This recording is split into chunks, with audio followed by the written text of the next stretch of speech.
Good morning, everyone. It is February 25th, 2023. We are here at the pre-testing testing, day three, session one. Welcome to the Racing Statistics YouTube channel. This is again Grash talking to you, bringing you again. We're about 5 minutes, 4 minutes about before the session begins, so no one on track right now. If you haven't hit the like button, please do so. That's going to help us out. If you enjoy being here, have joined being here, hitting that like button, being subscribed helps us out greatly. If you didn't hit the bell, that's okay. You can hit it now.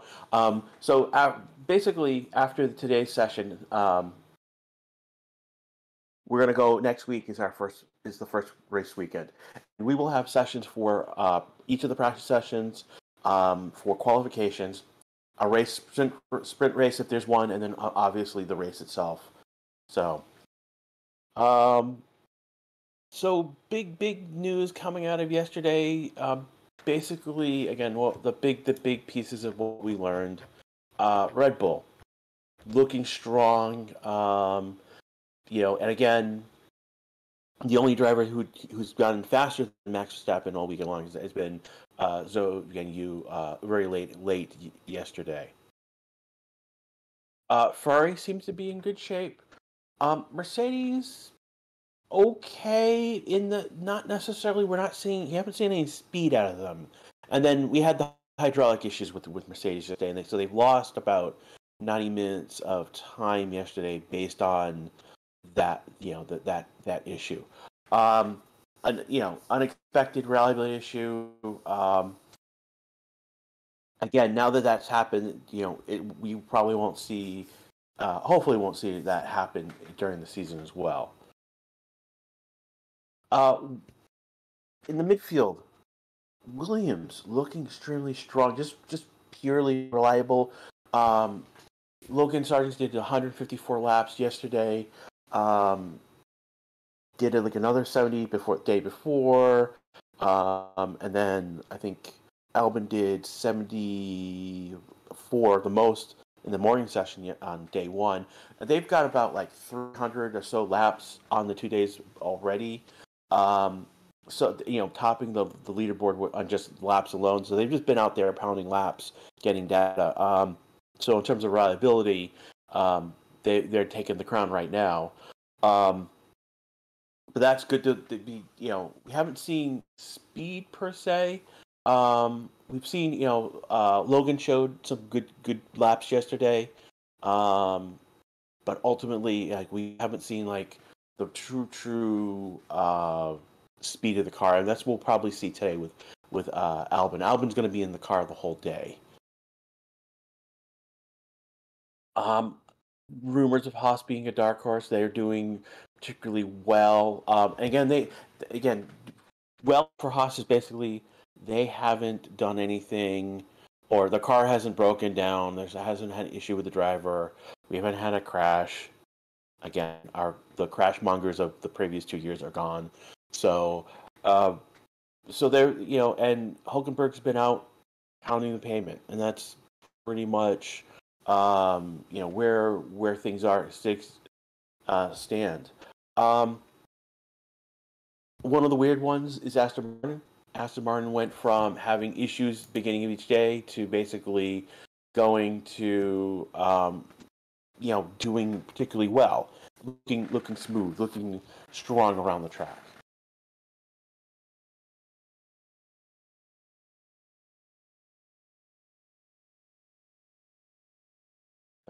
One thing, you guys, I want to just you to be aware about is that basically, if you want to watch along with us, you got to do so legally. We're not going to here be your tech support for your pirate streams.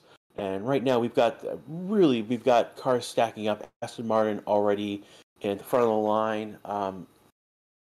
F1's not showing down the line, so I don't know who's stacked up behind them. It looks like from the timing sheet, Bottas is probably the other car that's stacked. So Drugovich is in the car today. Again, as those who don't know, Lance Stroll is out. He has been injured in a biking accident. Word is it's about his wrists. Can't tell you much more about that. Piastri is in. Perez, DeVries. Yep. Here comes. Let me see. So that is definitely the Aston Martin. Not the Aston Martin. Alfa Romeo. Like. Yep. Okay. Piastri doing a test run. Perez coming straight out.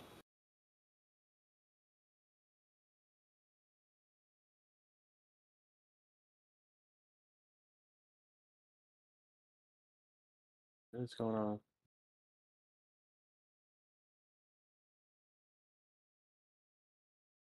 And again, looks like there is a issue on the board. I'm not sure who is listed six at the moment, but that Gasly is coming out.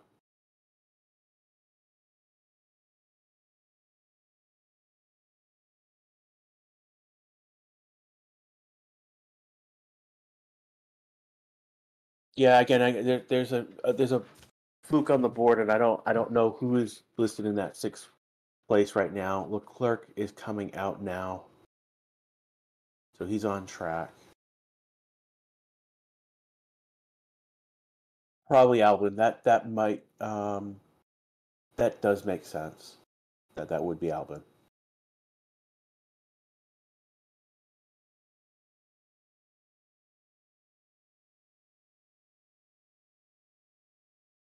So it is pretty much me right now. When is qualifying day? Qualifying day is next week, next Saturday. That's for the Bahrain Grand Prix for next week. And you are seeing tech support live on stream.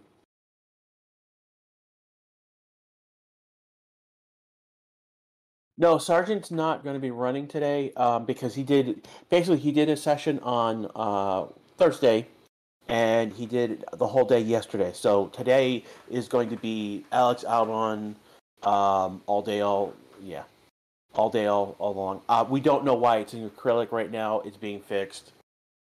Yeah, we're just roll with it right now. We're again, welcome to testing. We found a fault in our system.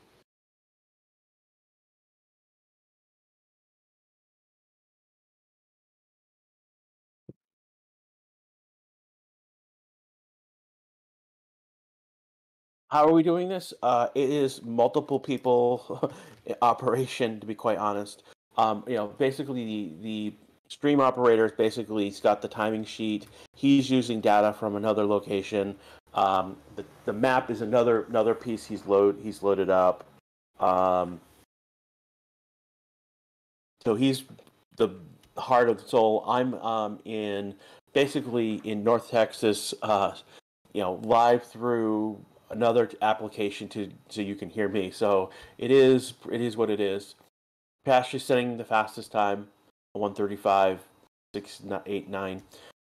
Yeah, it is. That's what it is. What it is in terms of speed and times. That's just the first lap. Drogovic 138. Perez doing. This is still garbage time. People have not actually set any, and they're not going crazy fast. They've got error rates on. Ooh,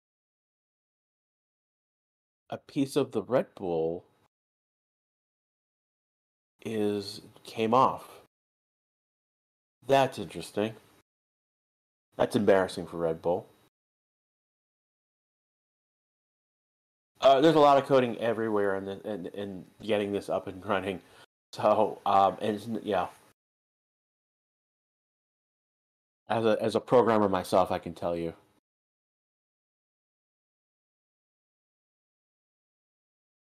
What is 22 degrees? A bit cold. Let me just take a look at. Bring up the timing sheet. My time. What is Russell doing? On an outlap, pretty much at this point. Not much else to say about there. Air temperature is 25 degrees. Humidity is 71%, so it's much humid today than it had been previously. Uh, Almost 1 kilometer per hour wind to the southwest, which is not much. Track temperature is 29 degrees. So track temperature 29, air temperature 25, which is much cooler than expected. The past few days we had seen that track temperature reach around 40 degrees.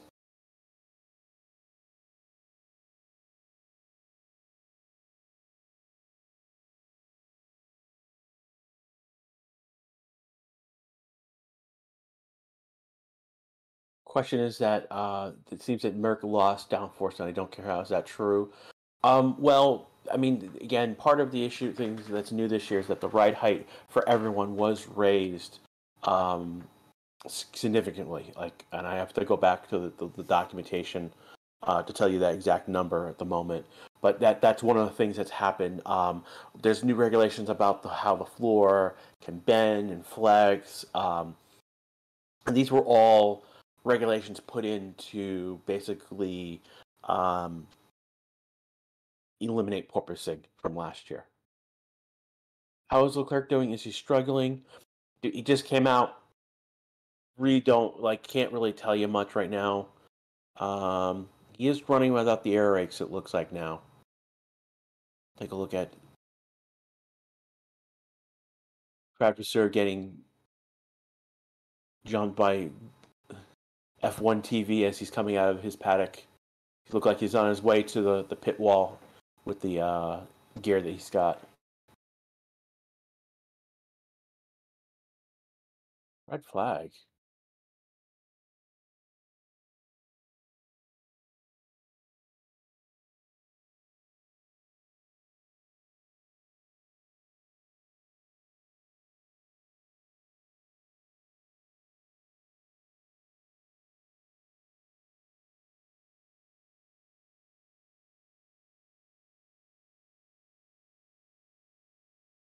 I'm not sure why there's a. Yeah, I'm not sure what's going on. Okay. Okay. So they're red flagging the track. Um, so the sensor that came off the Red Bull is in a place that's in a bad spot. Oh yeah, it's in the middle of the track. So they're red flagging it so they can get the cars off track, so they can safely get that sensor off the track. So this will be about a few minutes for a red flag. Well, since we've got time to just chat for right now, um, go look at what else. Um, talk about Mercedes.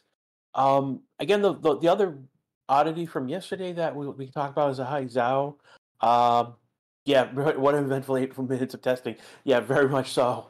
Um, they'll be off the track for about 6 minutes, and then they'll be back on. So ultimately, like right now, the one interesting piece from yesterday was that, um, hey, Joe, sorry, excuse me, and here's come the lovely.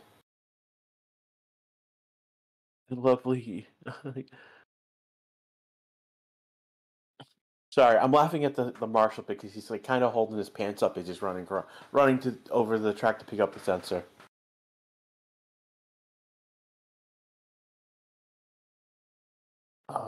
But yeah. But Zoe basically topped the timing sheets yesterday. The first person to get a time faster than Verstappen. Verstappen had been the sessions he had run. He had topped the timing. Well, he topped the timing sheet at the beginning of the day on Thursday, and that time kind of stuck. And then yesterday he basically was the Max Verstappen day, so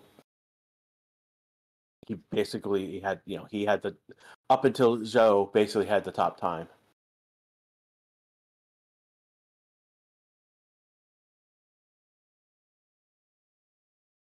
Yeah, so traditionally the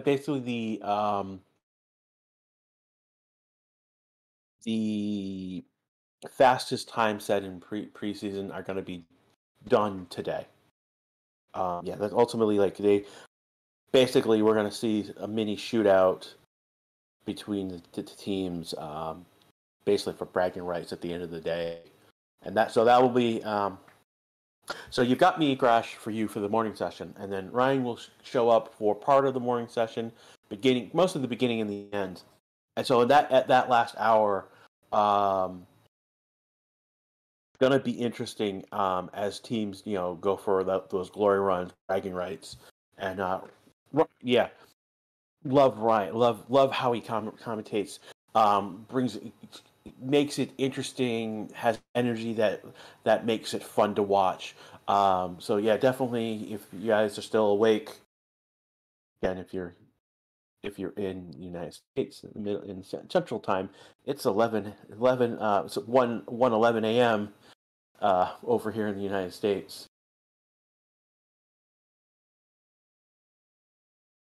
Yeah, no, I get you. Long week of school. I feel terribly tired. I'm a professor. I teach. I know what you mean.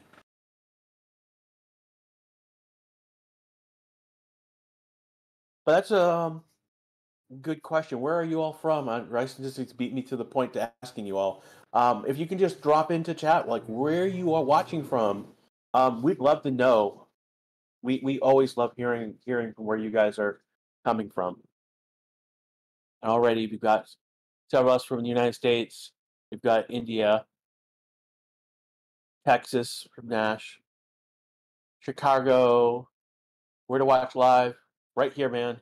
India, more California, Copenhagen, England, Bangladesh, more India, Ukraine. Thank you from Ukraine. Singapore, Vietnam, New Zealand, India, Malaysia, Atlanta, Malaysia, more India, Philippines, Atlanta, U.S. East Coast, Mumbai, Philippines, New Zealand, Germany, India, Turkey, more from Ukraine, Sweden, France, Florida, Philippines, India, Nepal, Malaysia, Brazil, South Africa. Someone's going for Go Russell. He's being interviewed right now. West Coast, USA, Brazil, MYK. Glad you're from Earth. We've had people say other places. More from Texas, Greece, India, Bangalore, India, California, Czech Republic, Taiwan, India, Nevada, India, Ohio, Tavo, Dhaka, India, Greece, Nigeria, Nigeria again. So yeah, Bosnia, Cyprus. Perthai City is from the kitchen. Well, you are going to be stocked well with food and drinks for this session if you're in the kitchen.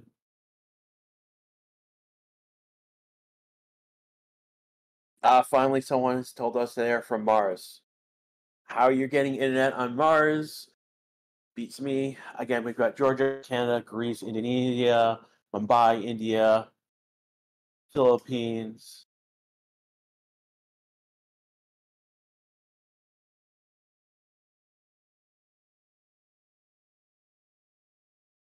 He's getting himself tea and toast.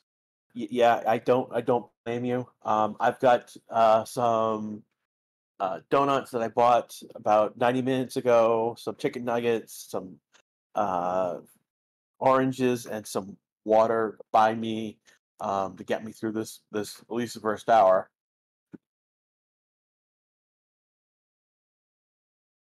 McLaren says their car is slow and hope to make change over the next. That is what they are saying. That isn't actually.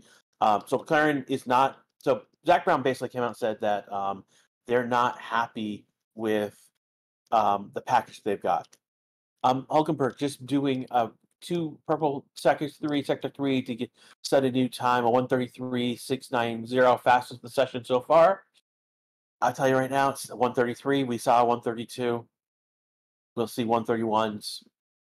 So we're still in garbage time in terms of what we're seeing for time. Not to take any away from setting the times, but we'll see faster times by the end of the day. But that's where we are right now. Um, right now, Pulaski, Oscar has got a 1:35.689. Russell's done a 1:36.091. Dragovich 1:38. Leclerc. So again, to show you like where we are in terms of time, Leclerc's done a 1:39. Perez has done a 1:40, but Perez right now is on track with error rates. So,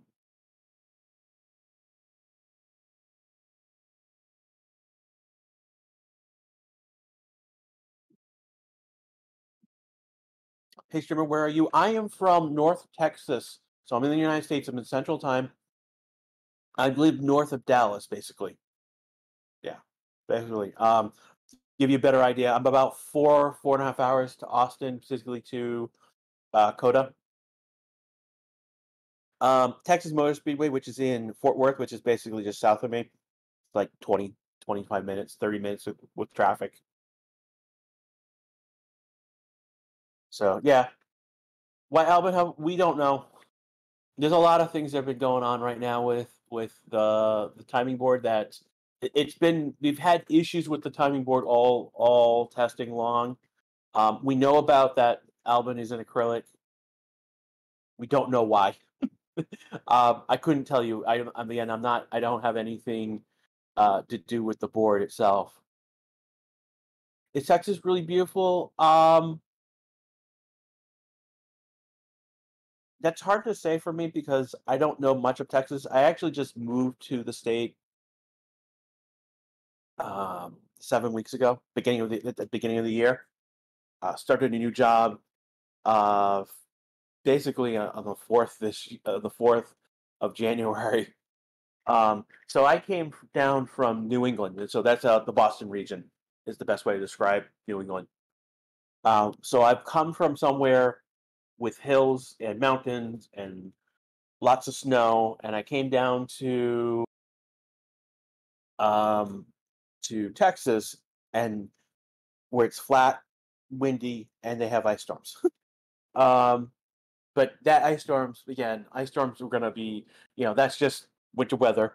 Um, it, Ultimately, I'm going to be. I've had a couple 85 degrees days. That's in Fahrenheit.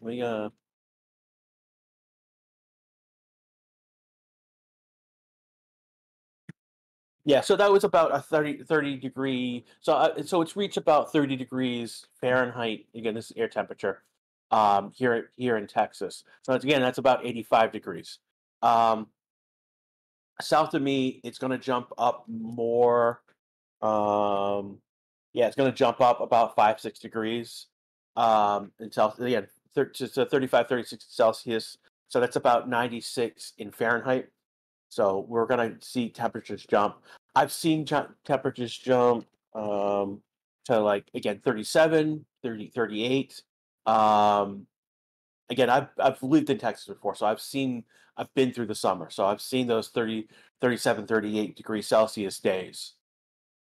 The one thing though about Texas, it's a dry heat, particularly in the Dallas area. It's a dry heat. It's a desert type heat. So we, unlike Houston, which is by the coast, had humidity.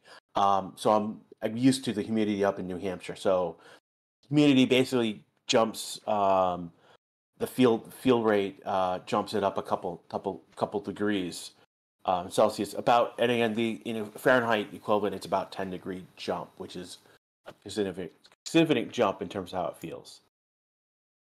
So far, pretty much everyone is on the C3 medium tire, with the exception of Bottas, um, Debris, and Albon. Debris and Albon, they're listed as being on the C5 soft tires right now on the timing sheet.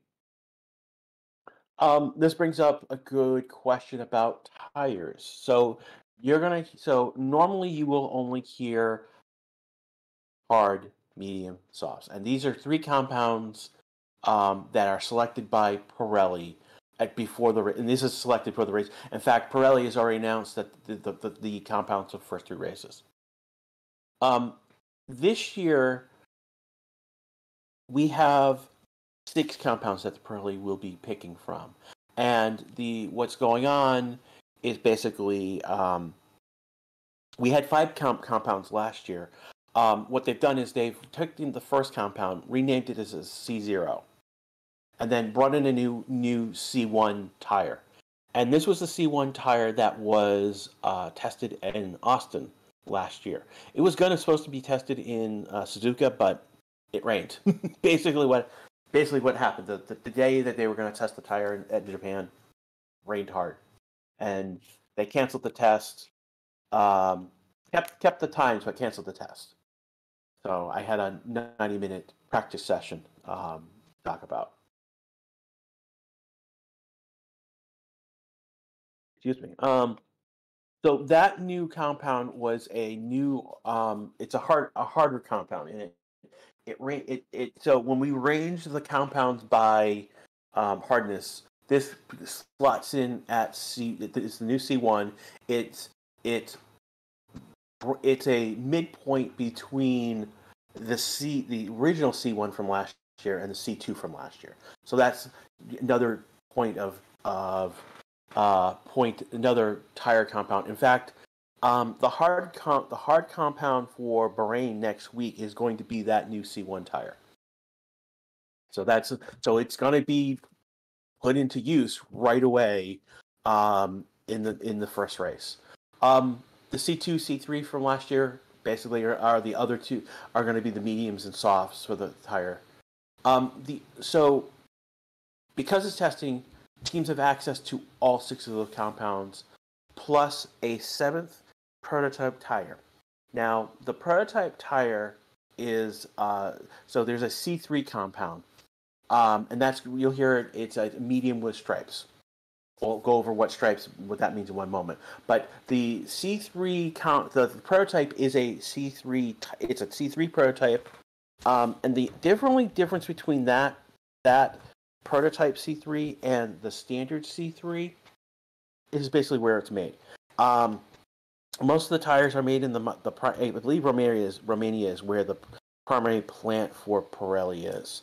So that's the main. So there's the mothership main plant.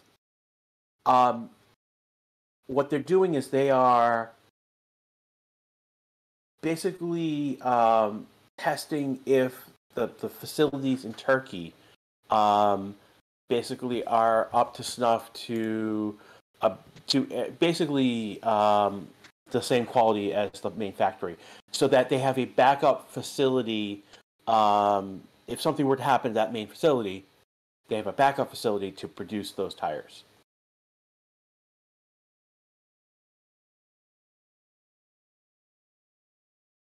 So, again, a lot of you are mentioning about why is Albon having acrylic name right now. We don't know. That's how the data came in this morning, and we're scratching our heads as much as you are about why that happened. So, again, the other thing, again, as you mentioned, Drugovich is on track right now. He is in for, well, he's coming in the pits now. He was on track. He's now coming into the pits. So Drugovich is the reserve driver for Aston Martin. He is last year's F2 champion. So that's why, got chops. So he may be a new driver, rookie. He's not on the grid full time because he's the reserve driver at Aston Martin. And basically, what we know is that Lance Stroll earlier this week had an accident. Was basically biking in a training session. We're not sure what. We know it was a training session to prepare him for the campaign, the 2023 campaign. And ultimately, there was an accident during that biking session. We know that something has happened. He was injured in that session. We don't know how. We know that it's with his arms and his wrists. Not confirmed. Broke his wrist. Yeah, I've seen Will Budden mention that he broke his wrists. That's not confirmed from Aston Martin. But basically, he is injured, unable to drive right now. Aston Martin did say he would not be taking place in this preseason testing, so that's why you see Drugovich in for Lance Stroll. And I believe it is. I think he is in the whole day today. I have to check He's in all day today, or Alonso will be in the afternoon session. But that's yeah. A lot of you are asking about Discord. Hey, it is in the description, but I'm gonna post it in chat for you. And there you go. So I've just Albon switched nationality mid test. Yeah, apparently so. Yummy. But basically, if you guys want to join us, so we have an active YouTube. You know, there are about again. I want to thank you for the 1,000 of you who have watched right now are watching right now. But if you in chat, I just dropped a Discord link. If you want to continue chatting with us and be informed, like literally, like everything I just told you about the tires, I knew, and I dropped into Discord half hour before the first session on Thursday. So if you want to get information like that as I do my prep, when I do sessions, join the Discord. Why only 17? What were you guys talking about? The jokes. No, we're gonna. We're not gonna make those type of jokes. Yeah, yeah. Yeah. Please don't make jokes about the Ukraine war, please. Thank you. Yeah, I'm a teacher. What I'm a professor. I'm a professor of game development. I have Batman and Marvel on my resume, but this is not a stream about game development, so we're gonna leave it at that. Opinion on Formula E. I enjoy Formula E when I get to watch it. I don't particularly like the qualifying, how they qualify. It's a little fluky for me. But it's too. I don't know. I prefer seeing fastest laps. I prefer seeing I like how like the Indy 500 does it. I like how F1 does qualification.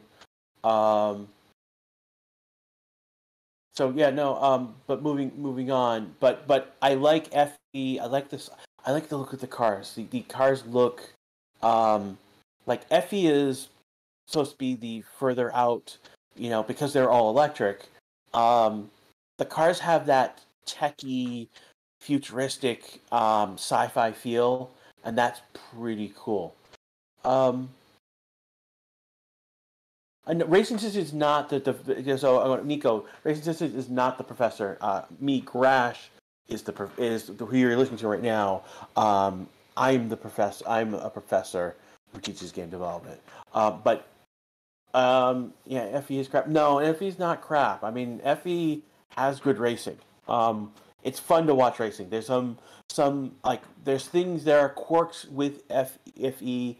That are very specific to FE, and it's an interesting question what goes on there. But why is this relevant? Well, again, we've had Albon today, but his sorry, De Vries is on track today. So De Vries is an FE champion, and that's one of the things to take into. That's one of the things I take into account. If we look at AlphaTauri, we've got Yuki Tsunoda. Yuki Tsunoda has not been particularly reliable, and we have Russell setting a new fastest time on the timing sheet, 1:33.685. So we're 5/1,000ths faster than Hulkenberg. That's not a lot.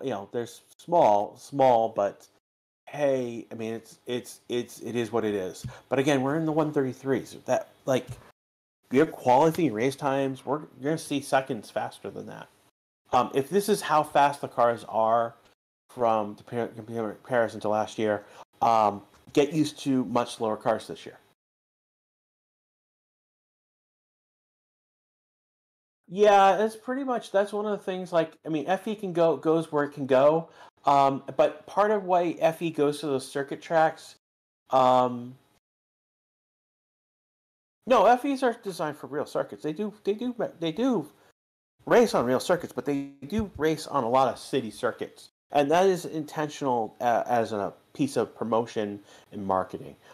Granted, the American race moved from New York City to I forget where, um, not something less not in a city. So, but we're not here to talk about FP. We're here to talk about F1.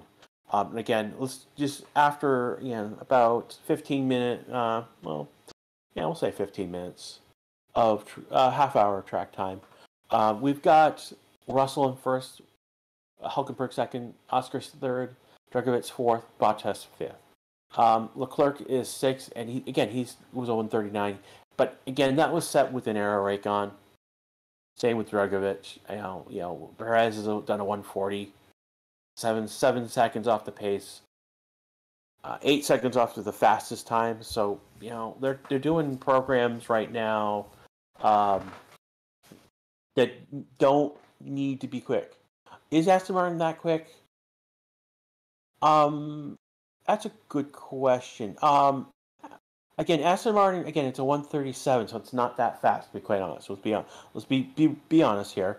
We're not dealing with a lot of fast times right now because the programs they're working on basically are dictating that they don't need to be pushing the car at that breakneck pace. Aston has so the question about Aston making a big jump in performance, those rumors come from the fact that particularly Alonso has performed very well in that car. So that's, and then again, you also have to account that teams that are, as the Wind Tunnel Town and the fluid dynamic simulation time, that drops down team by team based on where they placed on the based on their performance last year. So Williams has like twice as much time as where like Red Bull has 70%, which is reduced to 63 based on cap cost. Williams has 140% of time of the baseline 100%, that which is like around P6 P7. Williams has 140% more time, 140% of time, whereas Red Bull has 63% of that time. So Haas is another team has done well, and they traditionally have done well with their tunnel time. Who's driving ninth place? That's Albon. He's our Russian spy, apparently.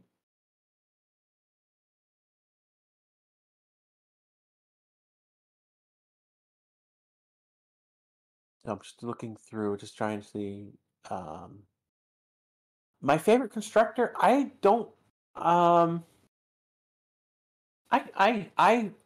very fluid with my favorite constructor. To be quite honest, I like McLaren, but McLaren's not doing well. I was on beginning of the season last year. I was on the Ferrari hype train and saw that disrail. I do like Max Verstappen. I like George Russell, and I prefer I like drivers. Logan Sargey for World, yeah, Logie. No, it's Logan. Like Wolverine. That's how I'm looking at him. It's gonna be gruff this year with the Williams car. So ultimately, for me as an F1 fan, I'm relatively new to F1. I've immersed myself in it. Don't get me wrong, but I will root for the underdog. Like when K Mag got on pole last year, I loved that, and that was basically it was. So I enjoyed that greatly, and so I'm not gonna outright root for anyone in particular because I'm here to watch the whole thing in mass. Um, so I'm enjoying it as a whole. Yeah, the moment you start rooting for um, I don't want to there are times where I'll be I'll don't get me wrong, I'll play with pom poms and have fun with them every so often. But as a whole, like I just want to enjoy the whole of F1, and there's only 20 drivers, so it's easy to enjoy um, the whole thing. There's people who there are people that I don't particularly prefer for. I'll be honest with you, I'm not impressed by Sonoda. One of the questions I have this year is how is De Vries? I think De Vries is better than Sonoda, and that's huge pressure on Yuki. If Yuki's not doing, if De Vries is outperforming him, the question is how much is so, and the bigger that gap is. So again, the worst case scenario, De Vries is earning points and Yuki's not. That's bad. Trey Shaw is asking, will every team show their true pace today? Um, being an American, nobody would blame me for being a Haas fan. Actually, not particularly a Haas fan of the team, and I'll come back to that. But basically, will teams get back to the original question? Will every team show they're close to their true pace today? That will probably be probably later in the afternoon session. Haas, not. I mean, I don't know what to think about Haas at times. Haas is owned by the American, like the Gene Haas, who's an American, and he's active in in NASCAR. He's part of with Tony Stewart. That's the Stewart. Tony Stewart is the Stewart part of the Stewart and Haas Racing. Gene being obviously the Haas part of that. And they're a relatively strong team. So Haas has been they've been a relatively strong team in motorsports, from where I'm from. But they're not like the way that Haas is run here. I don't think it's not that I don't like Gene. It's just like it's more how the F1 team is being run. Because they are it just feels weird. And again, the other thing is that go back to 2001. I'm American, and they're running a freaking Russian flag on their car essentially. I know it's red, white, and blue, but it was not. It was obviously with Ural, that former sponsor.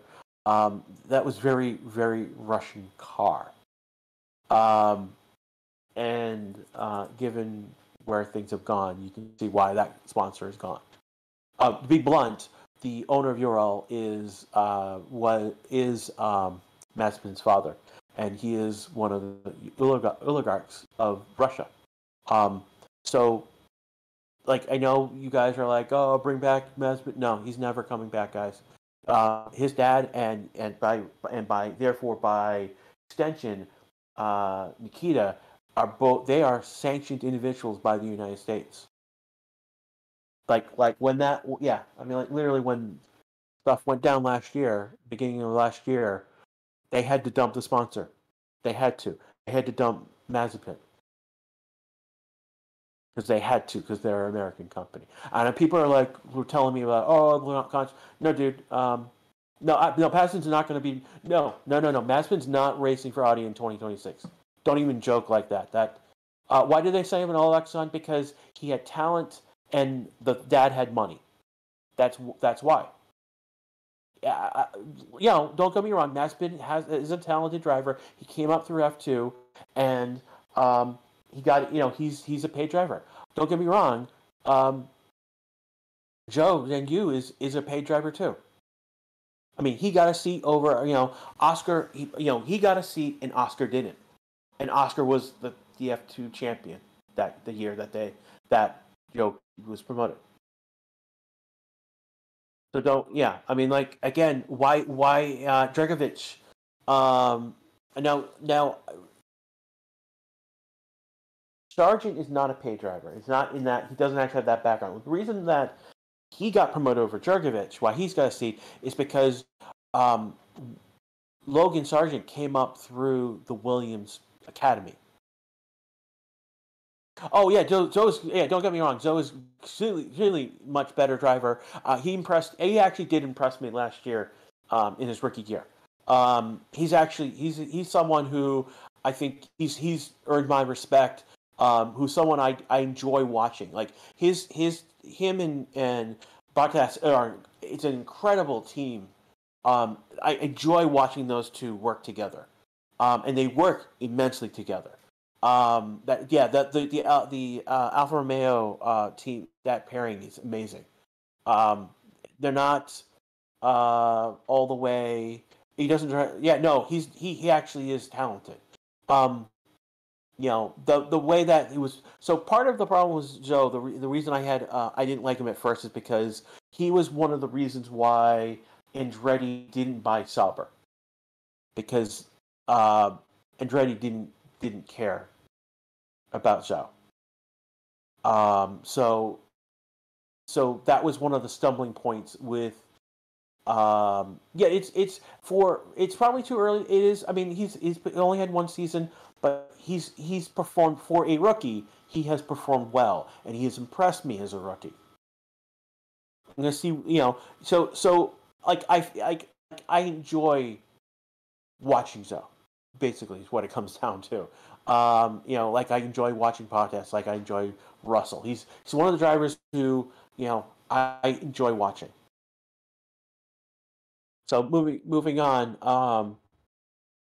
Just trying to say, Hulkenberg has just set a new time. It's in the 133, 329. Again, we're in the 133, so you don't see me being really too excited about these times. And I'm just not too worried because I mean ultimately, um, they're testing different things. And yes, I did use a C5 compound, which is the fastest tire yesterday.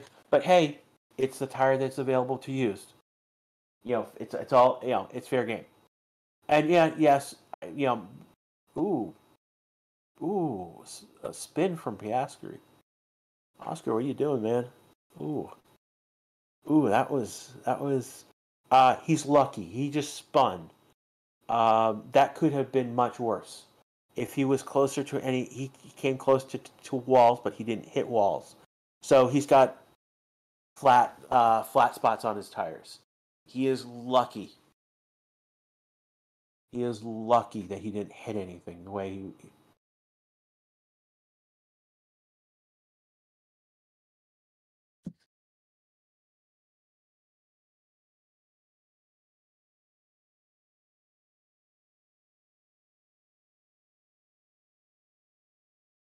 Yeah, so this is I think it is there is the section of the track that just that Pastor just went over has bumps in it, and that's why he lost the car.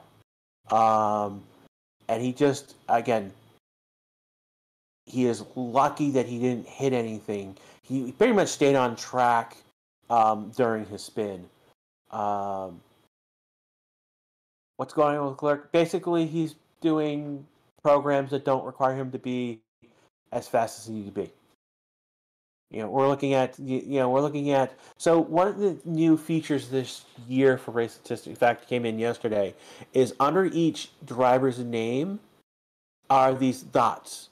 So Hulkenberg, you can see Hulkenberg, he's pushed a little bit in one of the sectors. He's got some green. So those are mini sectors. So we've taken the sectors. So if you look on the track, there is the yellow, there is the red, there is the blue section of those tracks.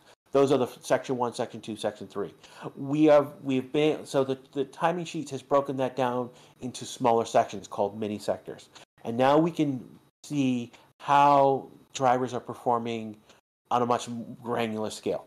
And that's what you're seeing across yellow. Basically, Perez, yellow across the board. It means he's not improving. He's not pushing the car. He's not trying to improve. Um, whereas Russell has some green sectors. We've got De Vries.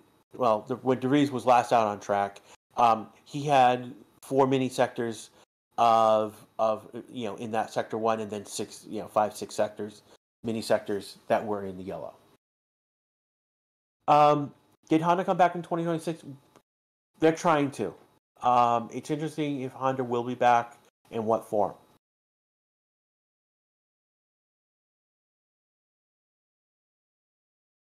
Let's see. We've got Russell getting a new. Looks like he's got a new wing that will be put on in a second. They're doing other work on the car, so.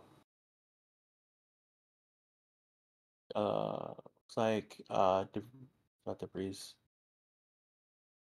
That's Albin coming in to the pits, and they're gonna roll the car into the garage for something. It looks like they've got it up. Yeah, they got it up on jacks. Yeah, they're turning the car now to bring it in. They're getting Russell to go back out. Looks there. So now what they're doing is they're spraying to clean the car. Putting flow res. It looks like he's putting flow, just cleaning the car.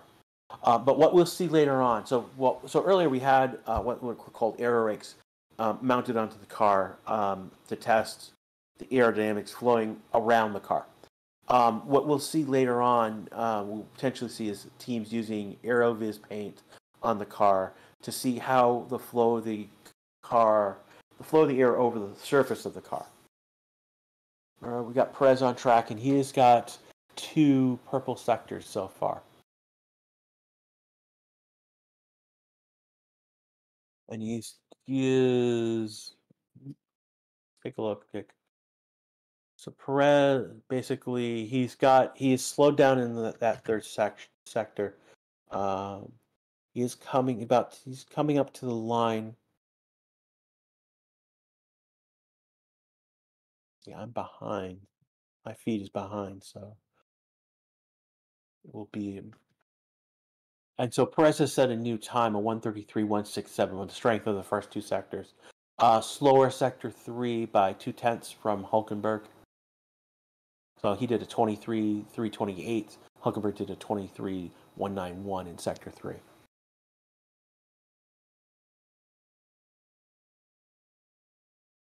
What tires Pulaski using? That's a good question. He is on a medium. So basically, how the tires are marked is So there are 2 hard compounds, 2 marked in the yellow hard. C1, C0 is basically has the Pirelli marking on it, and then C1 has the has the white Pirelli marking, and then what's called a bracket. Basically, it's a stripe on. So if top and bottom have the Pirelli name, there's a line going around. They call them brackets on the car. And so that's the hard. The mediums is the C2, C3. C3 having the brackets, and then the red soft markings are the C4, C5 compound. So you'll see me hards with brackets. It's going to be the one. Typically, the brackets is the higher number of the 2. So, which will be odd numbers. Wabman Clerk, he's in. Let me just check timing sheet. He's in the pit right now. He went out and did aero rakes. They're probably doing something. After Tsunobu was Spin Master. Piastri right now. He just spun. You just missed. You just missed him. Yeah, it's gonna be. It's gonna be a fight between Logan Sargent and right, and because they're the new rookies, 2 rookies. I'm not including De Vries in that because he's older, he's more mature, he is more experienced. He's won elsewhere, and he's won championships. He's won FIA champions elsewhere. So Will Piastri in front of Norris, he probably won't because he is a rookie. If he's finishing above Norris, it is a singular race overall. Yeah, you just missed Oscar's spun. He spun on track. No, Oscar won't be humiliated by Oscar. He will perform well. This is his first year. And he's got to learn. There's tracks he's never been able to get. He's never been able to drive on, and he's in a new in a different car from where he's working before. So there's lots of things, new team, lots of things going on. No face cam for me right now. Yeah, more subscribers. I think I've said that I might do it at 100K, but that's a Yeah, well, I mean, is he? We'll see. I mean, it's too early to give that someone that spin title. They have to actually, we've got one spin so far out of multiple spins, multiple crashes that would happen. We'll see.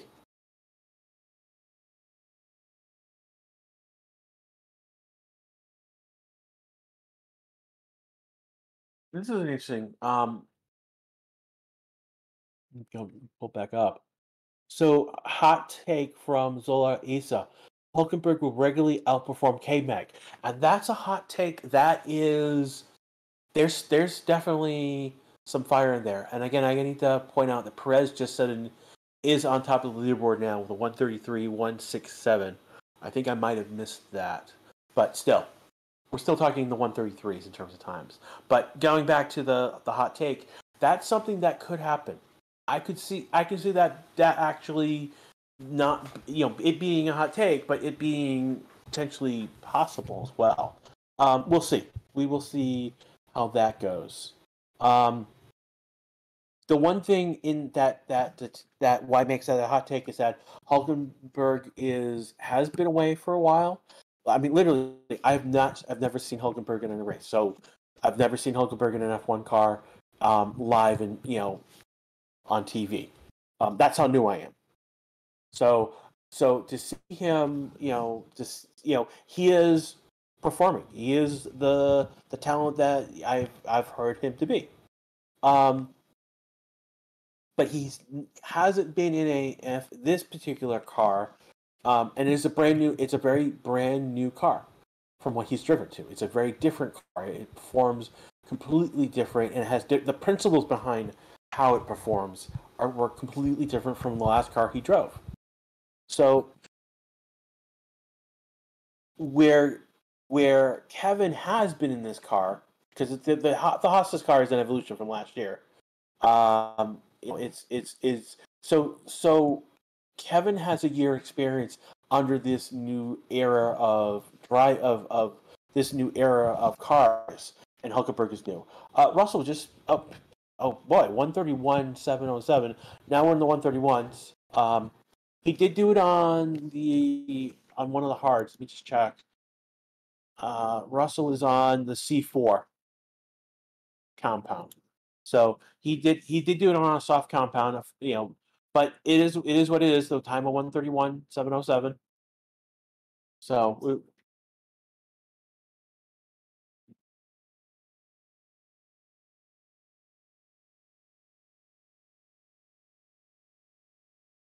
Commander Luke second hot take will form just like Schumacher. No, no. There's already here in testing, he's outperformed where Schumacher is right now. He is a better. He is. I can see he's a better driver than Schumacher. Schumacher could have developed that way. He never did. Um, and that there's why Schumacher didn't perform. Um, there's several reasons why, but he's not driving down Hulkenberg is. So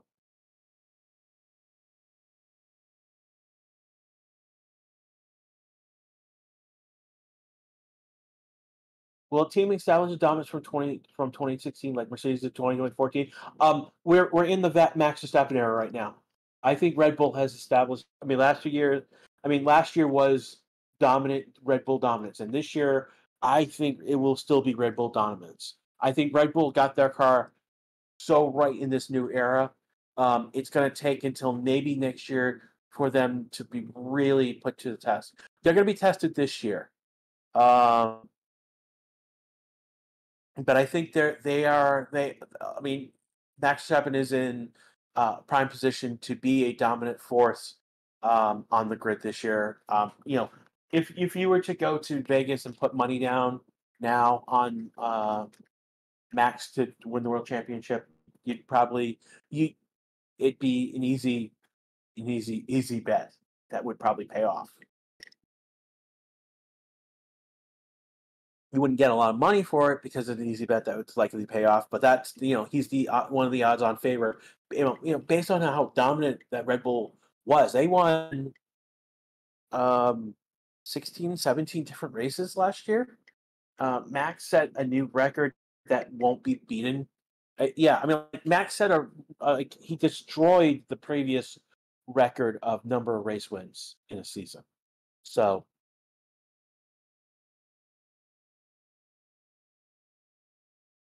question to me: am I going to any Grand Prix? I don't know yet. If I were to go to any Grand Prix this year, it'd be to the U.S. Grand Prix because that's in Austin. That's only 4 hours south of me, but that is months away, and I don't know as of yet.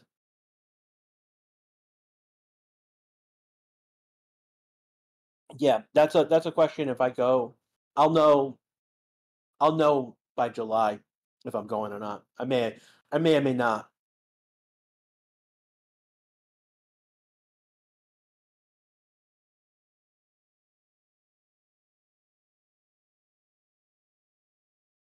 He's looking. DeVries has improved on his times, but it's a 139 improvement. So is that so that's probably in his out lap. He's probably doing a better flying lap now. So we'll see how he performs later in the day.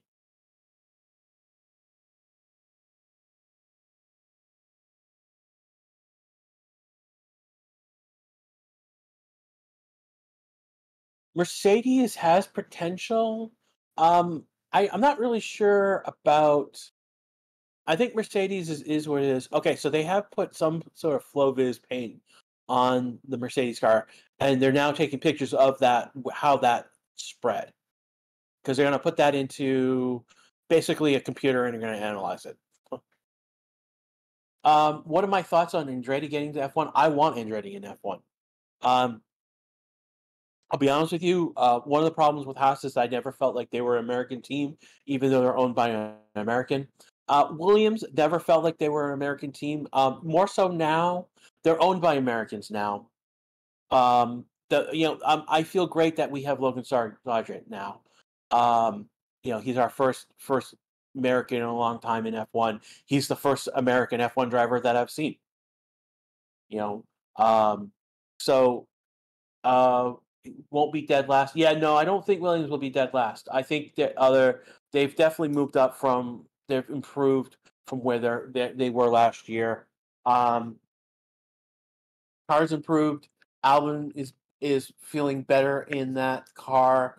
Logan's probably he will have moments of brilliance in that car.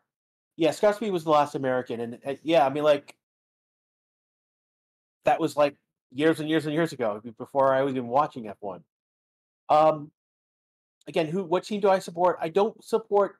So here's again, I don't support teams per se, like like because like I'm still so new. I'm enjoying the buffet of all the teams, to put it bluntly. Like and the same, I prefer Rossi. Oh, was it Rossi the last one? Yeah, I mean it was Scott Speed and Rossi were the last Americans in F1. Um, and like literally, I wasn't watching F1 or any wasn't watching auto sports as I am now when they were around. So basically, ultimately, you know, again, Logan Sargent's the first American that I've seen in an F1 car. I mean, like literally before, like if we go back 3 4 years ago, if you told me about F1, I'd tell you about when Nigel Mansell came over to the United States and drove in IndyCar after literally the year that the year that Nigel Mansell won F1, took his ball and came to the United States. What sports do I watch? So you're asking some personal. So I again, as an American, I do enjoy American football, the NFL. I enjoy hockey, which is an NHL, and the NBA, which is American basketball. NBA, and then Major League Baseball, MLB. So as an American, I'm up in I'm from the Boston area, so New England Patriots, Boston Celtics, Boston Bruins, the Boston Red Sox. If you My soccer team is the New England Revolution. That was my local team. Um, yeah, I'm still learning soccer, so football for the overseas. So the European football, I don't really have. No, well, no, actually, if F1 was bought up as that wouldn't be a bad thing. It would fall under their. It wouldn't. I don't see Disney buying F1. They're not in the business of sports in terms of sports administration in that particular way. Um, yeah. So I'm from New England, from the Boston, greater Boston region area. Yeah, when you hear me say soccer, I do mean, for those of you who are not from the United States, I do mean football. How Manchester City? I don't know about Manchester City. The closest team that I understand is Liverpool because they are owned by the owners of the Boston Red Sox. So there was some like rub off effect, but I don't. I'm looking again. I'm still looking for another team to really get in support. I have a friend who streams Football Manager, and he plays the Ipswich team. So I'm kind of like there's that rub on Ipswich. Yeah, Man City. Yeah, but again, you're talking about like things about soccer that I don't fully understand because I'm not engaged in fully into that sport in that league right now. Um, so what? There was another question. What kind of motorsports do I watch or follow? So I got back. So what F1 got me into motorsports, and it's through F1 that I was able to actually reach into and understand IndyCar. So I do watch IndyCar. So after F1, IndyCar is the one that I watch the most. As a knockoff effect, I do watch a little bit of NASCAR, not all the time, when I have chances to. But I also a chance. Yeah, I watch IMSA, the American endurance. So that's over the United here in the United States. We don't have WEC. We have IMSA for our endurance races. IMSA and WEC have kind of been working together much more this lately. So I do. And again, I get IMSA because you know, I have Peacock, so I can watch. Um, well, I watch for something else, but because I have Peacock, I have access to IndyCar, and IMSA also is being broadcast on Peacock as well. So, IndyCar team driver. Actually, right now, I think Pato O'Ward over at IndyCar is probably my favorite driver. It's again McLaren. Lando is probably the first driver that I got interested in. So there's that. There's a bias towards McLaren right now, and Pato is one of the McLaren drivers. Over is one of them. So yeah, no, that's. I also do like Colton Herta.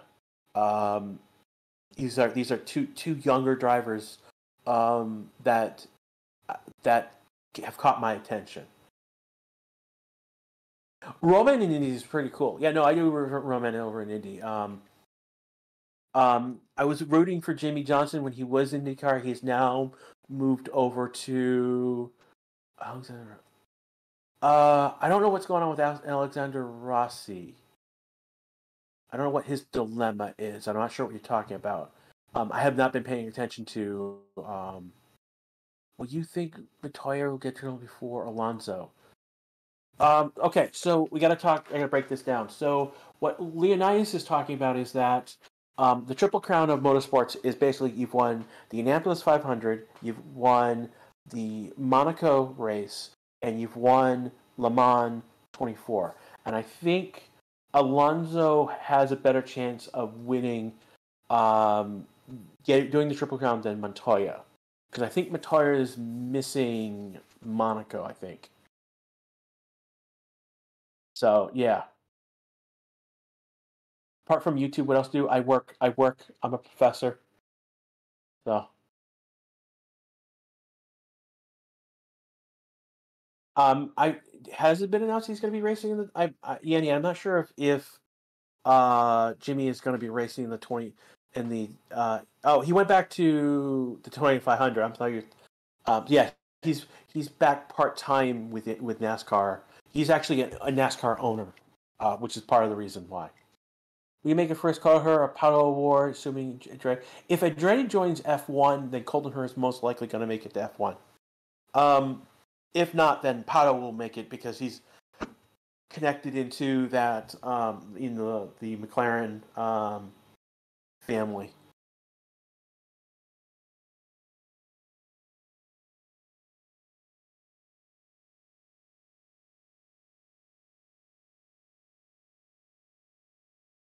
Yeah, I mean, definitely Drive to Survive has changed. Drive to Survive has broken. It hit at the right time for the Americans to grab onto. But definitely, there was a big uptick with the pandemic. Um, so so yeah, I mean, don't get me wrong. There are people who have been around in the United States with F1 for a long time. I'm a new convert to F1. So my path through to F1, watching F1, being involved with F1, actually starts on YouTube with Super GT. So I was watching him do Forza and Gran Turismo, and through him, I started then watching TMX Marduk, dear old Ben from Aussie now in the UK, who is every so often you will see him pop up in the McLaren promotional stuff and doing esports and the virtual stuff with McLaren. Good esports racer if he wanted to be an esports guy. Um, so from him, I then found this YouTube channel, and I believe Bahrain. There were a few races where I was only watching just this channel for the races. And then I finally started watching the actual on track action later on. Yeah. So what other questions you guys have? This is the most questions you've had for me in a while. It's really cool. What about Into the Barrier? I'm not sure what Into the Barrier is. My apologies, Annie. So I don't know what that is. Can't tell you, can't give you an opinion on it because I don't know what it is. I probably should. I will look that up later. Now that you mention it. Yeah, Russell's on a soft tire. He was on a C4 tire. So if you again, if you're watching um, the timing, the F1 TV, they are actually showing those individual tires. The Don't get me wrong, the yellow and the red are so small. They're blending into the background at the size that I'm watching. So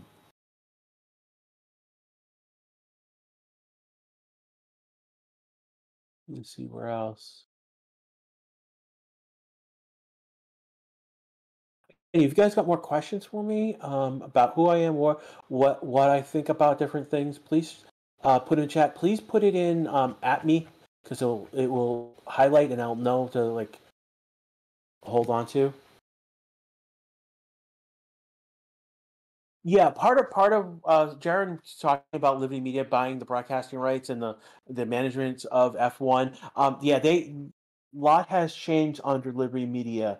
The One of the big changes with Liberty Media is that they expanded um, their marketing and what they do on social media, and that's part of the reason why I was able to latch onto F1 the way I've done is because they are putting out video after video after video, tech, from the, here's recap. So if I miss something, um, I think I think you're talking, Danny. I think you're talking about esports drivers. So I don't I know who Aurora is, but I don't know. I know he's good, but that's all I know. And I really Josh Ravel is not, his name is not picking. Do you really watch Formula E this year? I try to, Zer. It's a passing. It is not, I'm not actively going out and watching it. I am subscribed to their YouTube channel, which then gives me, I can see highlights of races. I did like their first, I did a commentary session for their first practice for this year because I could. And that was also to get the rust off for not having F1 commentary duties for a few months. But no, I watch FE every so often. Who's the best F1 YouTuber in your opinion? Again, I have to be biased with Ben TMI dude because he's the one I watch all the time. I would troll and say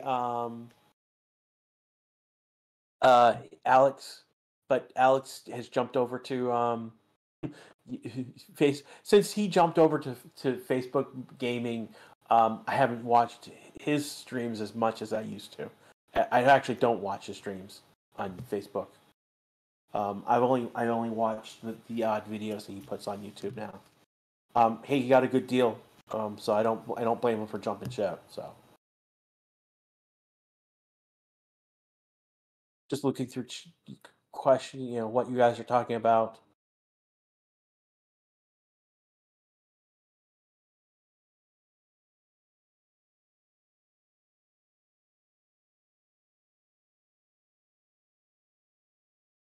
You guys are bantering with each other right now, which is interesting.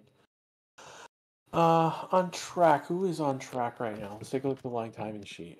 So on track right now, we have Gasly, we have Hulkenberg, and we have Piastri. And they are Gasly's on the C3, Hulkenberg C3, Piastri C3. Sorry, C2s, C2 tires. So these are tires that will be used in the race. These will be mediums next week. They will be the hard tires in the race 2 and race 3 in Jeddah and Melbourne. I believe Russell was on a C4 tire when he set his time. That's what I remember the last time he used. Jared is asking about your thoughts about the Vegas GP. Is it overhyped and will it provide good racing? We don't know about anything about the condition. It looks like it's going to be a lot. There's 4 main long straights that make up that track. How the racing will be, we're going to find out. Is it overhyped? It may. I mean, here's the thing. It depends. Is it overhyped is going to depend on how you feel about different things. I don't feel like it's overhyped. In fact, I'd rather it be more hyped because it is. I'll be blunt. Part of the reason we're in Vegas is that F1 is trying to put pressure on Monaco to be a better race. Monaco has the glitz and glamour and the positive circumstance.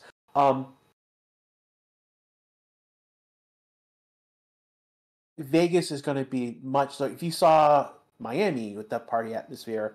Vegas is going to be that times 2, times 3. So that's the purpose of Vegas is that glitz and glamour that they're getting in Monaco. They're trying to get another race that has that. Also because the other thing about Vegas, why it's going to be more hyped than other races, because F1 is in control of that race. Same with Miami. They are the promoters of the race. So all the other races that you'll see, there's usually a group that is organized, that is the promoter of the group that's doing that primary work. And in this case, F1 is in that role, and so it's in their interest to promote that race. And it's going to be interesting. Like in the United States, we've got 250 went to Miami last year. We had 400 to 410,000 people at COTA. The only race I think that was bigger was Silverstone had 400, and I know Mexico they can get 500,000 over that weekend, which is these are huge. When we look at Vegas, the only point of data that I can give you is that F1 is working with Live Nation, which is a major promoter in events they're a major name in events in the United States. In Vegas, Live Nation does the electric Disney. Not Disney. Daisy Festival. It's an EDM festival, and they bring in about 300 to 350 for that festival each year. And so that's my baseline for what to expect at Miami. Miami could be much bigger because of all of the hotels in play. Again, that could be up. It could be more Miami level. It could be more Coda level. But that's my baseline of where Miami, where Vegas is going to come in terms of attendance. I would hope it'd go higher, be more closer to Coda than Miami. But ultimately, so those of you who are getting the message deleted, yeah. So if you're seeing your message deleted and you're like, it's yelling you about putting a link, it's because you didn't put a space after a period. Make sure that if you're writing a sentence and you have a period, make sure you get that space after that period, because otherwise the bot is going to read that as a URL, even though that's not the case. Yeet says, "Who the heck is that Russian guy?" That's actually Alban. Alban's name has been garbled in Cyrillic, so.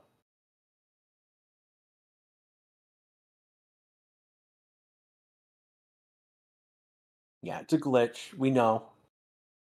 No, so USA having 3 is hard. No.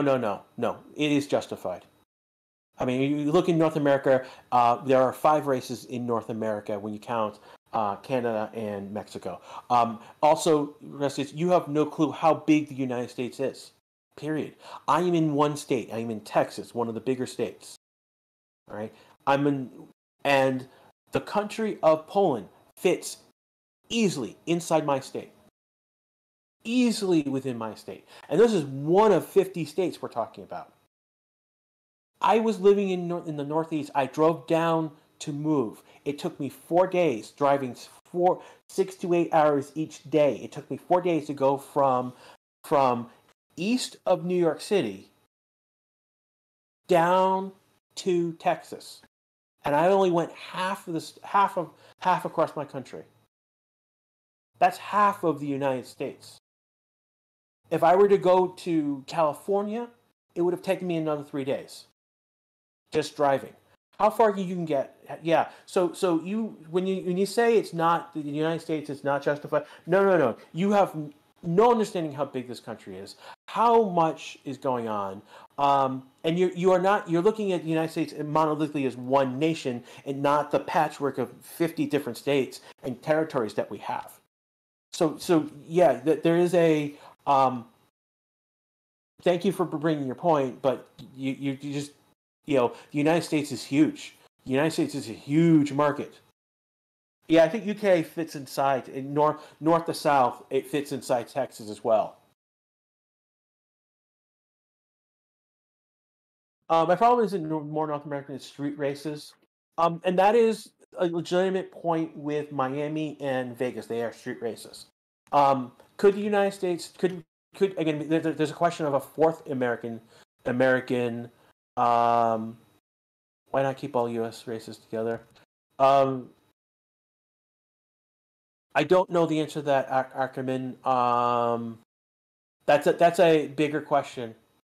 Will be a joke as Miami again? A lot of people think Miami was a joke. Miami wasn't a joke. Miami was actually a pretty good race. Bottom line, it was a pretty good race. You guys don't like the Pomps and Perkins, and you didn't like the big fields, the Miami Flair and big race field that Miami had. And if you didn't like that, you're gonna hate Vegas more. And I'm sorry, you're gonna hate Vegas even more in that regards. And let's be blunt, Coda had a big race field. Miami has a big race field, and Vegas is going to have a big race field because that's what F1 needs. There's a big question here in the United States whether F1 is going to overtake everyone as the primary motorsports league in this country. It already improved. It's already surpassed IndyCar. I can tell you right now. IndyCar does not have the marketing budget that F1 has. If everyone wants to capture the American market, they should just. Calvin, there's more than way to capture a market. You're talking about if they want to capture the American market. You're talking about the American hardcore motorsports. Then Indy, I wouldn't say Laguna Seca. Laguna Seca is not a great circuit. The reason Laguna Seca is on the IndyCar circuit is so that at the end of the season, IndyCar can get they're in one country. But Laguna Seca is actually not interesting. Is not interesting. I didn't enjoy watching IndyCar around Laguna Seca. But Indy, they have done F1 at Indianapolis, and that's where the previous Indianapolis GP was. Russell is setting a new time, 1:31, 1:42. It looks like that's what the time is sheeting saying at least. He is on again the C4, a new set of C4 tires. It looks like. So, but ultimately, if you didn't like Miami, you didn't like the feel, I'm sorry. Welcome to the United States. Welcome to a big game feel in the United States, because that's what Miami and Vegas are going to bring. That big game, what we call a big game feel. That's what you would get at the Super Bowl. Super Bowl is over the top, crazy comparison to a regular NFL football game. So that's what those events are bringing, and that's because of that. Again, NASCAR has like 30, like same number of races, like 30, 35 different, 36 different races over the year. Only that the Daytona 500 has that big game feel on their calendar. Why? Just to take a question, why is Perez so slow yesterday too? Because he doesn't need to be fast right now. He is performing. Ooh, snapping. Take a look at the replay. But basically, he's on programs that he needs to do a consistent speed, as opposed to the fastest speed. So, and he could also have been on heavy fuel a lot. Talladega. Well, again, the problem with Talladega, like the thing that you guys need to be aware about is that F1 is not going to go to a track that is primarily only an oval. The reason why now in Indianapolis is known for being an oval track, but it does have a road race. In fact, 2 weeks before the Indianapolis 500, the IndyCar does a road race. They go back for another road race in Indianapolis later on. NASCAR runs on that road race course at Indy. So, and they'll just go back and again, you're talking about the Coke Wicker, the Southern Fire. Those are not as big as the Daytona. I mean, they're big, but they're not the like the Daytona 500 for NASCAR is the crown of their jewel. If we were to replace Monaco or Le Mans with a NASCAR race, it would be the Daytona 500. The bottom line. So that's it has a specific place over all the other races.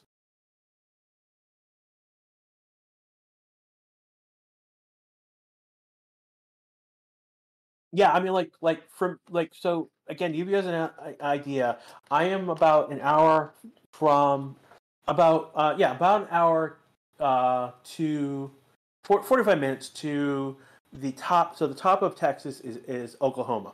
I'm about 45 minutes up there. Going to the middle of the state is about 4 hours, whereas Austin, that's 4 hours. You get down to the Mexico border, it's another 4 or 5 hours. So, yeah, I mean, don't get me wrong. There's so much going on. I mean, between NASCAR, between IndyCar, we have a lot of motorsports going on. There's a lot, but it's just in terms of F1, like you guys, like where we have, we'll call Mecca, we'll call it a Mecca, whatever we want.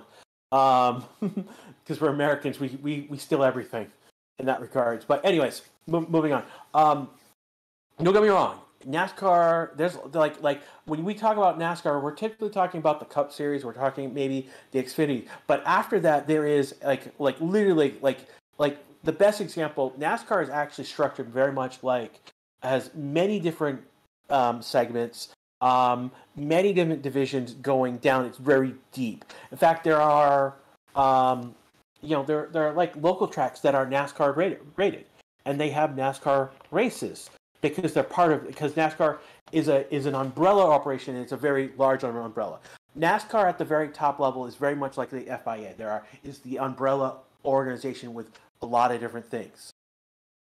Where F1 is the equivalent to the Cup Series, and the Infinity Series to a certain extent. That's the thing about NASCAR is that their development series, the Xfinity Series, is just as well known and as watched as their so they've got two major um, two major divisions that are well watched and well supported. Yeah, no, NASCAR does do. They have some street races. They do have some course races. They do have oval races. Oval racing is actually on the decline here in the United States. We are slightly preferring. We are shifting away from ovals to street courses to road courses. So like here, we would classify Bahrain as a road course. No, it's it is not on the FIA umbrella. I am an analogy. A NASCAR analogy is um, is in terms of the size and scope of the organization. NASCAR is structured very much like FIA in terms of it's an umbrella with a lot. We talk about the top series a lot necessarily with NASCAR, but there are many other series, other things that fall under NASCAR as well, and it's a large organization. So there's a lot of FIA has a lot of different things. How about FE trying in the United States? FE hasn't really scratched the surface here. Like some people know, but it's only the hardcore people who know about FE. There is no has no street. Like if you showed someone an FE car, they would think you're showing them something out of a sci-fi film. To be quite honest.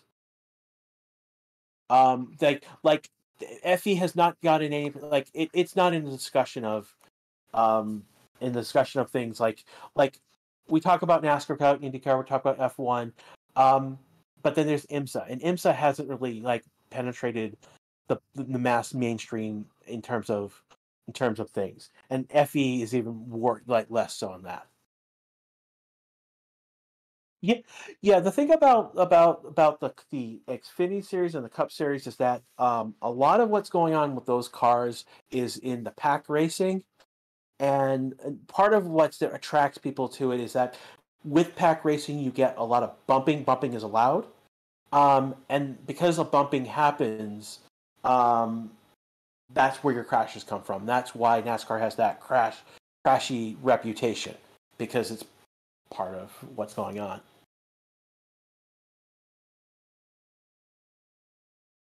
What you guys are saying? Not a word about it from Crash. What did I miss? You guys need to at me. You need to use at Grasheriza so I can know what's going on. So I can specifically talk to you.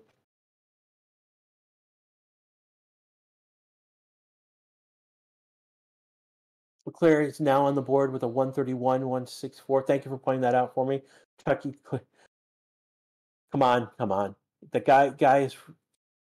If you understood who he was and where he's from, him calling him Chuck makes perfect sense.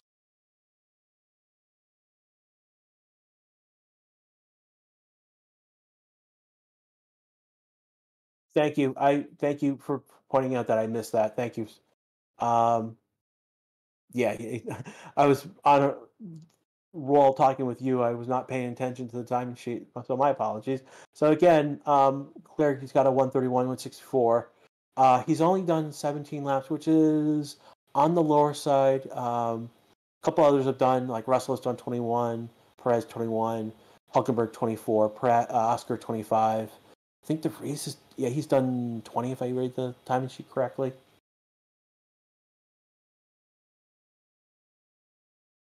Yeah, Russell did his time on a soft. Let me just take a look. And look, Chuck, as you guys are pointing out in chat, did his on the same tire. He's on the C. So they both did. Russell and Leclerc did their times on the C4 tires.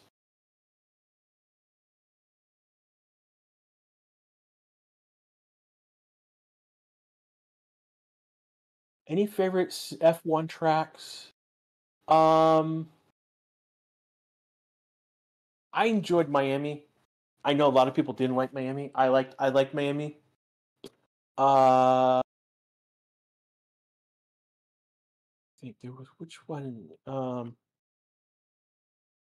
Monza for some reason I enjoy. For some reason. What do you think about F1 racing and watching Glens or Sebring in the future? Those would be good two locations. The only thing about Sebring and Watson, I think with Watson Glen, you're up in the Northeast. I would think that they would want to put a race on, and it's not that that's probably a good place. It's either that or you'd put the race in the Pacific time zone, so somewhere in California, Oregon, or Washington is where I think the other race might end up being. So we are not going to give you a live stream of the testing. This is the live stream. This is the watch along. So thank you for playing. Yeah, we're going to just time you guys out. When you ask for pirate streams, we're just going to time you out.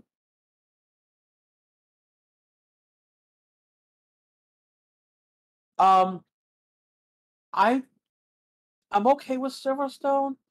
I need to. I think Silver. I will be. I think I'll enjoy Silverstone a couple if I've seen a couple more races there. I think that's basically where it comes down to. Um, Bringing the Long Beach.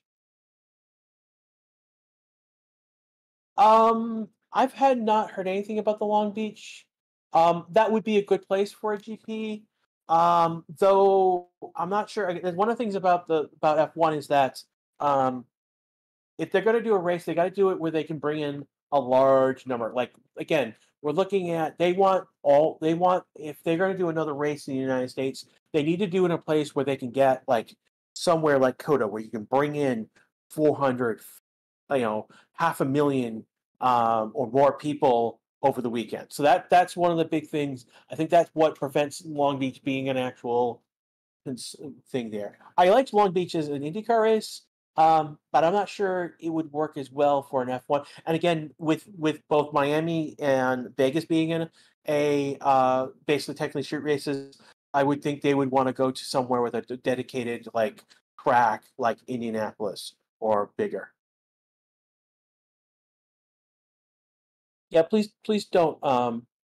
Yeah, please don't spam. Don't repeat yourself.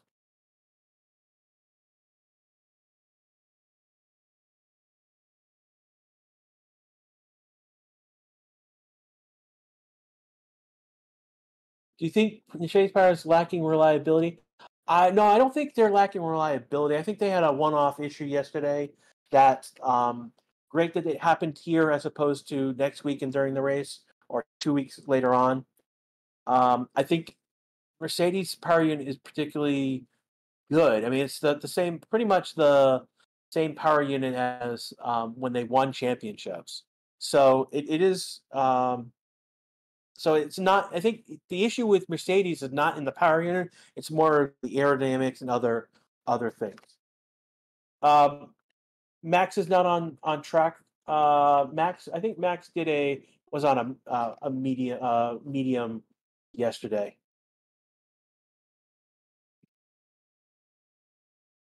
I don't know. I mean, between Audio and Andretti, I think that's going to be it. I mean, with Andretti, they're going to bring in Cadillac, which is part of the GM family.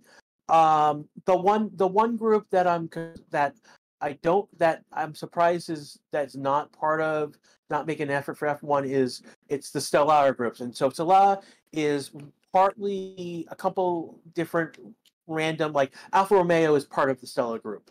Peugeot, the French company is part of that group. And the Buick group. So that's Buick, Jeep, and Chrysler.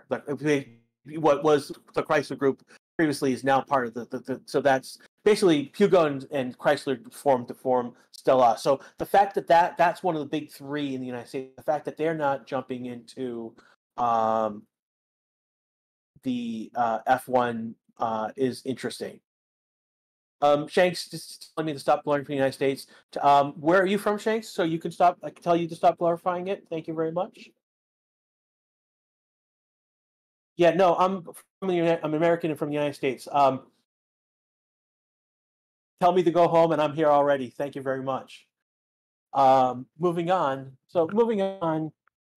Yeah, so that's the one group that I don't know if they will come in 2026, but they'll definitely. I would hope that they may be coming in um, 27, 28 at some point that they make. But it's a question of will there be anyone for them to work with at that point?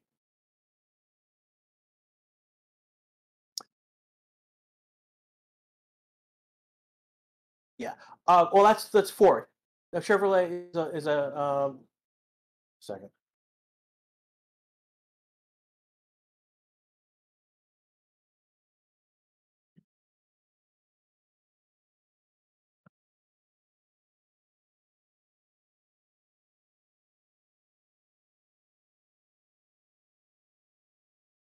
Yeah. So so so Commander Chief says that we need a Chevrolet F1 team. That's basically Andretti is getting Cadillac, which is a sister brand to it's part of so Chevrolet and Cadillac are both GM products. So technically Cadillac is Chevrolet in that if we look in the bigger it's just brands but still um that's the GM family. So that's why we won't see Chevrolet because we're going to see Cadillac if Andretti comes in. And again, I'm supportive of Andretti being added. I'm basically I point to the Concord Agreement saying that hey, you can have up to 13 teams. Why don't you have like we're at 10? What's a big deal about 11? Yeah. Looks like Charles just improved his time to a 131.0224. So yeah, no, we're finally getting times at low 131 going into hope. We're only where are we? Yeah, we're only 2 hours, less than 2 hours into this session, and we're scraping on the entrance into 130s. So yeah, we're in a good place for times. Like this is more representative times, getting to more representative times, and this is going to improve as track evolution, as we put down more rubber, as temperatures cool down in this session and then the next session. We will be seeing that improve these times improve. We will see. So we could see a 130 in this session. We'll definitely see it in the next session. 129 is probably in the afternoon session. We could see a 120. We could, but I'm not gonna bet on that.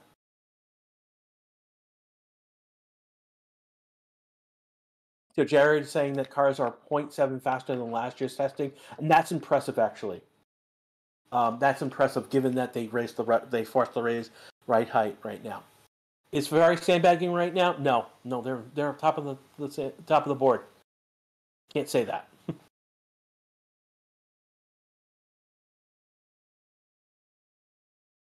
Yeah, for OP Gaming saying Ferrari parts are filled with sand right now. Yes, sand are driving the car at this point. He's not Carlos with sand.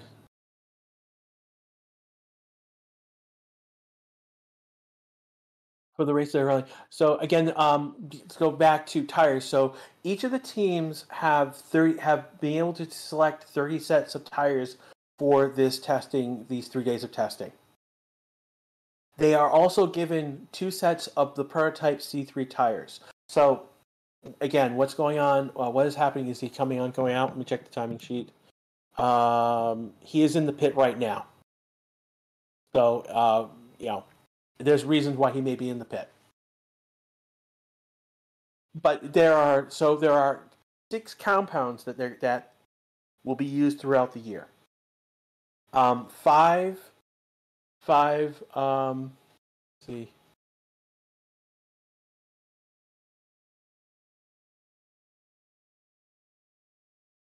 Hold on, I have to do some chat moderation, but my apologies. I didn't catch.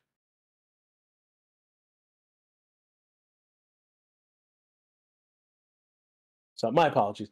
So going back to tires, so there are 6 compounds. We have a new compound from last year. So last year, Pirelli picked between 5 compounds for the races. We have another compound. So what was C1 last year, the hardest compound, has become a C0 because they've replaced that. We have a new compound that is between C1 last year's C1 and C2, and that is this year's C1 compound. What tire was Leclerc best time on? It was, I believe, the C4 compound, which is only C5 is soft. After that, we have a C5 compound.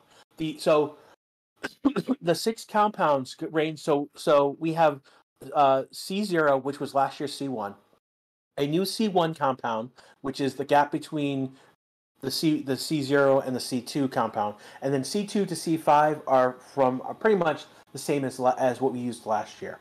So that's our 6 compounds. In testing this weekend, we have a black tire that has no markings on it, and that is a C3 compound.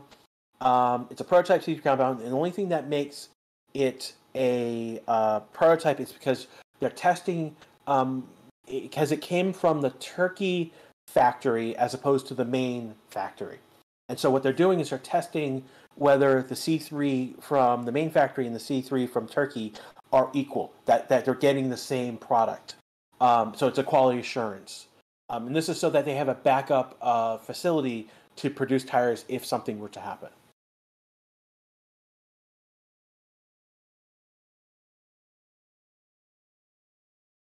So, just to go over the board, again, let's take a moment to look at the board and times. Again, Leclerc has done a is P1 with a 131.024, and that was on a C4. Russell on a C4 as well, 131.442.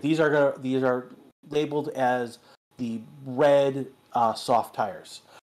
We have Perez done in a 132.612, and then Gasly a 133.627, and then Hulkenberg 133.329. Our rookies come in with Drugovich and Piastri P6, P7 respectively in the 133s, and then Albon is done a 135, and then Bottas 140, and then De Vries a 141. And that's where we stand in terms of the six drivers in our session. Everyone else that you see from P11 down will be driving in the next session.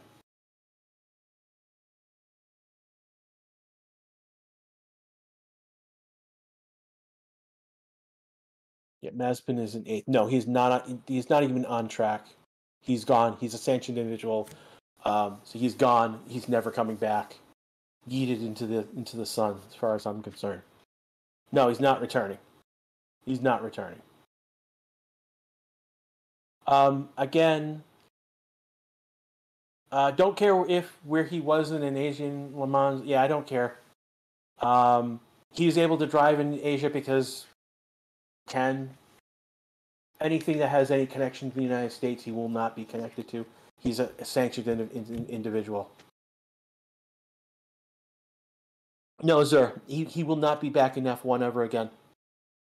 And the bottom line is that he is sanctioned by the United States government with his connection to the Russian oligarchy because his dad is one of those oligarchs. He will not return. Period. He won't. He is banned in the UK already, flagged out, and there's no way he would be able to get into the United States. The bottom line, he won't be able to get into the United States. So, moving on from someone who will never drive an F1 ever again, They just brought Leclerc back into the pits. They're showing now Gunther talking to someone. That's interesting. Perez setting a new fastest time for himself with a 1:32.459. He hasn't improved his position, but he's just improved his best time. Which team has had great testing? That's a good question. So we know Red Bull has had a good test session. Ferrari has had a good test session. Haas to a certain extent has a good test session.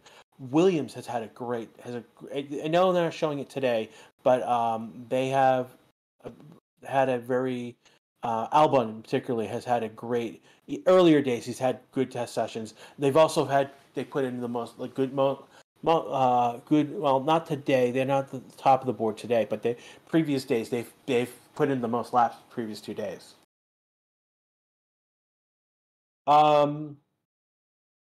I think the better question. Alfa Romeo has had good test sessions. Zhou took the top of the leaderboard at the end of the day yesterday. So those who have not had good sessions. Aston Martin has had a mixed bag with testing, but their issues have been awful at the beginning, then come back, and then awesome at the end of the session. Mercedes has been a mixed bag because we expect that because of where they have been previously in previous years, the fact that they are not dominating, because that's the expectation, is that Mercedes is going to dominate, and they're not, and it's a like their car, they are okay, but for Mercedes, okay is not okay. They need to be good and great, not just okay. The one team that testing has not gone particularly well, has been, excuse me, has been McLaren. They're not where they need to be, and it feels like they are. I mean, they were 5th last year, and it feels like they are dropping backwards right now. Alpine and Aston have improved. Again, Alpine was 4th, and they're shown like nothing has come up with an Alpine car. They've done laps. They've done well with laps. Gasly's 4th right now on the timesheet with 23 laps, which is a good. The only person who's done 30 laps so far has been Bottas, and after that Perez 28. So they're like up there with laps. They're up there on the landing board. They are in that mid, where they're in that range. It's a better position than where they. Well, again, they were 4th. I mean that they're 4th right now. Moving on again. Again, we're looking at maybe McLaren maybe falling back from 5th, but maybe further.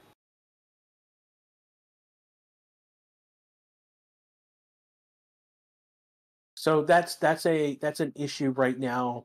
Like that's a concern. Where is McLaren in terms of the other mid teams? And right now they look like they're struggling, and they have been struggling. Like again, day one, the same issue with brakes overheating came back again as they did last year. So.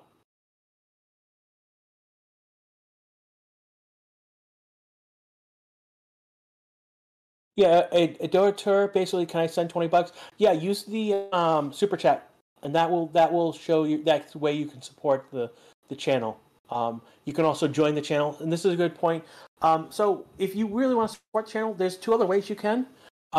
If Racing Systems put in drop in the link to the mug that I have.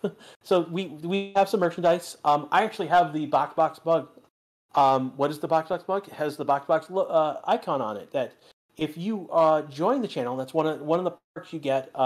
Again, I'm gonna just put in. Give me a second. I'm gonna put all the.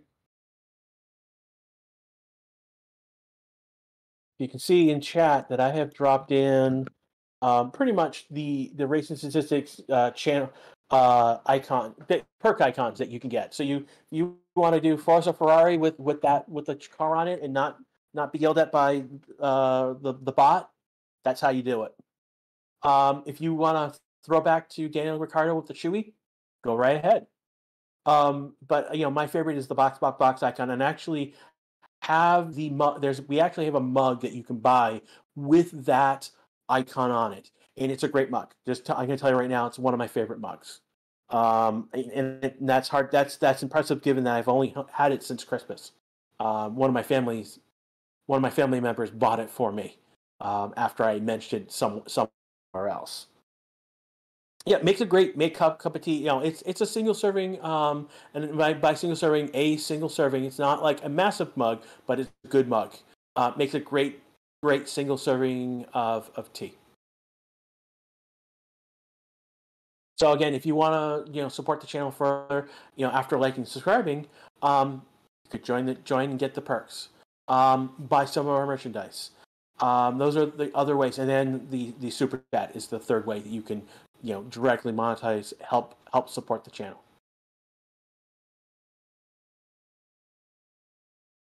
Yeah, Haas is looking good for first time. It like without some of the drawbacks. Yeah, where do we buy the mug? We should remember. Here's our. Here we go. And if I will drop the link into chat. There was a comment made about Sonoda. Sujay Kumar says maybe Sonoda will be replaced, and that is one of the interesting questions. This is his third year. This is the third year in F1, and so there is an expectation he's going to perform better than he has previously. Because last year he did not perform particularly. There were moments where he performed well, but most of the time he performed horribly. Same with Gasly. It was a bad year for AlphaTauri. The expectation is that AlphaTauri is going to perform much better just by the sheer fact that De Vries is in the car. De Vries is an older driver. He's a more mature driver, more experienced driver. He has won F2, which all the rookies have pretty much have done, or done well in. But he's also won the FE champion, so he has won elsewhere. He has, and that's grit. That to win a championship like that elsewhere requires grit and determination, and that is something you want in your F1 driver. And that yes, he's 10th on the board right now. But we don't know what programs they have him running right now, and we're only halfway through the session. He could be right now just doing. Well, he's not on track right now, but he could be later on. He could be just pounding laps for reality purpose. So that he is one of the dark horses. I think he could be in the top 10 at the end of the year. He's just that. I know he's that. I just feel like he's that good. That he has that potential, and that's why like when he put the Williams into points at Monza, that was a big deal. Who could replace Tsunoda? I mean, we're talking about the Red Bull family. There is a lot of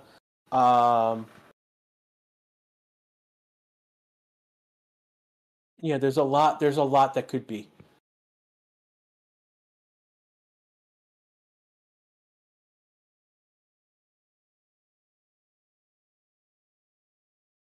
You think Liam Lawson could replace Tsunoda? He is someone who could be Liam. Is it Lawson? There's a couple other drivers. Yeah, I think Lawson is one of those in that pipeline that could replace Tsunoda.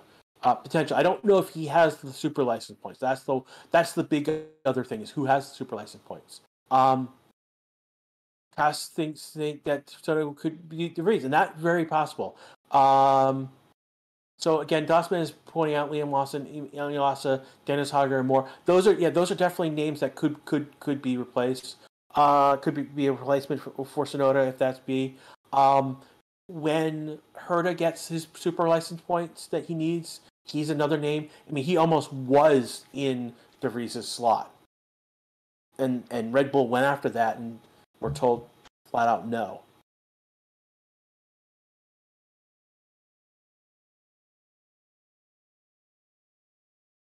One Kenobi says get Daniel to replace Sonoda. That is definitely a potential for someone to be in that place to basically, yeah, Daniel could replace Sonoda. He could also replace DeVries if he's not performing. That would be really, that would be crazy if that happened. That would be a mid-year turn. I don't think. Yeah, I don't. That would be a crazy mid-year gift to happen.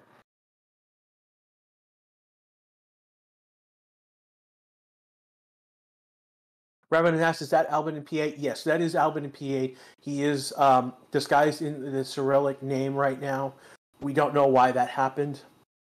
We're again, the people who are handling that are handling that. That's all I can say.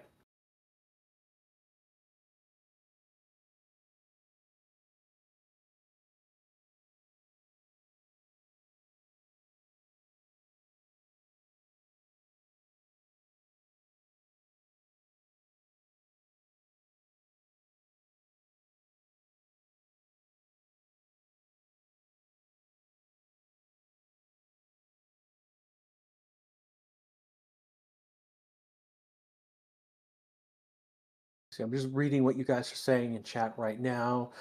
There is a point system. Basically, the way you get points is basically you are active in chat and you're talking, and it also being here plus wrestle time hasn't been updated for good 25 yet because he's been in the pit for 25 minutes.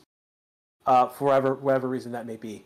I know they were doing work on the card they're doing something on the card for a new program, and that's going to just take time. The points so basically we have a leaderboard based on people who are here regularly. The ways you get points, essentially, you're active in chat and you are doing like super chats. Also, add more points than just as well. So that's another way. What points are? They're bragging rights, but to be quite honest, at the end of the season, the top 20 chatters get thrown into a simulation race. We just did the simulation race for last year's chatters, and that's another.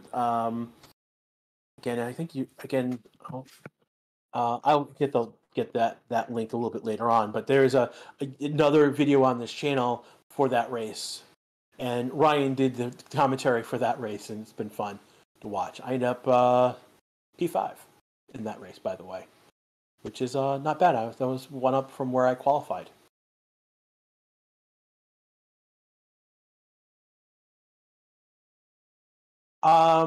I think we only did one. I think they did that you're gonna have to ask the basically the simulation race is just something we do at the end of the season for it's a one-off event.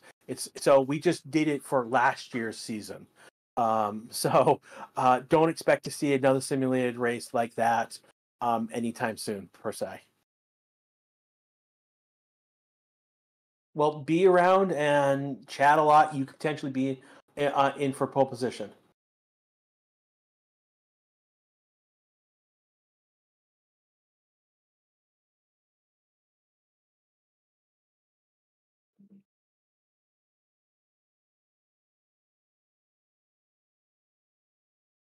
Sugar says that AM didn't do justice to Seb, and that's a debatable point. That's a talking point. That's a debating point.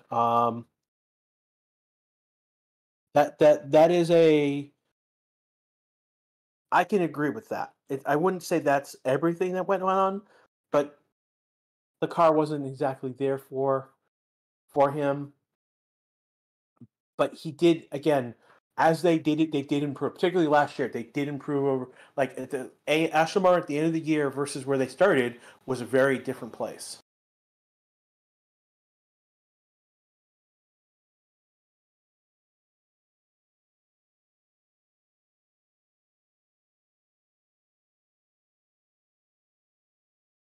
And we don't know why his name is in Russian. It's just that it is today.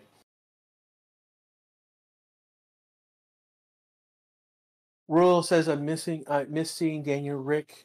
Um, I actually don't miss Daniel Rick because, um, for me, his antics, um, really detracted from the fact that he wasn't doing well. The fact that he wasn't doing well made his antics more grating on me than adorable. So I'm kind of glad that he's off the grid right now to figure out again because what's going on because he's better. He was better than he's been. Like we know that he is better than he showed than the last 4 years, and that's a mental thing, and that's why he's off the grid. And I'm happy that he's taking a step back to fix the upstairs before he comes back. He will be back. Yeah, I mean like it's either he will be back or he will be over here in the United States like in NASCAR or IndyCar.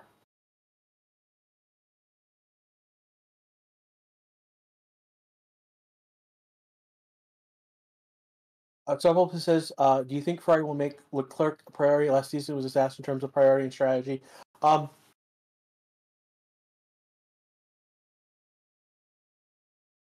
when we talk about priority, if we talk about if the team was equally split down the middle 50-50, I actually think Ferrari's going to lean 55-45 in Leclerc's favor. Now, this is different from other teams, such as like you know Mercedes. They're going to lean harder. They're going to lean harder on for Hamilton as opposed to Russell, because they want Russell. Um, Russell. They want. Sorry, they'll lean on towards Hamilton as opposed to Russell because um, they want Hamilton to win another drivers' champion. They want to be able to say that they got the record breaking eighth world drivers' champion on that day. Yeah, I don't think Kevin Harvick would do well in F1. To be quite honest, um, Kevin Harvick doesn't feel like he is. He's not a talent that he's. There are people who are specifically NASCAR people, and they don't. And the issue with them is that if you're specialized, then you're not you being able to jump to other series is not as easy. That's why Alonso is. That's why we bring up Montoya. That's why we bring up Alonso because they have shown that they were able to jump across other series and do well. Montoya particularly has a Indianapolis 500 winner, and that's something that stays with you with the rest of your life.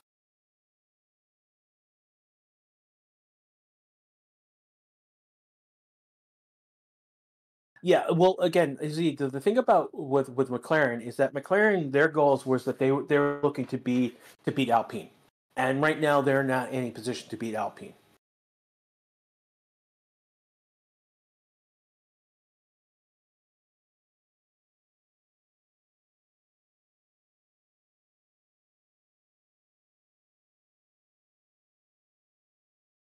How is Ferrari behind Red Bull? Um, more that Max has been shown to be stable and solid in the new car, and and him being the reigning world champion, how he dominated last year, gives him preference. It gives him the reasonable doubt. We give him uh, we can give him that advantage. Um, but on paper, very much last year, but Ferrari had at times the better car over Red Bull. Bottom line, he had better. Ferrari was a better car, particularly at the beginning of the season. Ferrari was better than Red Bull. In fact, when we go and look at Miami, Leclerc was like 40 points ahead of Max. So let's just and then there was that moment where it just all shifted and it was just Red Bull all the way home. So those purposing, yeah, study says purposing is gone. No teams are dealing with a purposing issue. What they're dealing with is there are points on the track that are really bumpy, and it looks like they're purposing. They're not. It's just bumpy sections. And in fact, earlier today we had Oscar Pulaski spin out because of those bumps.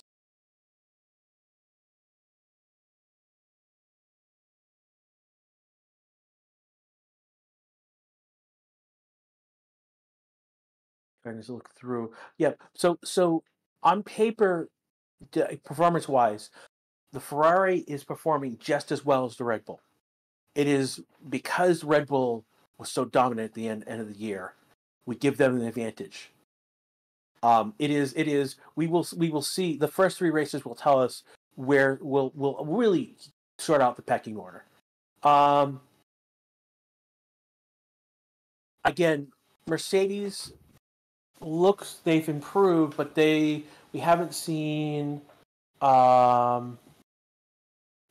them like really push like right now. The top 3 is Ferrari, Mercedes, Red Bull, Alpine 4th. Aston Martin is 5th. We've got Haas in 6th, McLaren in 6th, Williams 8th. Alpine. Sorry. Sorry. Excuse me. We've got Williams 8th, Alfa Romeo 9th, and then AlphaTauri 10th. So we've got a kind of a pecking. The top 3, top 4 are showing up on the board, as we expected. So.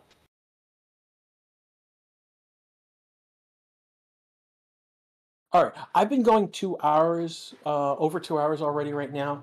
I need to take a moment to reset things, get some more water for the next 2 hours. So I'm going to be gone for about 5-10 minutes. Give Racing Statistics a heads up to bring in music for a little while, because we have. Let's ask if he wants to just.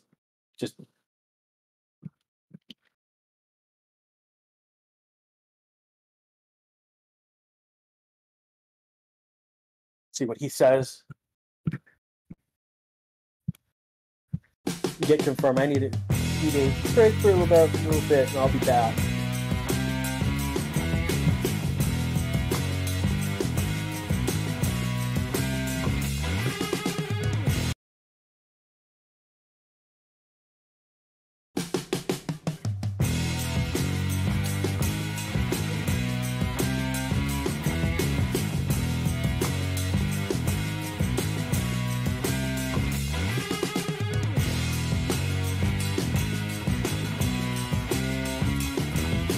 Again, we're about almost to 500 likes. And yet, a couple of you guys give us more likes, get it over 500. That'd be great right now. There's about 1,000 of you watching right now. I want to thank you for coming and watching.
Okay.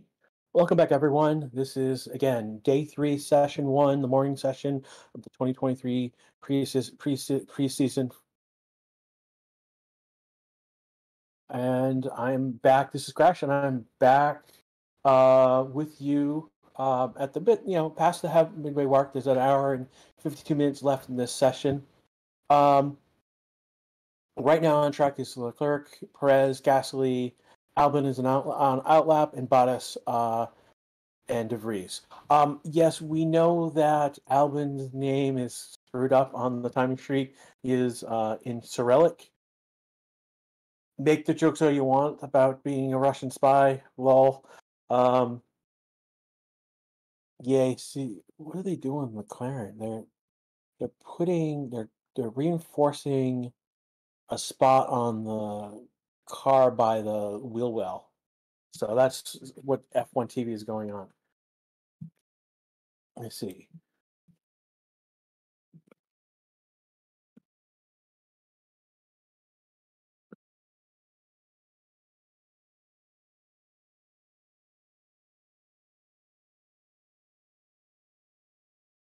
Doing some back stuff. We may have someone else be joining me later in a few minutes, a minute or so.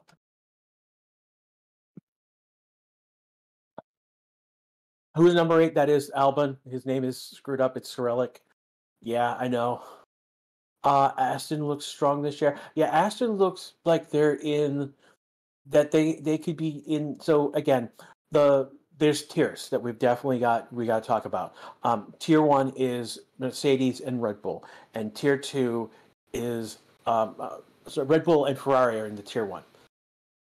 And depending on the day, we have Mercedes, and that's the kind of the pecking order we have right now. Merc, we don't know if Merc is back into that tier 1 or whatnot. But then we have after that the best of the rest, and basically we know Alpine is definitely in that mix. Aston Martin definitely in that mix.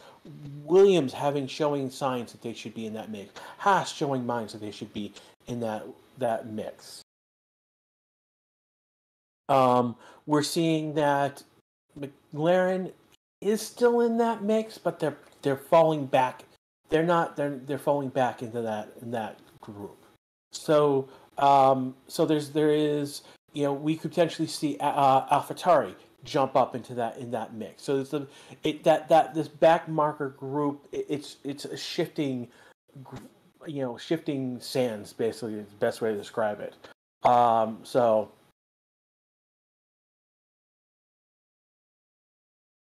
So that's one of the things that we be aware about, and that's expectations based on where you are. Like Mercedes, if they were expected to be in that backmarker group, we'd be saying they're doing really awesome. Wow, look at them, they're doing really great. But the expectation is they're Mercedes, and they've been dominant for so long, and it's weird. Like you guys are all like weirded out the fact that Mercedes is not dominating. So that's one of the things to look at right now. Again, we've got about 564 likes so far. Can we get more likes, people? We've got over 1,000 watching right now. I know we can get more likes for this game, and it helps us basically to bring in more people to our community. If you enjoy what we're doing right now, help us get more people to enjoy this. Help us get more people to subscribe to the channel. If you're enjoying, if you're watching, please like and subscribe. If you hit that bell, you will get notifications when we go live for next week. We will be going live for each of the sessions, practice sessions. We will go live for when we go live for qualifications. When there's sprint races, we'll be live as well, and obviously for the race itself. So we're a watch along for everything for Formula One. The other way you can help the channel is basically you can join the channel. You'll get a little badge by your name saying that you're a member of the channel in that particular way. You also get one of the nice perks of being a subscriber. You get these nice specific emojis for the channel. I just threw them in. My favorite, obviously, is the box. That's because we have merchandise. There we go. You can, and one of the merchandises is we have some stickers. We had I believe, I don't know if we're still selling it, but there was a thank you Seb sticker from that we had last year when he retired. We have the infamous box mug that I actually own. I can have it in my hand right now, and I've got some water in it. I've got other drinks around me as well because this is a very long session. And then finally, the other way you guys can help support the channel is by using the super chat. You don't need to use the super chat, but it's if you wanted your messages highlighted, we will definitely. So they're giving a message to George in L15. No clue what that means. If anyone else knows what L15 means, otherwise it's going to be the Plan E for testing session. With me now, I now have Farrell with me, and how you doing, my friend? Doing good. A little bit surprised that you've been going along for so long without saying anything. Could have. Well, I've been saying to you guys in the commentary box, as opposed to, I've been going live for over 2 hours already. I just needed a break to use the bathroom and get more drinks to get through this last 2 hours. But yeah, have you been following the session so far? Or you just No, I literally just got out of bed. Okay, so basically, Leclerc and Russell, we're into the 131s in terms of times. Leclerc did a 131.024. Russell 0.418. Both of these were done on the C4.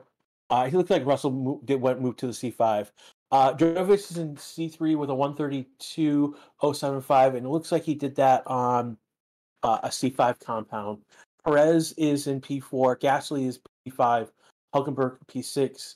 Praski P7. And then we got Albon, who is on the board in Cyrillic at P8. He's got a 135 time. Bottas is P9 with a 139, and then De Vries has done a 143. So, in terms of laps, like both Bottas and De Vries, they're just pounding the pavement. They've done over 58, 56 laps. Leclerc does 35, Russell 32. So we've all, I think the one outlier is Piastri, who's done 25. About an hour ago, Piastri did. So there's those bumps by I think turn 10, turn 11, by the pit entrance. Piastri did a full spin over there, and he's lucky that he didn't hit anything else, and just only flat spots on his tire. Well, sounds like there's been a lot more going on than the past sessions, but also what I see is Bottas being 7 seconds of the pace there, but he is on track. So what's going on there? Do we have any information on that? Not really. I mean, it just looks like he's done 59 laps so far. So it just looks like he's just pounding the pavement and doing long runs. Basically what it looks like. Really not much to say from his. Let me just take a look if there's any comments on the F1.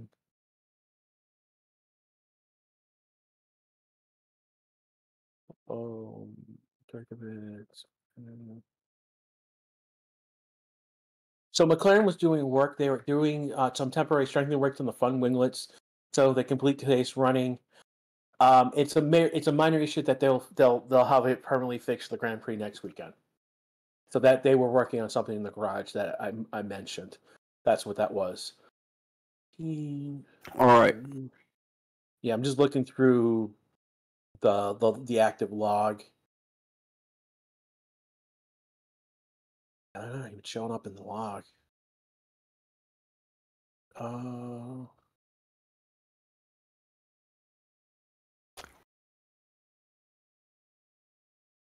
yeah, like the most worst purposing that's happening is coming from the Alfa Romeo, but that's interesting because they've teamed with the most laps,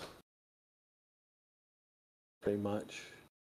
Yeah, that's the only thing I see so far.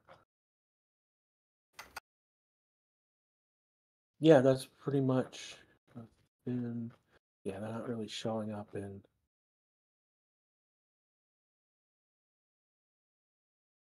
There was a very early in the session, a piece of the Red Bull vehicle came off, and we had a red flag for about 5 minutes, so that we could get the cars off, get the piece off, and then get that piece of debris off the track, and that's the only other thing that's happened.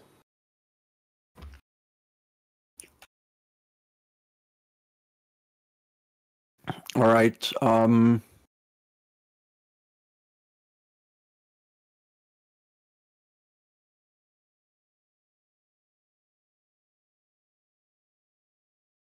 So again, I just want to thank everyone for being here.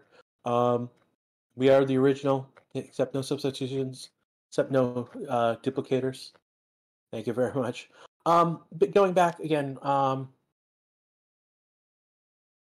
me see. Take a look at timing sheet again. Everyone is pretty much on medium tires except Jurgovic, who a timing sheet's not up to date with what tire they're on at the moment. Let's see.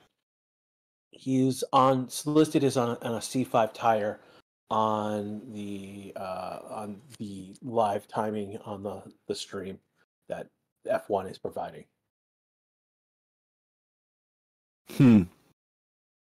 Do we have any information on Stroll's well-being?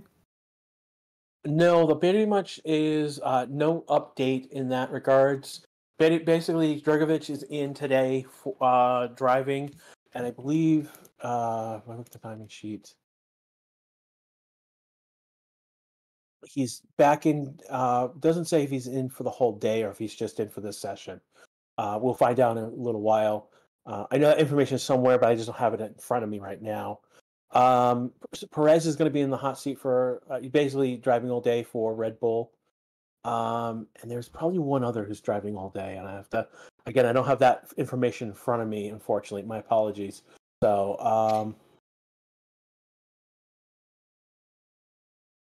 F1's got a poll asking if Alonso's going to run a race this year, and it's split down the middle, 51, 54, absolutely that he will. So that's interesting.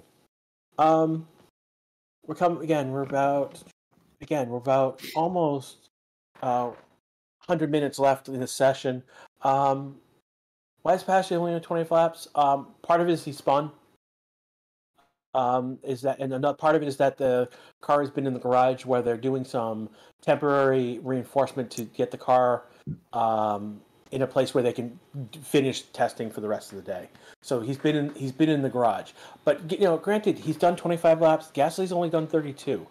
Dragovic has only done 34. So it's like 9 laps, which is not a big deal. Not a big deal in terms of other teams. We're talking not 9. Hulkenberg's done 35. So he hasn't been. There's been problems, but they're minor issues.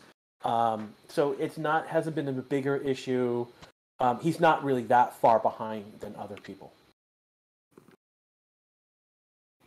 So I'm going to again. We did this earlier in the session, but I'm going to do this again. This is Grash you're listening to. I am one of the people who's a commentator here on the channel. I'm from the United States. I'm in North Texas now. I just moved here from New England. Culture shock, hooray! Give you a good idea of where I live. I'm about 4.5 hours away from Circuit of America.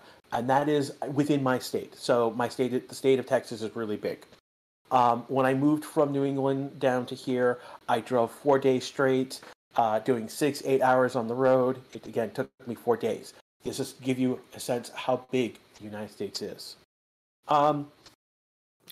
With me right now, I've got Farrell. Farrell, where are you from? The people were asking me a lot of questions about me. Let's have them ask you some questions about you for a change. Same as last season.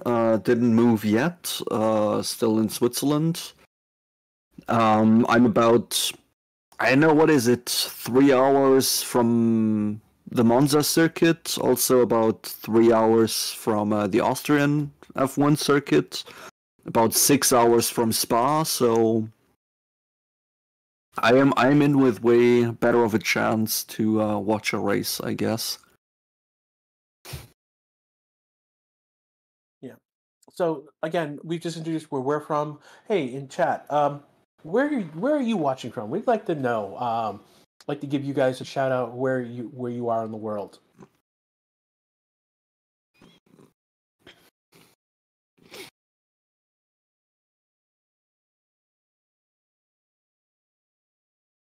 You go look at some of the things here said.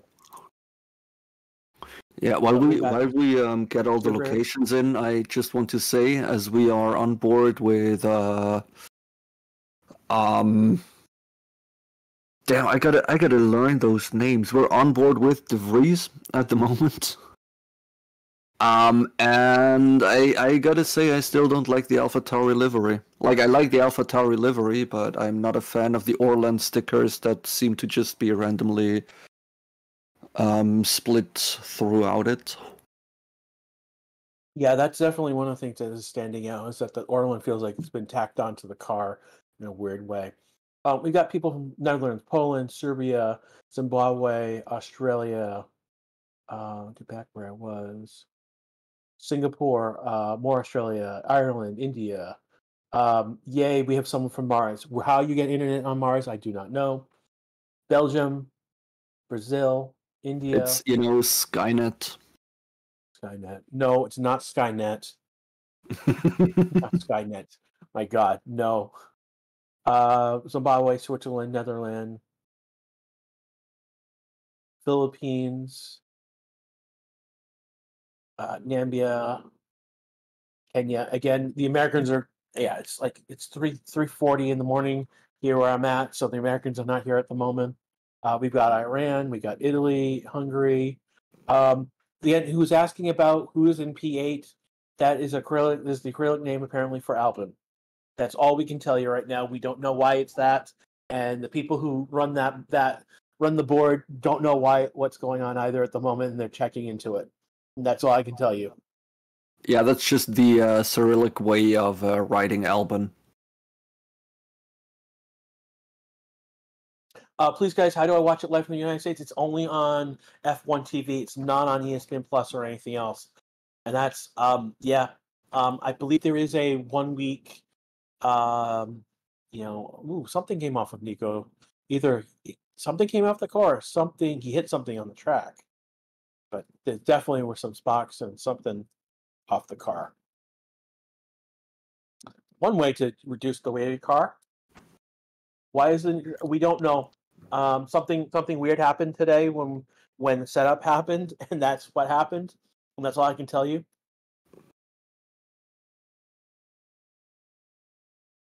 Paul is from England, the old one, as opposed to me in the new one. Again, the New England refers to the 6 states of Massachusetts, Connecticut, Rhode Island, New Hampshire, Vermont, and Maine. Most of the time, some of the parts of Connecticut, we give to New York and say, "Hey, you're traitors," but that's a regional thing.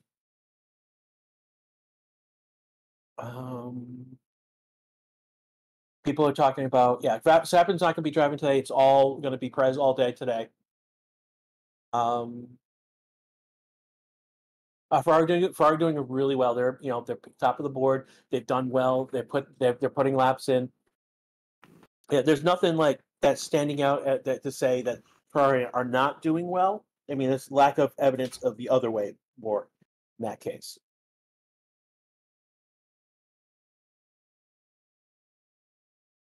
Right now, we're on board. We're watching Logan Sargent go around track in this Williams. He's looking good so far. right through turn 4, he's been looking good.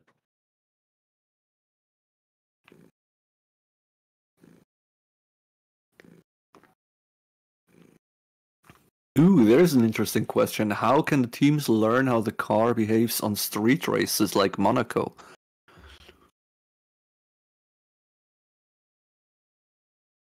What was the question again? I'm just trying to find. How can the teams learn how the car behave in street races like Monaco, where the roads are just way bumpier? Monaco's a bad example because Monaco is slow as heck. Monaco Yeah. is in a old category. But in other street races, like with Miami, part of the issue with Miami is also not just the condition of the roads, but it's also because it affects the tire degradation immensely as well. They're going to learn a lot about that. Those P1, P2 sessions, like particularly with like Monaco or Miami, a lot of that time is basically them putting tire to track and then doing like 10 laps, coming in and seeing where the tire is and how it's performing. Yeah, pretty much. Yeah. So Sam K, like you like again, you're mentioning that you like Monaco for the track, just for spectacle. Miami's going to have is a track of spectacle. Vegas is going to be very much spectacle.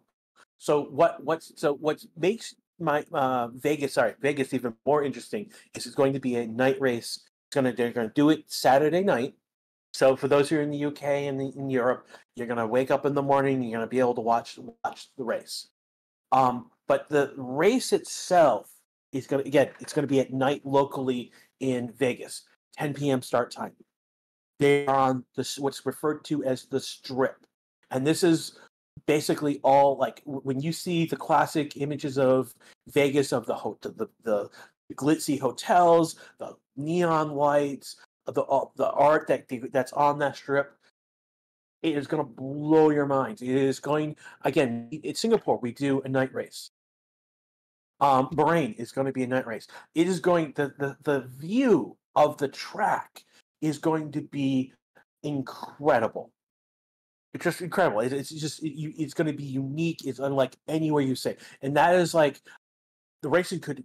I mean, it could. Again, we don't know how the track is going to be, but just the spectacle, just the light show is going to be awesome.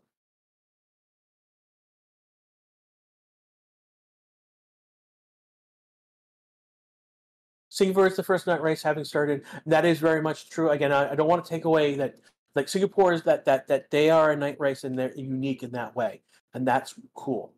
How many night races this year? I'm not sure. I believe they'd be if we count Bahrain. I think maybe 3. It's Bahrain. You have Singapore, and you have Vegas being at night. So. Yeah, I think it's going to be 3. It will depend, and then I think maybe Abu Dhabi, maybe. Yeah, I have to check the times on those races, but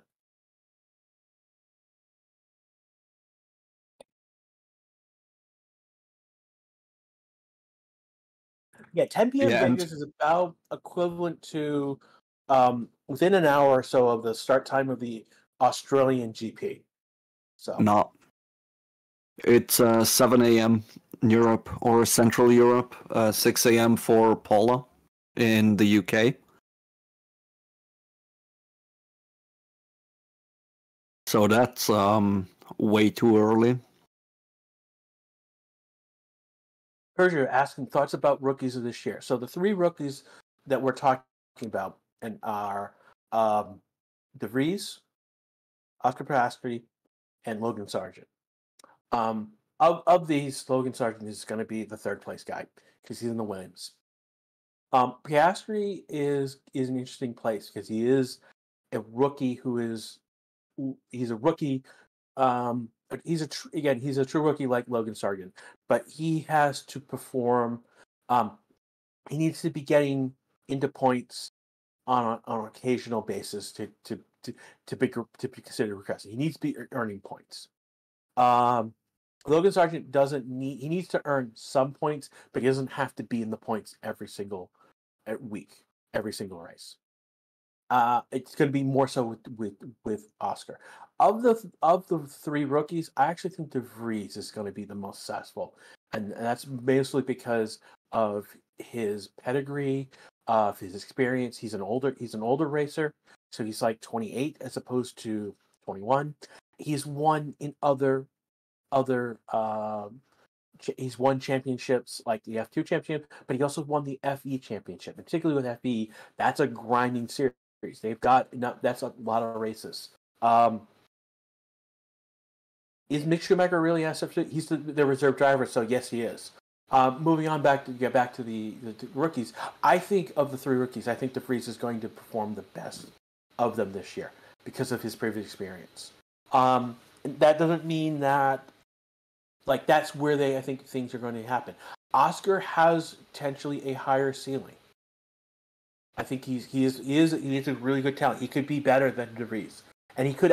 And I could be sitting here eating what I'm saying, and De Vries is beating them. The surprise would be if Logan Sargent beat them, both of them. So, do you have any opinion on the any opinion about rookies this year, Farrell? Not really. Like it's, I find none of the rookies like particularly interesting. It's I mean, of course you can go into all of the comparison, like how will Piastri do compared to De Vries, will De Vries beat his teammate and so on, but it's not like any very spectacular things I am expecting from the rookies this season, unfortunately. Yeah, I mean, it sounds this is gonna be like these three guys can make up a whole episode of Drive to Survive next season, to be quite honest. And us not worry and not like it anyways. Having said that, the season 5, so the season that covers 2021, season 5 has dropped on Netflix. I've watched about 4 episodes, and it's okay. It's not spectacular. I mean, it is. I mean, it's weird watching Drive to Survive after you've watched the whole season, because it is just reiterating what happened during the season for the most part. One of the weird things that they've done is that they have married Gunther and Binana in a weird because Haas is using the Ferrari engine. There's this narrative of a weird bromance. Literally, it's a bromance between the two of them. Where the first episode starts with Bonanno bringing Gunther up in a small car, driving like a madman up a mountainside to, I guess, is Bonanno's vinery, and they're basically having wine. The episode, it's really weird. It's interesting, but really weird at the same time. I definitely like. Even if you don't like Drive to Survive, watch that for the laugh value at least.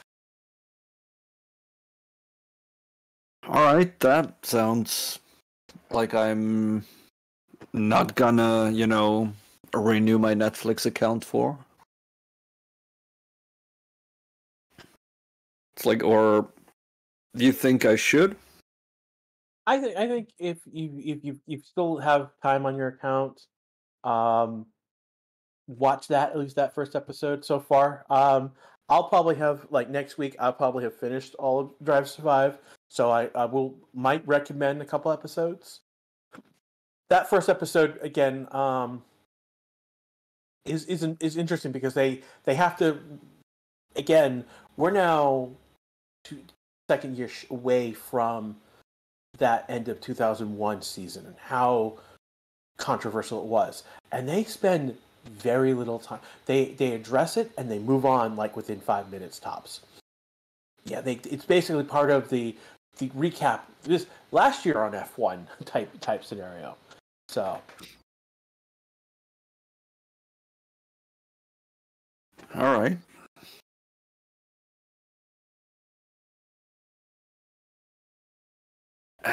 I don't know. I don't expect too much from the new season of Drive to Survive, especially because it's like, it hasn't been that spectacular of a season as well. So, I don't know.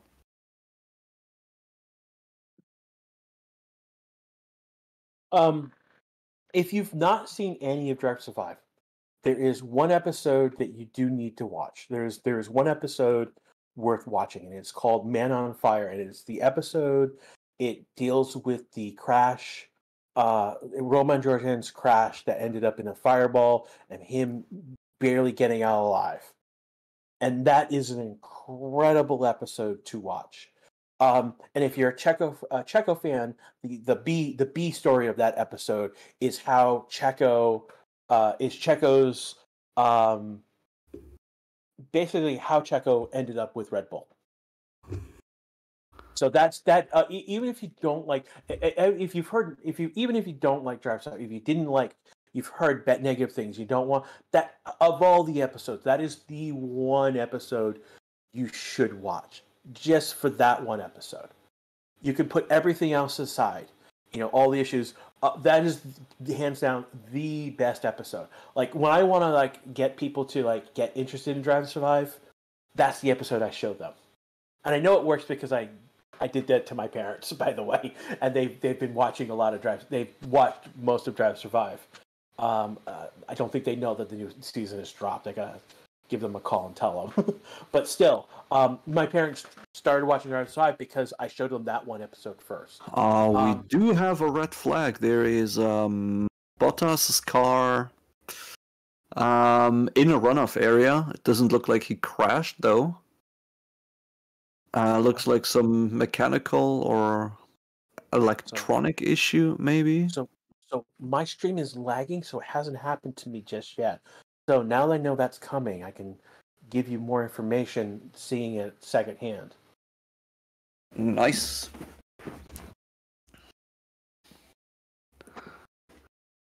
So what time is your stream at? Where is that? 1:18:45. Okay, so I am over almost 2 minutes behind because of a couple different. My stream has lagged a couple and needed a rebuffer, so I'm about a minute away from that. So I will be able to tell you more about that red flag in a moment when I see as it happens. Now it's just happened. Yeah, I'm just watching the replay. Yep, he is. Yeah, he has stopped. It's a mechanical issue. It looks like I don't know. He blew a gasket or turbocharger came loose or something. Maybe the gearbox? Nah. So Bottas is. Yeah, could be gearbox. Gearbox, yeah, not gearbox. For gaskets, there would have been more smoke and flames and stuff like that. I'm gonna call it gearbox issue. Yeah, Bottas is he has stopped at turn 1.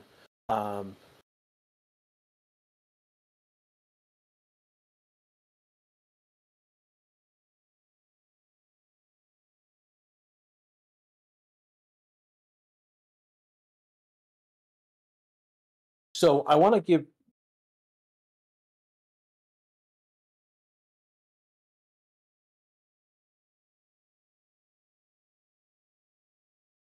Listening to the replay right now. Yeah, you can also just, press the little live button next to your thing so it's glowing red again. Yeah, no, I just wanted to go back over this replay. Now I'm going to jump live.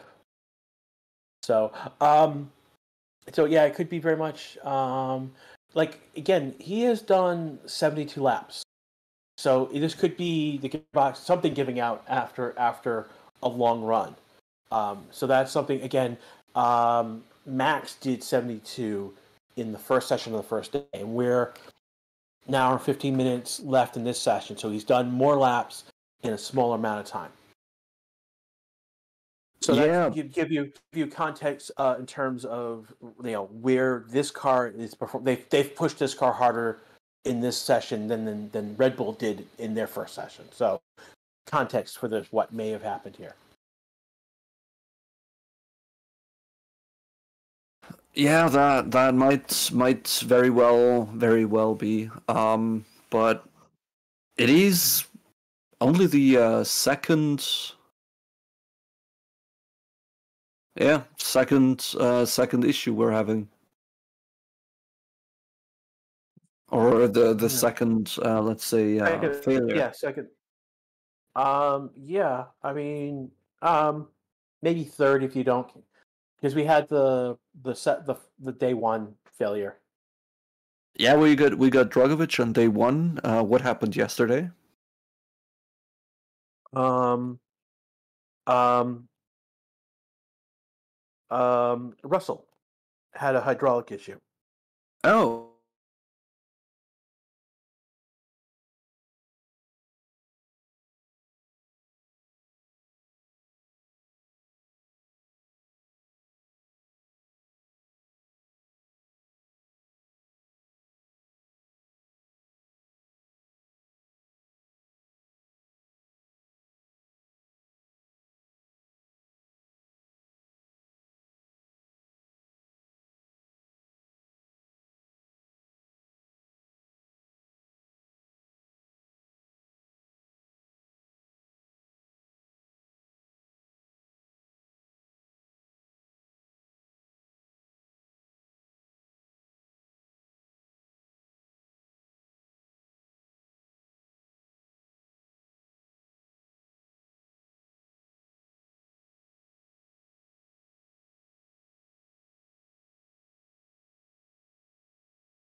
The Alfa Romeo Bottas off the track. So it just happened a few minutes ago.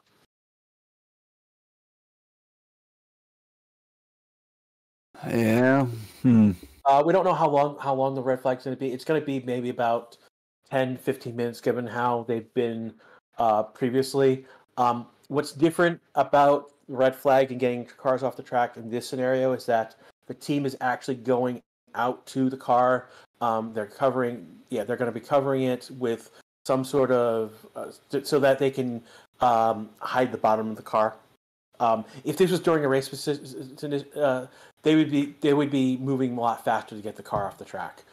Because this is testing and they're trying to hide things from other teams. They're going to take a moment. Like right now, they're putting on over a tarp over the car to protect it and to hide, particularly the floor.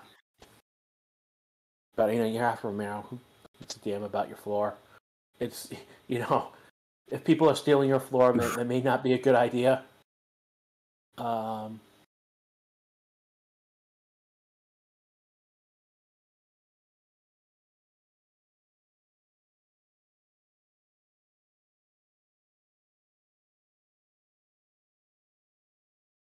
So now the F1 TV comments should shut it because they're just interviewing Bottas, but I don't get a word.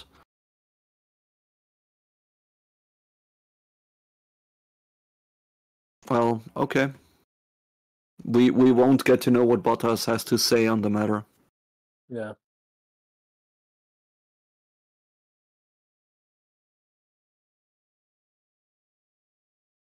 Yeah. Yeah. Nah, sounds like a gearbox issue. Yeah.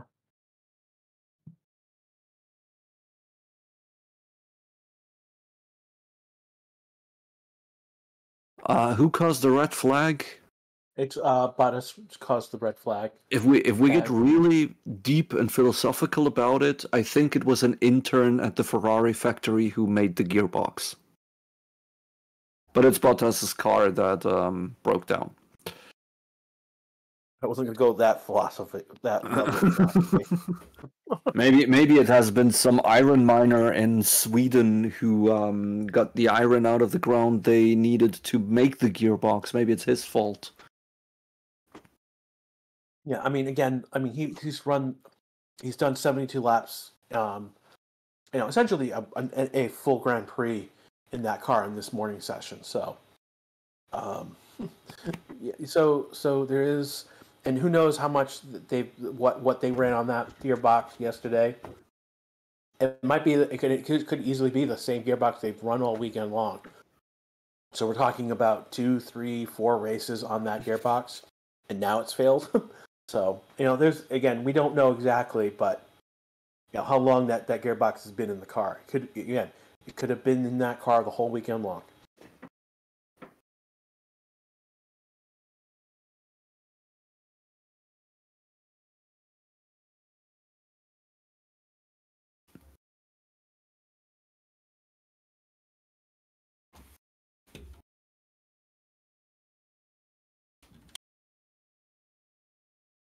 So if you guys have any questions in chat, now's the time. Is a good time to drop them at us. If you have any personal questions about Farrell or me, you guys did a lot of questions with me early on. But so if you got any questions you want to ask of Farrell, now's the time to do it since we're in a red flag. Yeah.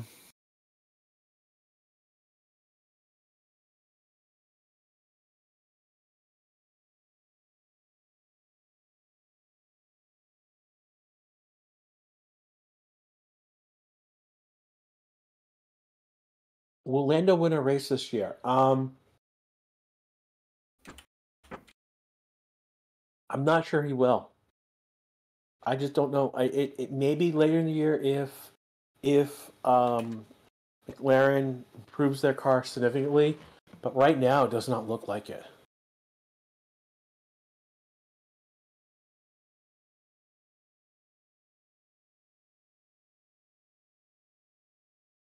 Yeah. Now, to whomever wrote that in chat. According to the SauberGroup.com, who is the owner of Sauber Alfa Romeo F1 team, the gearbox is an 8 forward gears and 1 reverse gear. The entire drivetrain is supplied by Ferrari. So yeah, no, they're not building their own gearbox.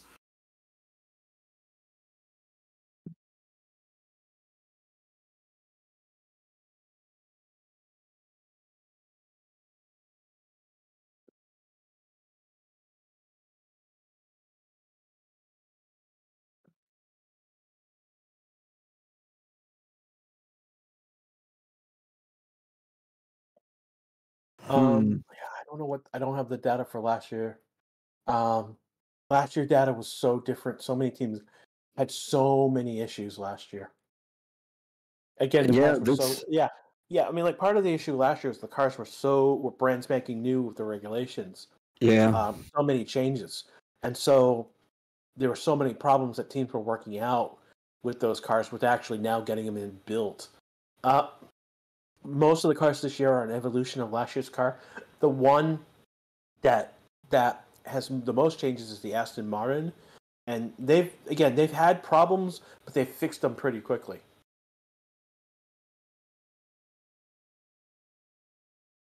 Yeah.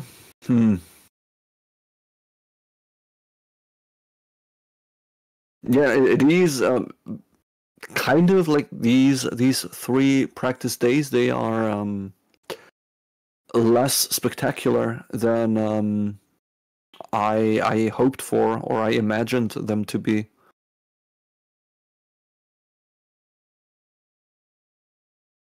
I mean, the board is kind of what I'd expect it to be. Yeah. One of the questions in chat is what rookie is going to be the best performing rookie, and basically there's 2 camps that have kind of formed. One camp is they look at Oscar and they see the future, and it's a green flag now. Nice It's like cars are back out on track. yeah, Aston Martin I think is the first one out. Yeah, Dragovic hitting the track first of the red flag. That seems to be a pattern. First car out seems always to be an Aston Martin. Yeah, I mean they want to get that data from the car. The other camps is that the first camp is Oscar Piastri is going to be the better of the two. The second camp primarily is saying that no, De Vries has experience, and I'm in this camp where De Vries has experience and has won elsewhere, and he's more likely to perform better this year. This doesn't say anything about who has the higher ceiling or whatnot. This is just about this year, and so in that regards, De Vries gets the nod. Every so often you'll get an odd person who will say Logan Sargent, but not particularly why. And but for the most part, people are saying it's either going to be between those two guys. It's because Sargent is American and they're doing everything better than anybody else. So got to be Sargent. No discussion there. And this is why we need the tinfoil hat emoji for the tinfoil roll. Yeah, probably. Yeah, basically, the red flag was that the reason for the red flag previously again was Bottas' car had a mechanical failure and he pulled off to the side. Basically, by turn one, he pulled off the track, and it took about 10 minutes to get him off the track, and now we're back into green flag running. Dragovic was back on, but Albon is on there. Leclerc looks like he's on. Hulkenberg is on. Who else is on? Russell was on track. So we're coming up to 1 hour and 4 minutes left of the session, so about an hour left.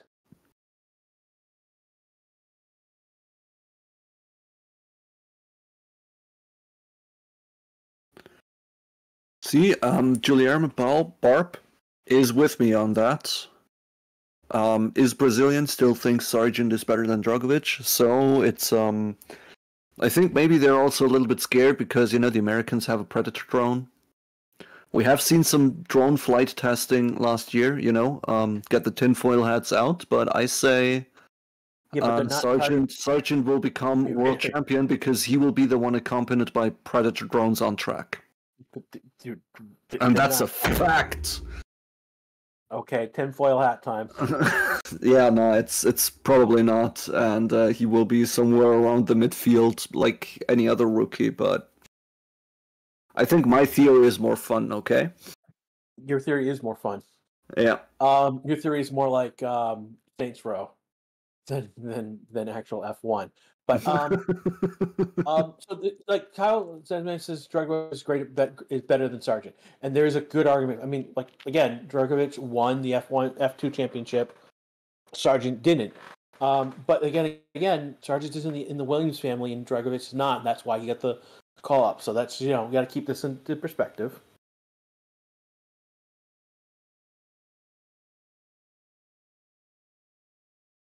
Perez doing an outlap right now. Of those who are left, Gasly, Piastri, obviously Bottas, and then De Vries are in the pits.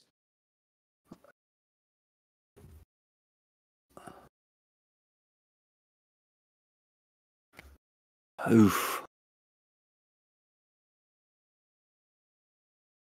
The time differences are getting enormous. I mean, Hulkenberg just finished a lap 8 seconds off of Leclerc. Like I think we have reached the point where times have become absolutely meaningless. If you're looking at on the timing sheet, the 139, the fastest time is actually a 131.024. Yeah, times they've improved, but not dramatically. So they haven't broke the 130s. Yeah, That's the like again we're down by there, and that's great. I mean, Russell is about half second slower. I mean, Leclerc's 131 is the only time that I've taken really notice so far. After that, I mean, again, we've got another hour in the session, and then we'll have another 4 hour and 15-minute session this afternoon. And those are the times, those times. That's the session that the fireworks are going to show off. And the fact that Ryan is, the fact that Ryan is doing that session is going to be a great time because he's going to be excited as those times come dropping down significantly. So that's going to be really, really good. Yeah. So like everyone you see from 11 down, they're going to have great times. They should be breaking what we have on the leaderboard basically right now. So probably won't it be Perez in the afternoon again? Yeah. Well, Perez will, but those guys plus Perez and I think one or two others are going to be in that afternoon session.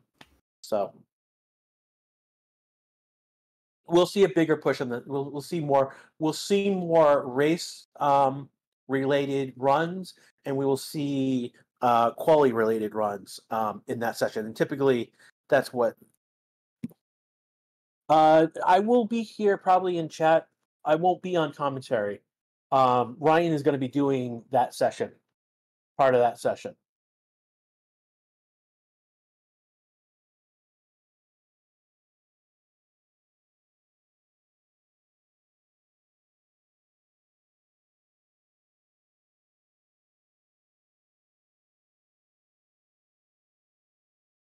I will probably get a try out.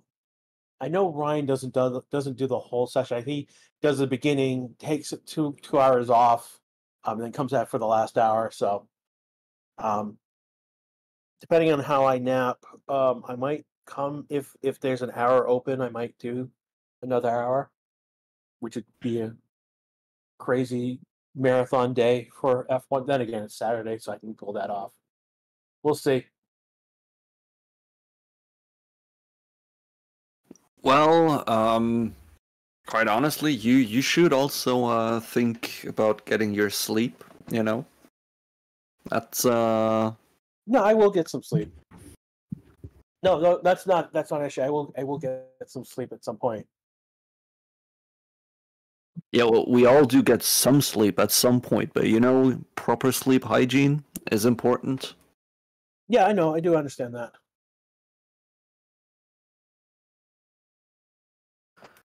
I mean, it's already 4:16 a.m. in the morning here. I started at 1 a.m. before 1 a.m.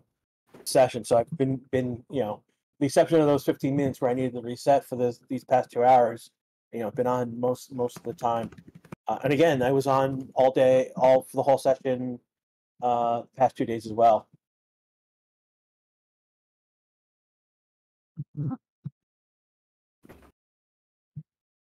Yeah, my Swiss companion here in chat says we should get the American to sleep.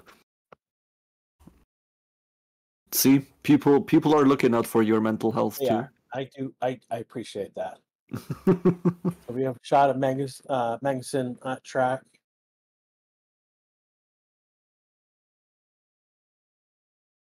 What do we have?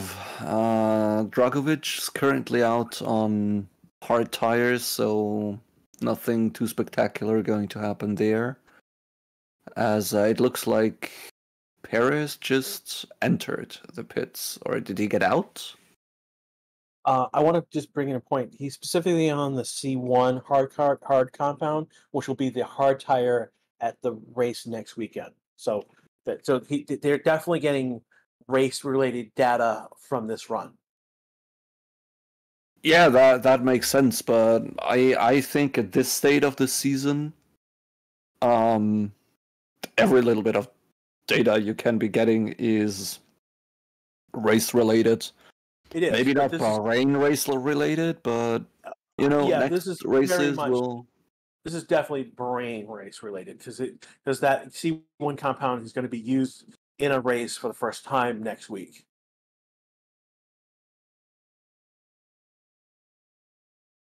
It's been a few hours since I last talked about tires. We'll just bring that up one more time. So, one of the new changes this year is that um, we have a new compound of tires. So basically, what was C1 last year has been renamed C0, and a new C1 tire has been put in that slot. And basically, that C1 tire is a midpoint between what was C1 and C. It's a hard tire. It's a harder tire, but not the hardest tire that we have on the we had grid. It will be the second hardest tire. So next week for the race, Pirelli is picked to use that C1 tire as the hard, the C2 compound as the medium, and then C3 as the soft tire. When we go to Jeddah and Melbourne, C2 will be the hard compound, C3 will be the medium, and then C4 will be the soft.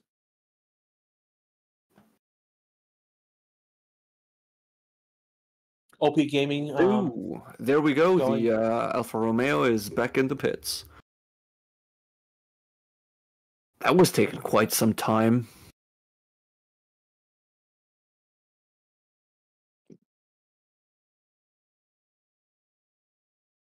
Stream, yes, there is 5 dry compounds. No, 6 dry compounds. So we have a C0, C0, C0 through C5. We have the prototype in there, right? No. Or is the prototype a 7th tire? So for this weekend, we also have a 7th. We have a 7th all right. compound. Yeah. So for race, there's a selection of between C0 to C5, and then this weekend we have a prototype C3 tire, which is basically same thing as the normal C, except it's produced in a different plant. And it basically Pirelli's doing a quality assurance check that tire has the same performance wise actual performance data is going to perform the same as the C3 tire that comes from their normal plant. And they didn't know.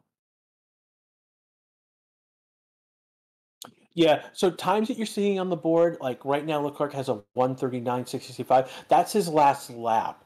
That's not his fastest lap right now. So just to give you a better understanding of what's going on, it's showing his last previous lap.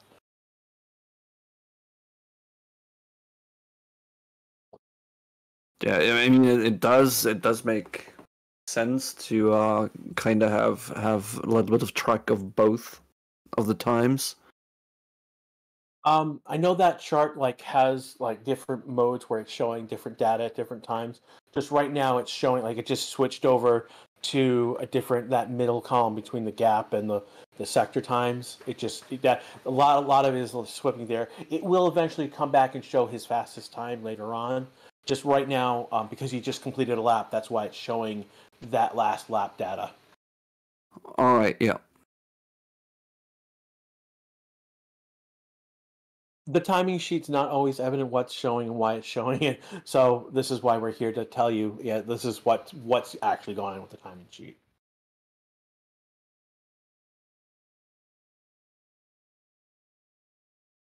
Yeah, that's the thing with Aston Martin. Alonso he is going to get the most out of that car. That's just as I'm not sure if Vettel got the most out of the car. I think he was at the end of the season. But Alonso definitely is going to eke out everything he can out of that car every single race. And that's why the Alpine last year was such a big deal. It's because the Alpine reliability was why he didn't perform as well as he could. There was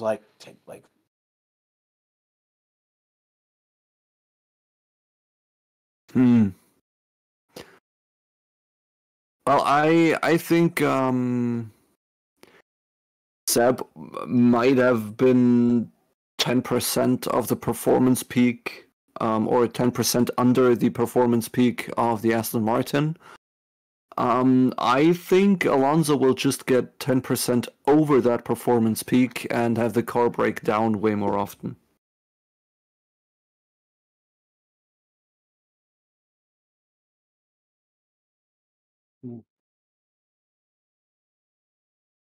That I can see that, given how Seb went out and the way he did. I can see how that 10% was under, and whereas Alonso could be getting 10% over that. Again, there's also that line going up. Alonso, we'll see a lot more from Alonso getting out of that car because he's pushed it. He's going to push it even more. Yeah. Like Seb did. I think Alonso pushing the car more than Seb is a reasonable argument.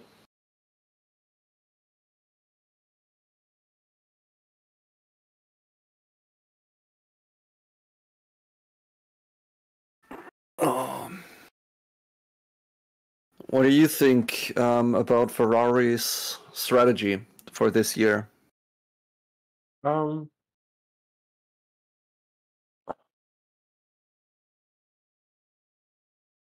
They've changed who's in charge of strategy, and that's the first step of dealing with a problem is admitting that you have a problem. I mean, we've changed the team lead, we've changed the strategy lead. You don't do that unless you've admitted you have a problem. So it is the one who is the one with the Russian name? That's Cyrillic, and that's Albon.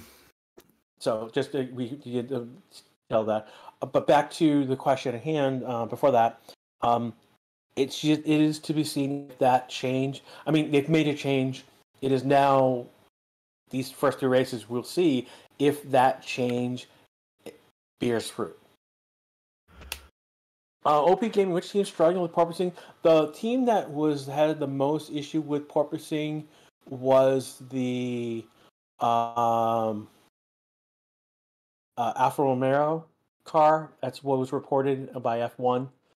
But like they really haven't had much of a porpoising issue as opposed to other teams. I mean, like the porpoising that we saw last year versus is completely different. It is a much minor issue. Yeah. The Alfa Romeo is basically lined up in a soccer wall to keep people from looking directly into the pit as they repair the car.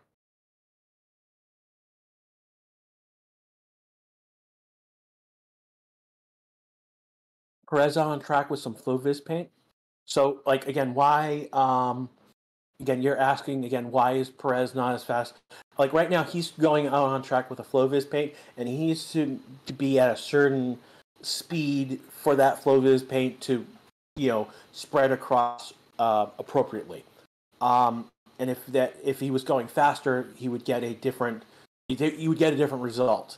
So he has to be in a particular speed range for that Floviz paint. So we'll see. Again, they're getting data every different way as possible.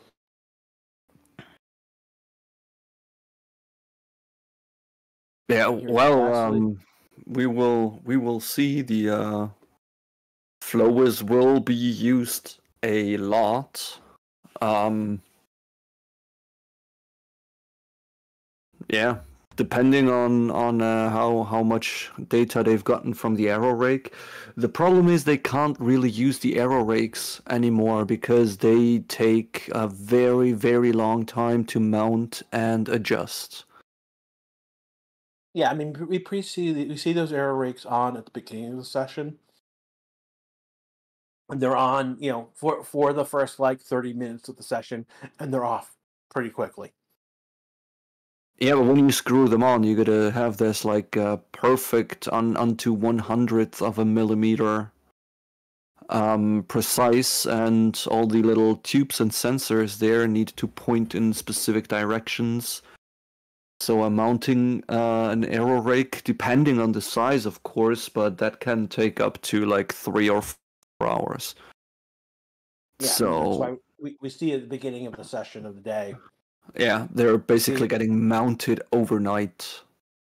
And in the morning you go out with the aero rake, gather all the data you can, and then they're dismounted in about 20 minutes. Yeah, I mean, it doesn't take very long for the aero rake to get data. But yeah, the data they need, they can get it within 20 minutes. So yeah, and that's why now after, and that's getting a measure of air around the car. So why we go to the Floviz paint it's because we're getting a measure. Kirk blocking Russell. Yeah. Being a little A little dive bomby there. I don't know. A little bit of track action between those two right now.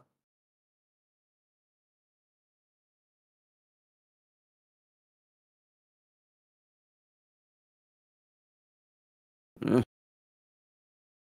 It's literally the onboard from Kirk looks like him trolling Russell at the moment. Yeah, a little bit.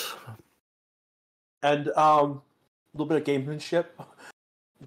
Because what he just did might have screwed up a program that they were running, and that could be that could be something that, like, because he did that, Russell may have to go and do that program from the start all over, which means time that they've just lost because Leclerc was blocking and being a pain in the ass and trolling him for that minute or so.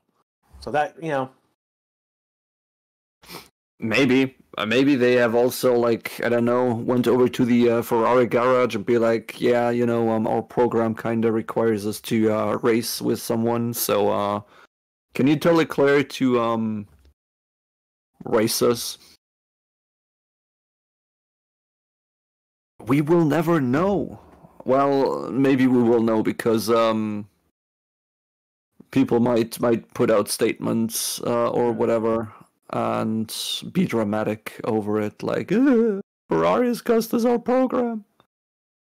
And Ferrari be like, yeah, but Mercedes cost us our program.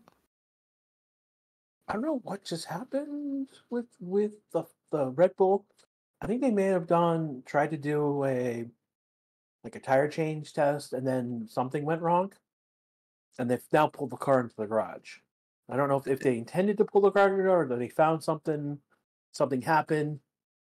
Yeah, I think someone was. I don't know who it was. It looked like Newey, but I can't tell you if it was or not. I just don't have that facial recognition. My apologies. But someone was not happy with what happened. So the car is in the pit and in the garage now, as opposed to having gone back out of the track.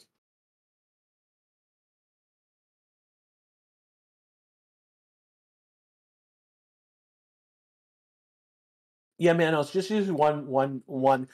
If you had joined the channel, it probably would have let you done what you've done. If you had just used one flame, you probably would have done it. You would have been okay. So yeah, the bot is very particular. Steam Labs, the bot can be very particular about symbols and URLs. If you do something, and it's not always evidence like you've done something wrong. Yeah. AJ, it doesn't look like we're going to be able to correct Albin's name today. Yeah, not while the program's running. Seems like we need to shut the program down, get it off the air to manually input data shit.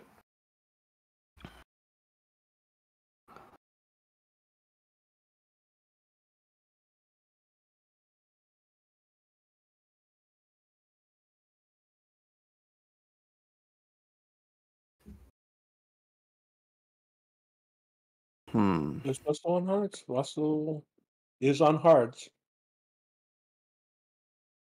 He's on the C1 hards of all things. The hardest of hards.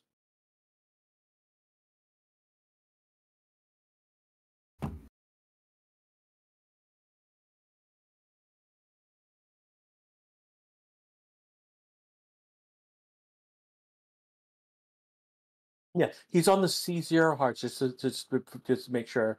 So he's again the hardest hearts is C0 now. Have not seen anyone really use the prototype today. Drogovic is on the C1 hards. Leclerc on the C3 medium. So is Perez, Gasly. Albin will be is on a C4 soft. and then Hulkenberg, Piastri, Bottas. Well, Bottas was De Vries. They're all in the pits, but they're on the last three were on the pits. But Hulkenberg is on the C4. Sorry, yeah, C2. Excuse me, C2 mediums.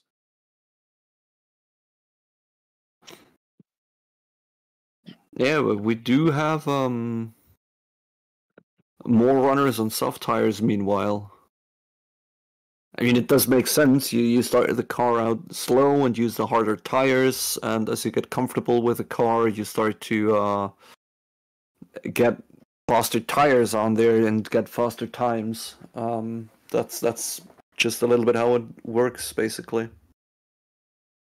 So one of the things is we just saw recently that Alfa Romeo did the wall of mechanics in front of their garage, and that's basically screens are only allowed up when the floor of the car is off.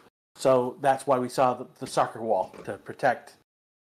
Yeah, it's basically you can't tell a mechanic that he is not allowed to stand there. So it's interesting. The mechanics are actually trained on how to stand where to block those things out. Like they do have their fixed positions where they have to stand then.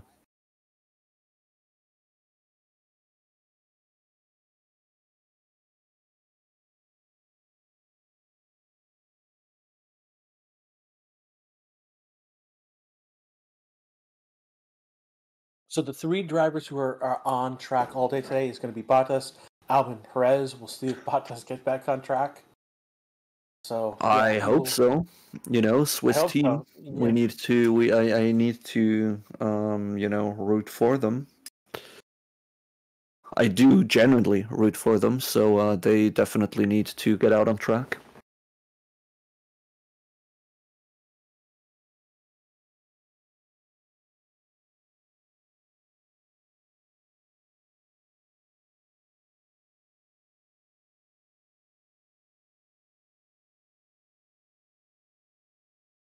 Who's sixth? P6 is Albon. Everyone's just confused by Albon being written out there with the Cyrillic alphabet. So they introduced Pedro Fittipaldi, who is the Haas reserve driver. So one of the things that he's mentioned right now is that it is hotter today, but the wind is switches a lot from the morning to the afternoon. Does like 180 when it gets tricky, but the wind hasn't been a bigger factor today as it's been previously. But he also that it's also hard to understand the fuel loads that they're doing. You have a guy who looks at simulation, tries to work out what the other teams are running, and it's hard to say because we are between, he's talking about Haas between 7th and 5th, and it's hard because the midfield's so tight, you get the balance wrong, and you go down to 8th. So basically, he's trying, they're trying to, other teams are trying to figure out what other teams are doing in terms of their loads and runs, and they don't know. Like as much as we're like, yeah, we don't know. It's a big black box. It's a big black box for the other teams as well, trying to figure out what other teams are doing. So yeah. So don't feel bad that we don't have that information. The other teams can't figure out what the other teams are doing in some cases as well, and they're trying to make their best guess as well. Yeah, it seems like Chet has come to a conclusion, and Albon now is just the new Russian guy. We have Gasly being pulled into the garage at this point. So on track right now, we all only have Drugovich, we have Hulkenberg, who's on an outlap, and De Vries. I will say that seeing Drugovich in the Aston Martin, he's looked good. If he is like the new rookie of this season for some reason, he looks good in the car. He looks comfortable in the car, and he's third on the track right now. He's only a second off Leclerc's time, and that's better than Piastri or De Vries' time. Again, De Vries he's way off. I don't know. That's the one thing about De Vries that I have to say is that he hasn't shown a pace like there's been moments where Sargent has shown some pace. There's been moments where Piastri has shown some pace, and De Vries really hasn't shown that pace in any particular lap in any shape and form. So again, we've got 30 minutes left. We might see that in the next 15 minutes. So what to expect is when we get to the 15-minute mark, FIA is going to go into a program of testing systems. Usually, yellow flag, Yeah, red flags. Probably just going to throw out a meatball flag to someone to test it. Which probably would go to Hulkenberg if the FIA has any yeah any sense of humor. If they have anything to say in that matter, yes, it will go out to Hulkenberg.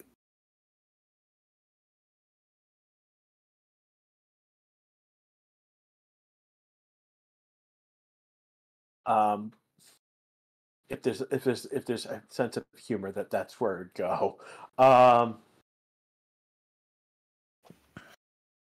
Yeah, no, I don't think the FIA really is known for their sense of humor, you know. Like, really not.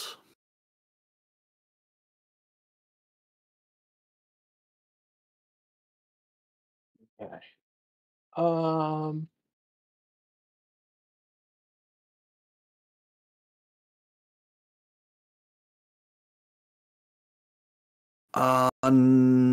No, my Cuban. What? Okay. We will see about 20 more minutes of testing, and then for the last 15 minutes on the clock, there will be procedure testing. That's so basically. Yeah, I mean, basically that 15 minutes is added time to the session. So the FIA can do what they need to do to test their systems to verify that what they're not just the Bahrain system, but just the systems in general, so that they've done a shakedown and they have that procedure down. And again, like one of the things that we coming out of the 2021 season was that the FIA was not following procedures well or correctly. And so the fact that they're doing some of these procedures now is important to get that this practice for them is important. It's a sign that they're moving, that the FIA, in terms of the administration of these races, is moving in the right direction. What I'd like to see is a yellow flag session where they tell a couple of cars to like go ahead. Or do a what they have not done is actually put the safety car on track. It's all been virtual safety car systems. Maybe we'll see that in the last 15 minutes. What we're talking about is procedures in terms of like in terms of the like when a yellow flag gets thrown, when the virtual safety gets card. These are the procedures that we're talking about. Yesterday, you probably heard about the lights out and sort of kind of go scenario that happened. And that's the lights out and away we don't. I mean, before that, what they did is a test of basically a test of the if they were to come to the line, they need to abort the start. They had a test of that where they basically abort the start. They do the formation lap, they abort the start, they do another formation lap. Essentially, it's basically what they needed to do. And so they've done that each of the day. And so the second time around, when they do the start, the what you're supposed to do in testing for that testing start is different from the race start. And so Lando did it correctly for the race start, and Sainz and Hamilton took off when the lights took off, but they weren't supposed to. And so they moved forward and then stopped pretty quickly before they hit anyone. Which was like both of us, me and Farrell, were on at that time when that happened. We were laughing our behinds off watching that happen because, like everyone else, we thought they were going to do a traditional race start where everyone takes off.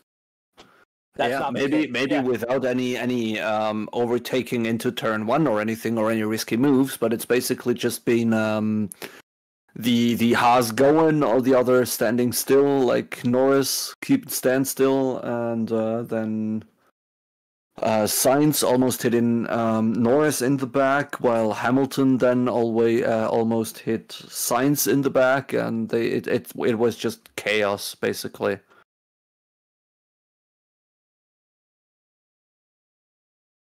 Lots of chaos. Yeah, we not as bad as Bottas start in Hungary 21. Just to have a callback to that. So atrocious. Malak team basically said the practice start was chaotic as F. At Miracle they didn't cut total. We're thank God that nothing actually happened. It was just a moment of they moved, stopped, we had a laugh moment, but it could have easily someone like Hamilton signed someone else, could have crashed, could have gone right into the back of someone else who was expecting them to go.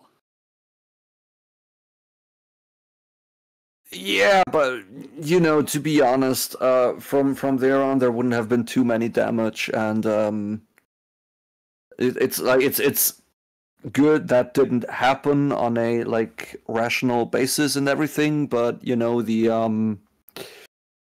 the morbid curiosity in me and my demand for chaos thinks it's very sad that it didn't happen. So someone asked about tires. Russell, the time that he's done and that he's been listed on the stream, the F1 stream, is a 0.418 slower than Leclerc's fastest time, which is a 1:31.024. He did that on a C5 tire.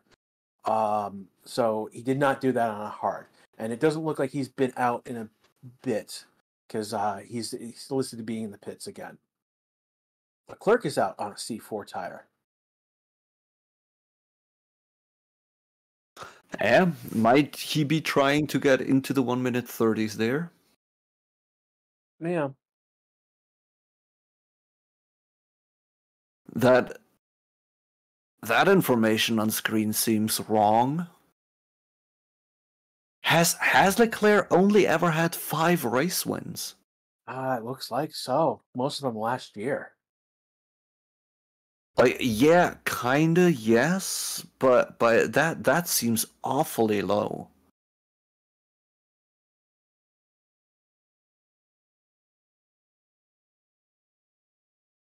That does seem awfully that's a little bit depressing to see. Yeah. Hey Farrell, I need to step away for a minute. So I'm prepared to do this last half hour in stride. So just giving you a heads up. I'll be right back. Yeah, sure. You'll be back whenever. We are not on board with Leclerc anymore because apparently he does not make a fast lap just yet. Instead, we are seeing George Russell. It always looks kind of wrong when the mechanics do something in the cockpit while the driver is still sitting in there. Just want to put it out there. It just I don't know. Just looks wrong.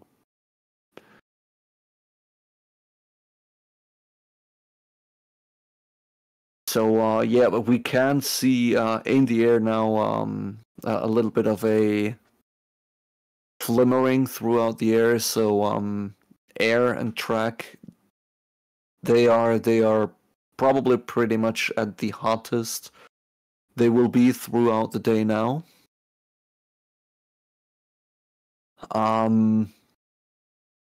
So now would be a good time to put medium tires to the test. I think it's going to be too hot for soft tires. They will just melt away, but a medium tire might not do too bad of a job, while the onboard with Perez shows us that no, it's 4 seconds of the pace. He is not even trying.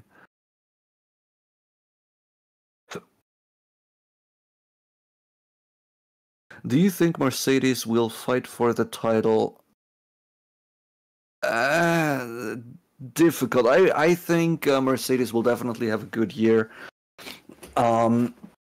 but I just sort of see too much of a rivalry between Russell and Hamilton, and I think throughout the year they will be taking points out of each other. So I'm fairly certain Mercedes, no matter how good their season is, they won't be placing a driver's champion. But I think it might very, very well be that they are in with a good shot for the constructors' title. I think that's probably on the books. That might be something. While I secretly hope a little bit that Ferrari, Red Bull, and Mercedes got worse over the season break to kind of open that battle up to get the other teams with a shot on podiums and stuff like that. Your Tifosi or Orange Army? No, neither one. I am especially or primarily a fan of the sport, and I'm in it for good racing. In the end, if we have a good battle, I do not care if it is Verstappen or Leclerc winning, or Hamilton or Russell.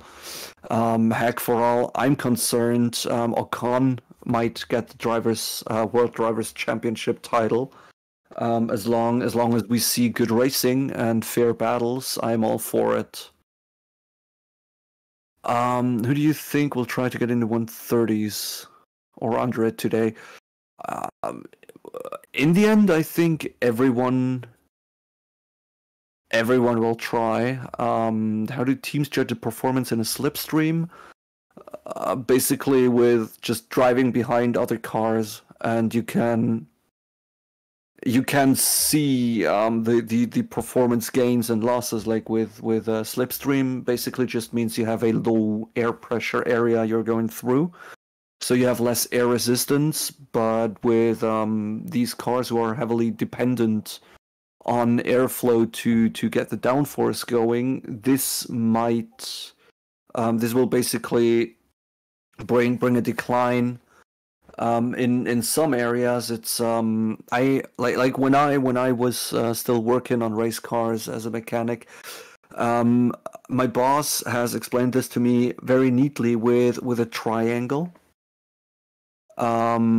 Where you basically have your straight line speed, your aerodynamic downforce, and damn, I'm bad. I forgot what the third thing was. But you can be anywhere within that triangle with that car you built, and as soon as you leave the triangle, so get too far away from downforce or get too far away from straight line speed, you basically just start standing still, or the whole thing just collapses. I think that would be something we need to show you in a video. So I stop rambling about that.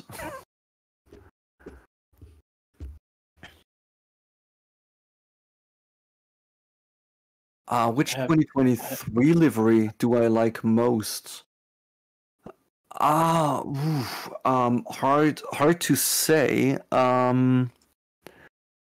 Like overall car design, this year I really like the Mercedes one because it's just looking very, very sleek, but that has a lot to do with the parts on the car, and it's not just the livery, because the livery itself, as far as I've been seeing, the community around Formula One quite likes it. I don't dislike it, but I think it's not the best.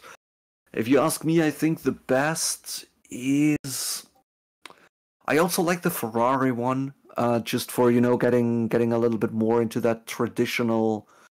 back into that traditional area, and you just look at the car and you see it is a Ferrari and it's just all there, kind of.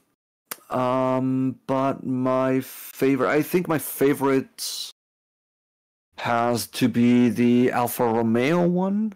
I really like that. I think they have done quite the good job with it.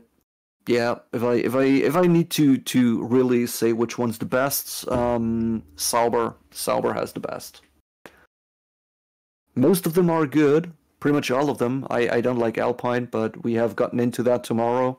I've been driving enough Renault in my life to just have a hate against French cars in general, and they as a French branded team, it's just like I don't like them. Absolutely irrational, but they're French, so I don't like them.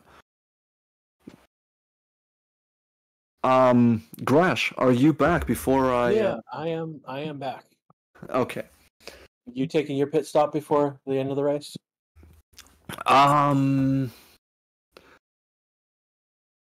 It's 20 minutes. Yeah, yeah. I will just quickly go and raid my fridge, get myself something to drink. So yeah, I'll be right back. Again, in chat, a lot of you have are dropping in a lot of Greek and basically just give you most of the time that we talk in English here. Just to give you a heads up.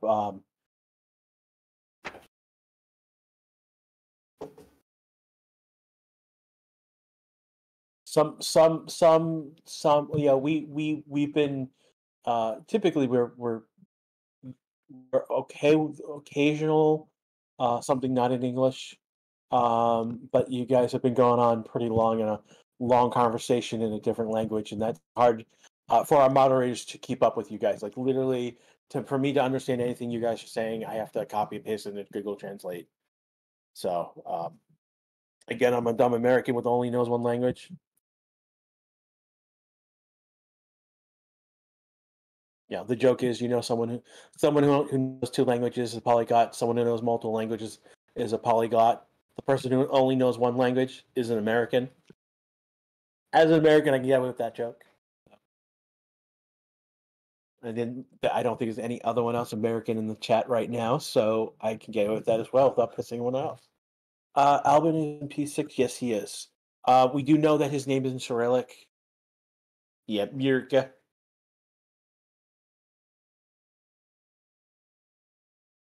Any questions from you guys in chat right now about anything that's going on? How long will teams go full carbon? Well, Mercedes has gone full carbon. They're back in black, the Black Arrow.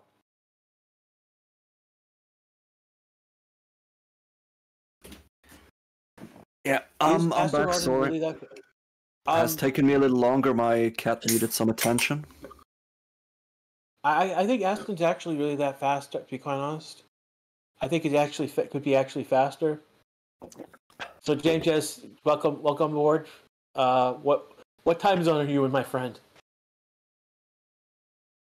But yeah, no, I mean, really, I think the Aston Martin has actually improved. I think one of the Red Bulls, said that they were looking at Ferrari, obviously, looking at Mercedes, obviously, and then mentioned Aston Martin. And that Thursday, during when that was brought up, I think me and Biggles joked about it being a mind game, potentially being a mind game. To raise the expectation for Aston Martin. That may actually not actually be a mind game. That he may actually be. That might have been an honest assessment because of the teams that have from last year to this year. It's Aston Martin who's improved the most, and they're the team that's changed most on their car as well. So that's something that's a point of reference for going into the season. So we are at 17 minutes and 50-ish seconds. So 2.5 minutes now. We're gonna see the FIA start taking over and doing procedures for like yellow flag. 18 minutes will sum up. So pretty much, so basically the top three we've seen: Ferrari, Mercedes, Red Bull. not particularly blazing fast times, but within reason. We've seen a lot of like long runs. We've again Leclerc 67, Russell 77, Perez 67. So a Grand Prix length for these guys. We have seen Bottas go 72 and then his car break down, and then basically we've seen a lot of long runs, a lot of laps with the exception of Perez get 38, and that's because we've had two red flags, one early in the session because something fell off the Red Bull, needed to get it off track, and then Bottas needed to get his car off track. Then Piastri, basically, Aston Martin is just, they're trying to do best they can with the car they have, but the car is subpar right now. That's all we can say. They took the car into track for a good amount of time to do work on it. To reinforce the basically parts of the car so they could get it through the end of testing today. They have a fix for that already coming next, but it'll come next week for obvious reasons. Drogovic, Stroll still out again. Drogovic is in the car. He's looked good today. He's actually in P3. So he's looked really good all day. He's put in 76 laps, which is I think is the most right now. Only other person who's done more has been Nico Hulkenberg. Actually, Russell has done more. He's actually on track right now. That's why. So these numbers are going up, but equivalently, they've all about 77, 76. What Studios asks again, and then finally, So basically, the McLaren has struggled all day. Everyone else has just pounded and put in laps. Studio Studies is asking why the car floor got so importantly, and that's because of the rules regulations from last year. That's part of the rules. Basically, should I, as an engineer, take over on that one? Yeah, go for it. So basically, the thing is, there is a lot of different ways to generate the downforce a Formula One car needs to reach those incredible cornering speeds.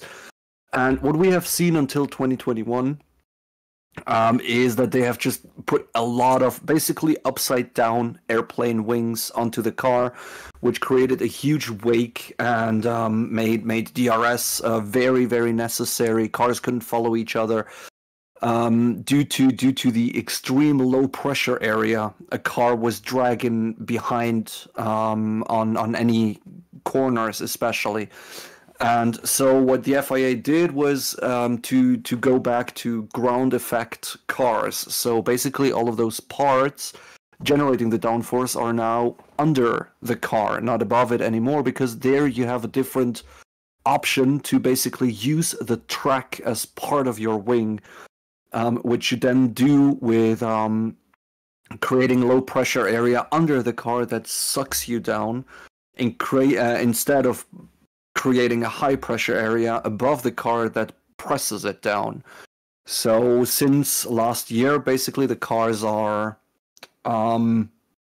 billion-dollar vacuum cleaners, and this especially leads to the cars having way less of a wake to pull behind them, because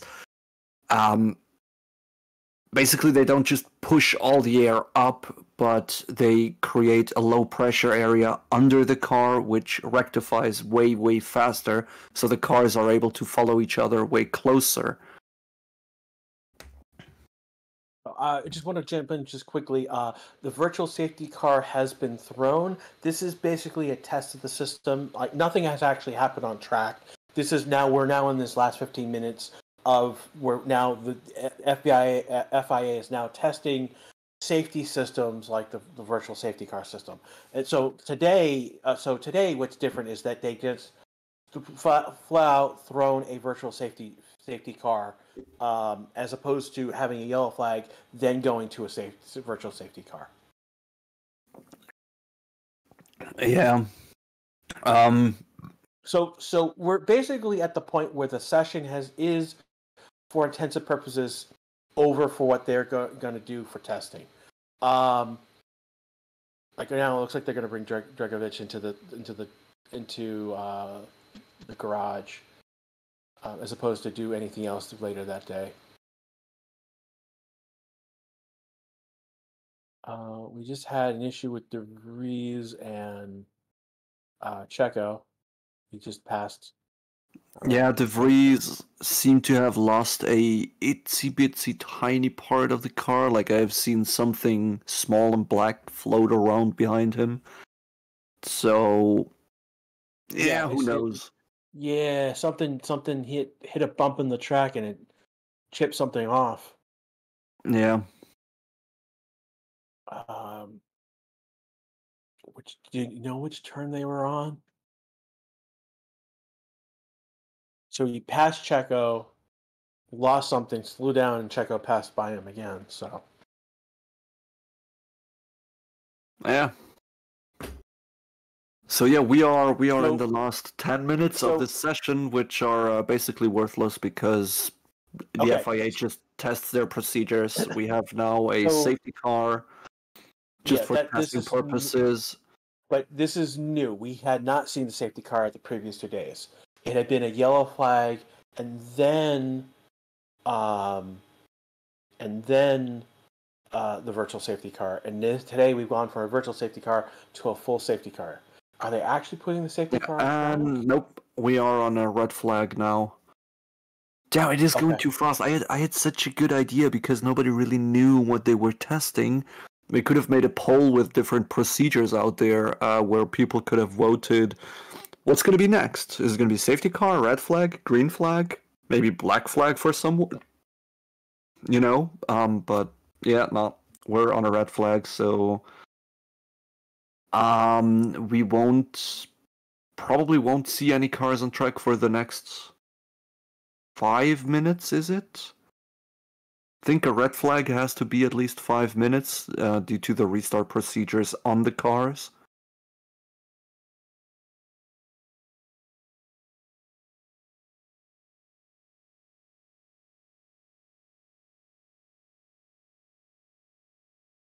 Not sure. I'm trying to listen to the stream, the F1 stream. I think this red flag may be actually real because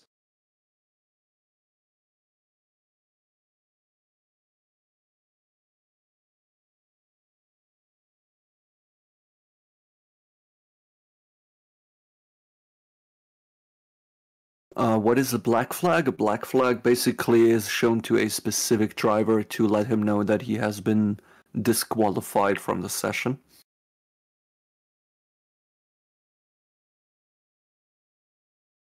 But this is something in all of my years of Formula One that I have never understood. Now imagine, I don't know, driver X being shown a black flag for something he did. How is this driver going to be made aware of it if he is driving within a field? Like if there's 4 cars racing each other and you have just a black flag waving at the side of the track, how do the drivers know which driver is affected by it?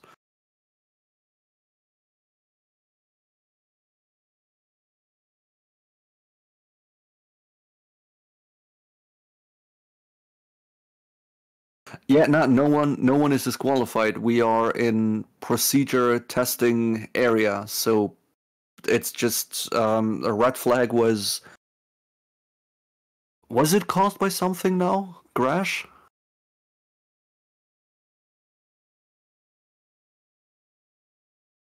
Seems like he is still listening to the stream to trying to get some information. So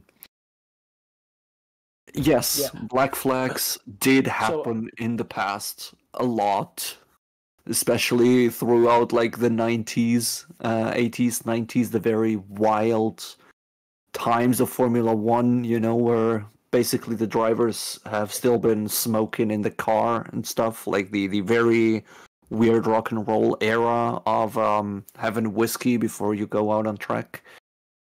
So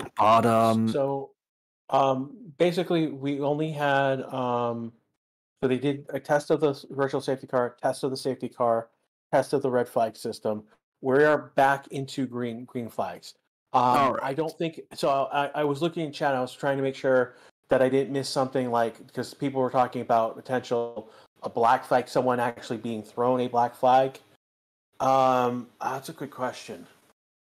I don't know who was the last black flag thrown. I do, but nobody on track right now. But it looks like they're going to put Mercedes is going to put Russell back out on track in a moment.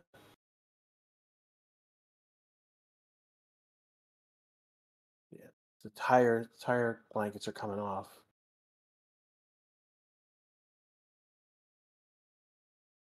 That's quite some time back. The last black flag in Formula One was in 2007 at the Canadian Grand Prix.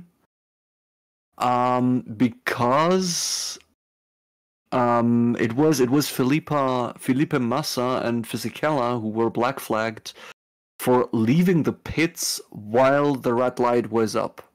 So, yeah. So, but yeah, this also answers my question. You are no longer actually waving a black flag to inform the driver, but they will just be informed through radio. So, yeah. Now, last black flag is it's like about 15 years back. So that's a long time.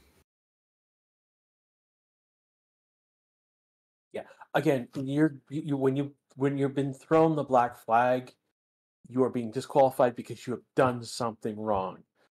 Straight up done something wrong. Yeah, something very wrong. And we haven't, and the fact that it's been over 15 years since that last black flag shows how that's a level of professionalism and professionalism in the sport since then. Yeah. But well, the last black flag from the article I have up, it really was just Massa and Fisichella who ran a red light in the pits. So basically, you have this little traffic light at the end of the pits. When it's red, you're not allowed to go out on track. When it's green, you should go out or you are allowed to go out on track. And it was Massa and Fisichella just driving over a red light.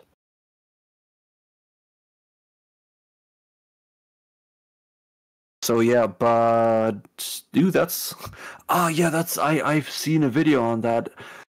It has been happening that drivers have been shown a black flag and they just continued racing anyways, because what you're gonna do, jump in front of the car or something? Schumacher I think Schumacher is one of those guys who's done that.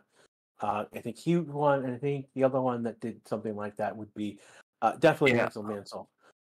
Mansell is an interesting case. Prost, Senna, Mansell, Schumacher, but that's all been like mid-80s to mid-90s when the sport has really been absolute chaos.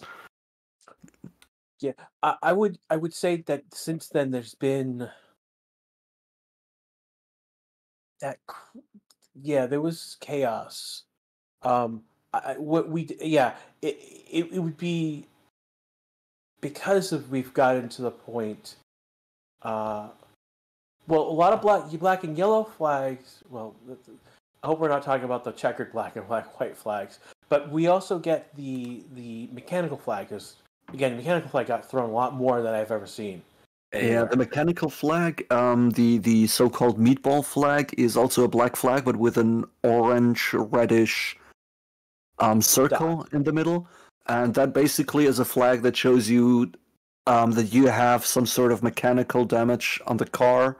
The car is now deemed unsafe, and you need to go into the pits to repair the car.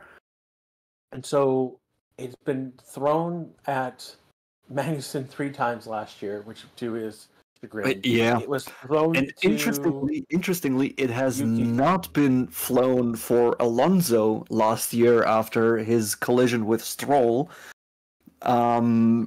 which kind of stomps me. Like, he should have been shown that flag. He should have been. Yeah, he should absolutely have been. Like, we have had this discussion on the channel when he basically tried to overtake Stroll, pulled out too late, and sent his car flying. Miraculously, did not crash and kept the car just barely drivable. And then he was losing different parts, like rear view mirrors and everything started to scatter along the track.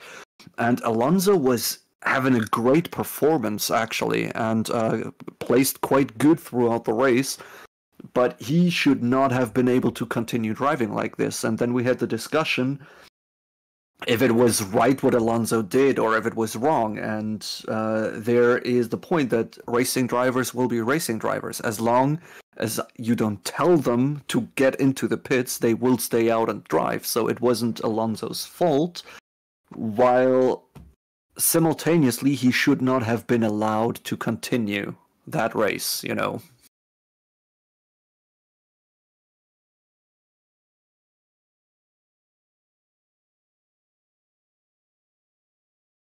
So Russell has lined up for some sort of start, but okay. So I don't know. Yeah, we are shown another red flag.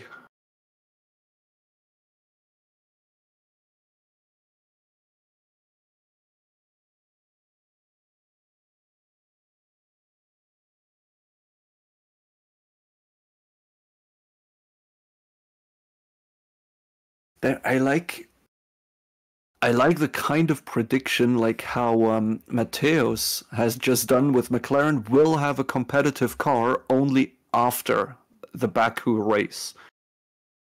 I love it when predictions get this. I don't know when predictions get this precise, like after Baku. So I wonder what the thought process behind this is, or what they know about upgrades we don't.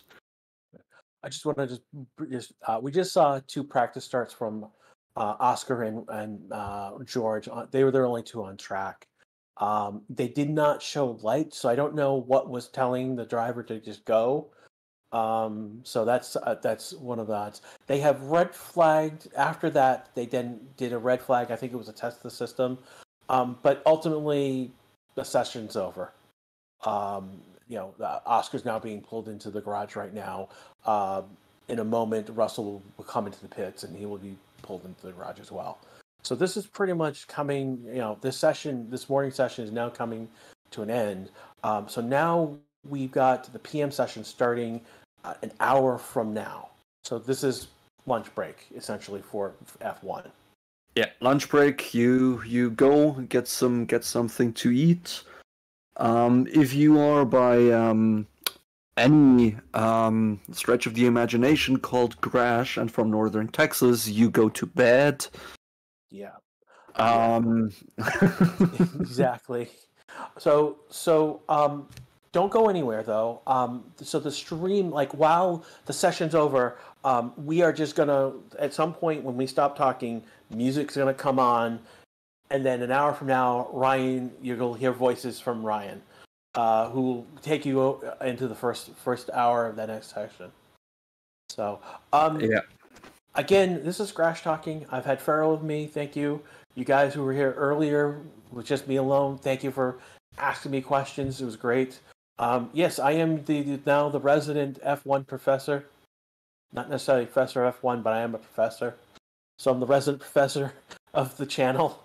I want to thank you all for being with me. And I'm going to take off and so I can get some rest.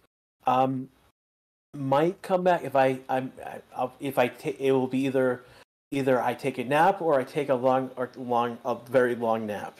For those who play D&D, it's short rest versus long rest. But anyways, yeah. I'll be leaving you guys. Thank you so much. Yeah, thank you, Farrell. And I'll see you guys. If I don't come back later today, I will see you next Friday for first practice. Do we? Is the spreadsheet filled out? Do we know who comments what sessions now? I don't know, but I'm definitely doing. I'm gonna wrestle whoever who wants to do first. If they're not gonna do first practice with me, I'm gonna wrestle them for first practice. All right, Those are yeah, no, I PW. don't think you have anyone to wrestle for free practice one. But good to know that you are taking responsibility on that one. So yeah, we will go and fill out our spreadsheets now, so we can bring you some organized commentary throughout the rest of the season. Yeah, I do also play D&D. I think most F1 fans kind of do. I don't know why I said this now, so we're at a point where I am starting to talk nonsense again. Get your tinfoil hats out. Get Grash to bed. Get your mouse cursor over our like button. While you're going there, you will pass a subscribe button. Click that as well, as we will comment every single session for you. And yeah, afternoon session will be commented on by Ryan, as far as I'm aware. So definitely stay around for that. Have yourself some great lunch or dinner or maybe breakfast. And yeah, if you're Grash, you go and get yourself a good night's rest. All right, I'll see you, everyone.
Radio check, radio check.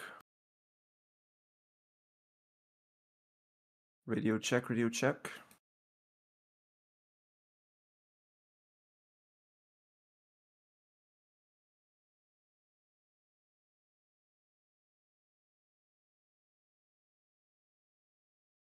Hello.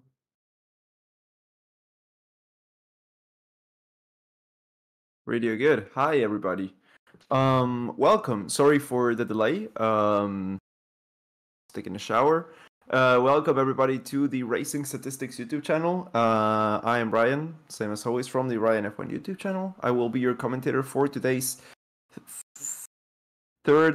second test of the third day of testing. Second session of the third day of testing. Hope you're all doing great.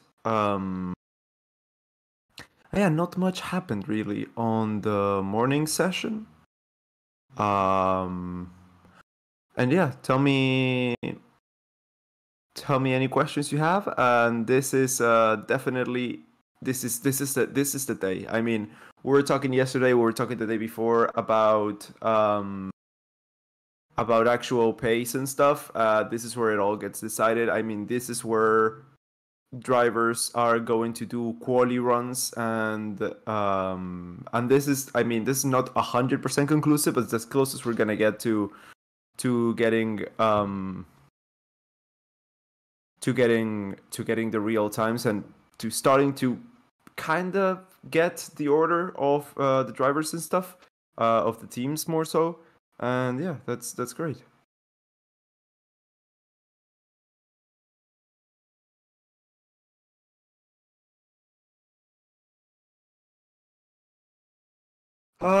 Let me read the chat. Yeah, I just woke up, sorry. I came home at 1:30 a.m. yesterday, and I set my alarm, and it said, "Hey, you'll be waking. Your alarm is set. Your alarm will ring in 7 hours and 20 minutes." I was like, "Oh, fuck." Hi, Paula. Hi, Breeze. Hi, Jose. Hi, Blue. Hi, Peacemaker. Hi, Nico. Hi. Good to have you again. Good to be here. Hi, Commander Lewis Skipperton. Welcome back. Agelos Lavardi. Hello.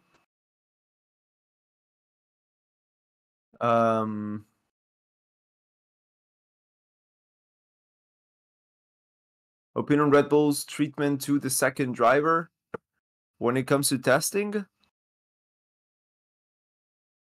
Yeah, I mean, they did half and half, so who the fuck is that on the timing sheet with the name in Russian? Is that Alvin? I think that's Alvin.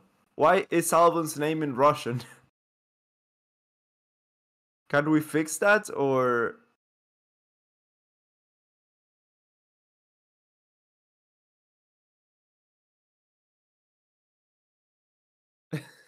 P6 is Alvin. Yeah, but why is it in Russian? Oh, there we go.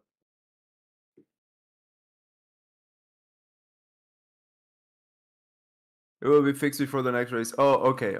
That's great. Yeah, no problem.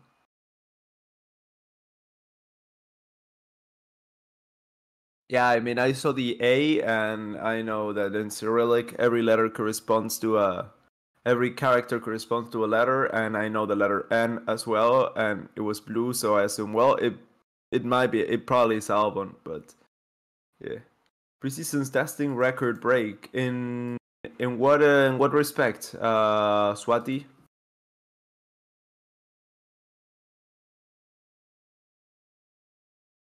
In what respect is it a record breaking?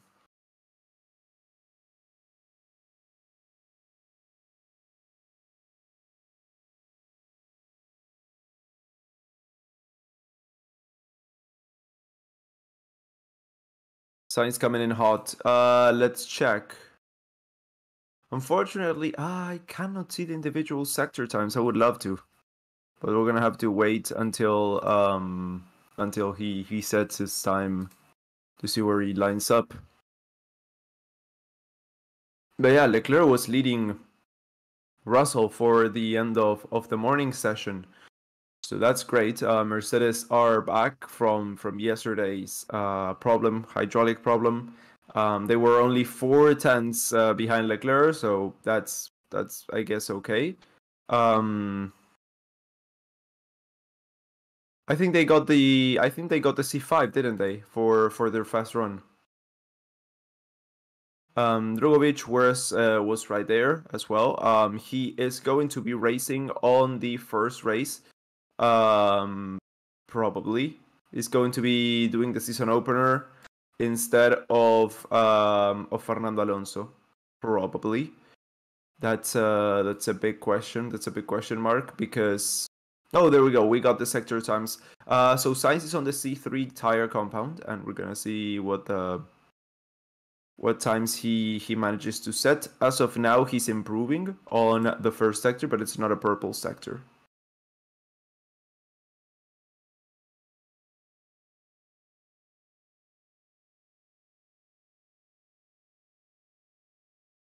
But yeah, other than what happened with Gasly? What happened with Gasly? He did the morning session, didn't he? Yeah, nothing happened with Pierre Gasly. I mean, other than nothing happened with Pierre Gasly. There were some tire warming. McLaren still has like tire and brake problems. That whole area seems to be problematic. It was on day one. On the second day, they didn't have that many problems, but then again, they locked up. They spun here on the morning session before the red flag. Yeah, the Alfa Romeo lost drive again. Seems that no. Did Ferrari bring up a red flag? I think they did on the first day, didn't they? Two of the three Ferrari teams have had problems with their engines on testing. That's interesting. Perhaps it was premeditated. Perhaps they were just pushing the engine to the limit and seeing when it would break, because it's good to know what the breaking point of the engine is. So I mean, that's not as bad then. If that's the case, it's okay. But it brought out the red flag, the only red flag of today so far.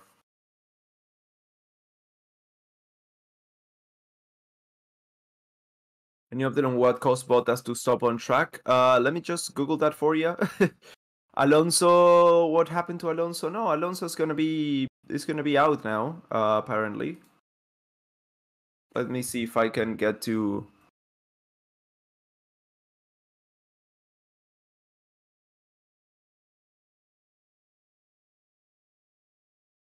Gotta have my keyboard, sorry. There we go.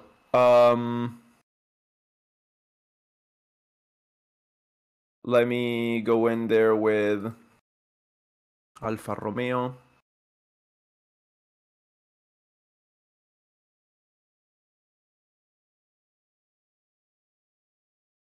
The team are working hard to diagnose and resolve the mechanical issue which brought the C43 to a stop in the morning session. So that was 6 minutes ago, so there's no clear issue there. So Joe will have to wait. Valtteri Bottas will have to wait a little bit too for the car to get diagnosed and fixed before he can get out on track. Let's see, Carlos Sainz finally decided to abort the lap. He came back in. Lando Norris and Kevin Magnussen are both out on track now, trying to improve their times. Well, not trying to, but they are just improving their times. Lando Norris is still 4.1 seconds off Leclerc's pace after the second sector. I'm a little bit in qualifying mode, looking at the times a bit too much. But yeah, I miss it. Who is AN6OH? That's Albon. For some reason it's in Russian, but it's Albon. It's on a hot lap. Yeah, as hot as you can get with just improving one place. Magnussen moves up to P9 from P14. So that's a bit better.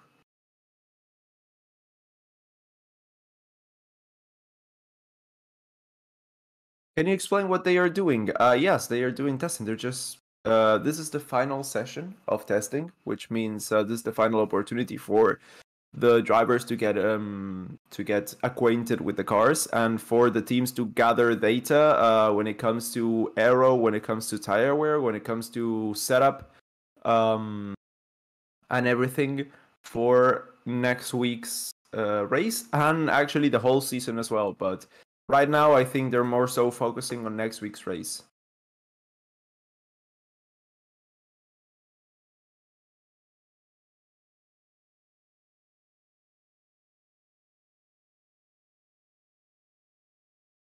High fuel MCL, probably, yes. I wouldn't be surprised. They are not showing their true pace here. It's not that this order shows any is of any significance when it comes to actual pace. There's some analysis that can be extracted with long runs that kind of evens out.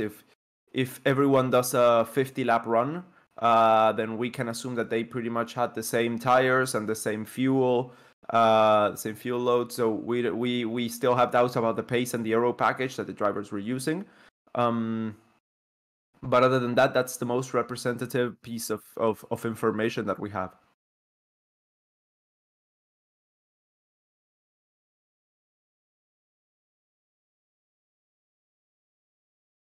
How long do we have you for this session? 1 hour at the start, 1 hour at the end. Same as yesterday and same as the day before.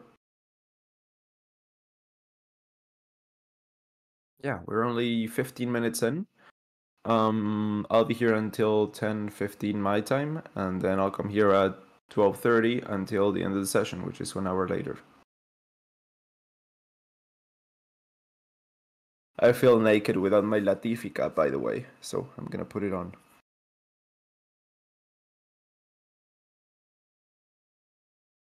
Did Mercedes solve the downforce questions from day 2? Only they know that. There were the hydraulics problem they did fix.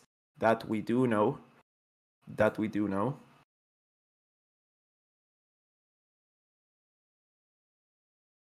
Why is Gasly standing still on the map? He's in the pits right now. That's probably why.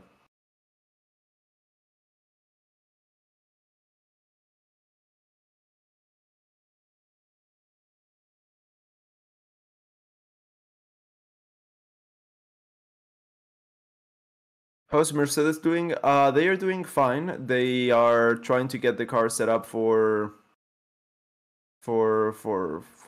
going out now.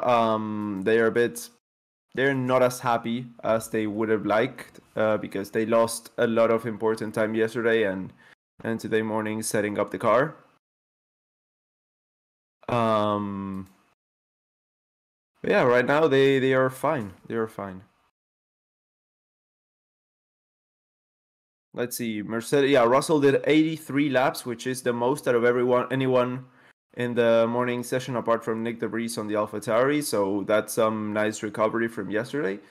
And other than that, yeah, I think they are doing fine. They haven't come out yet for this afternoon session, but a lot of teams haven't come out yet. They are just tweaking the setup and stuff. So there's still a lot to go.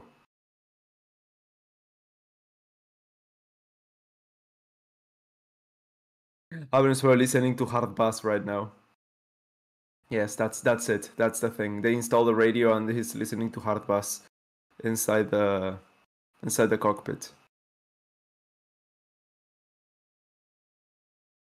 It's been so long since I heard a Hard Bass reference. It's been like many years. Like that one. Can I have a shout out? No, Masters of the Flags, you cannot have a shout out. It's Ocon's turn on the track, is it?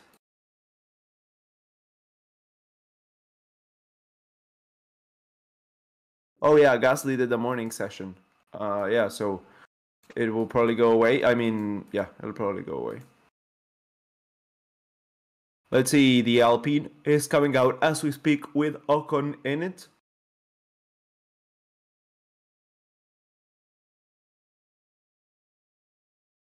Right, great to see you again. Great to see you again too, David. It's been a long time. I don't think Gasly's coming on for this session. No, I thought he did the morning session. He was going to do the afternoon session, but he did the morning session.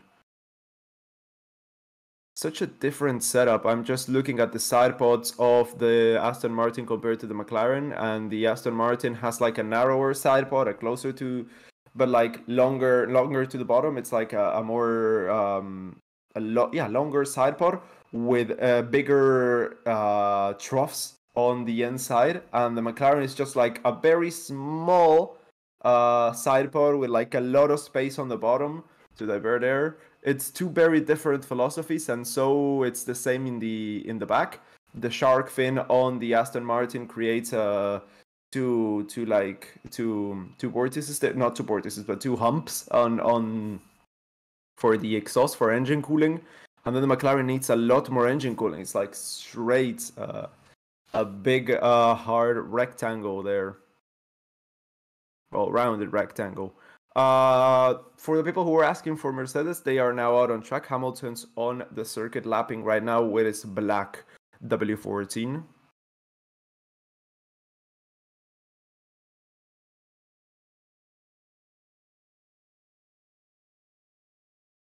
There's a small pocket of people that have nothing better to do than to cause trouble for the rest of us. You're talking about...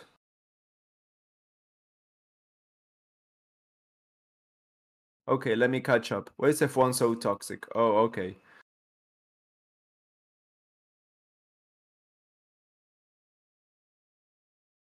Yeah, the F1 community is not very toxic.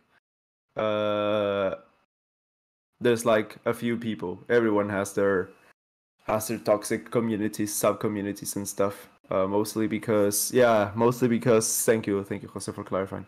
Mostly for because it's such a big sport, you're bound to have that community of toxic people.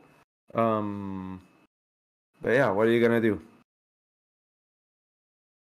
When people usually spend more than 1-2 seasons all watching Formula One, they actually get what it's all about.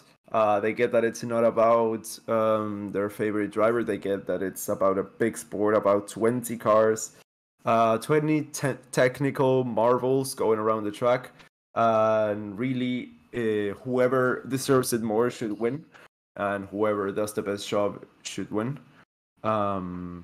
It does get a little bit boring sometimes, but yeah, you cannot take it away from them. You cannot take it away from them.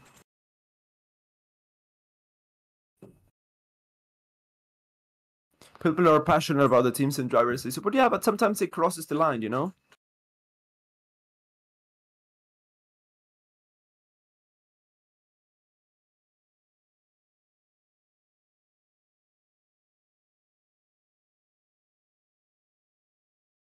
WhatsApp is screwing up. Okay.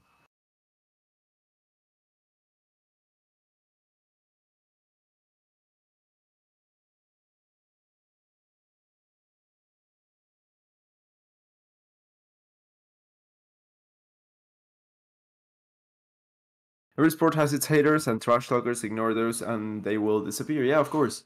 We don't have to give them much attention at all, and that's pretty much it.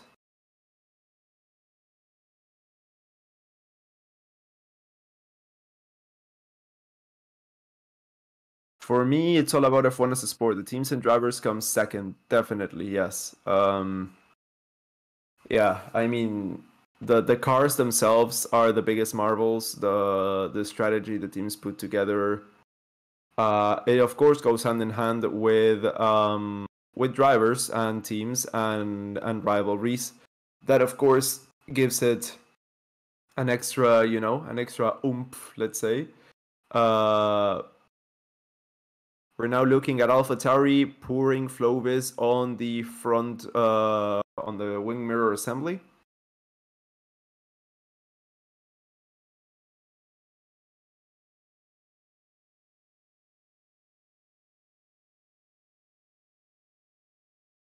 So Perez is on the circuit, Ocon is on the circuit, Hamilton is on the circuit, and Tsunoda is out on the circuit. Sainz has no time, Alonso has no time for today. They are the only cars not to have set a lap time. Carlos came out for a little bit and then came back in, and Alonso hasn't yet come out.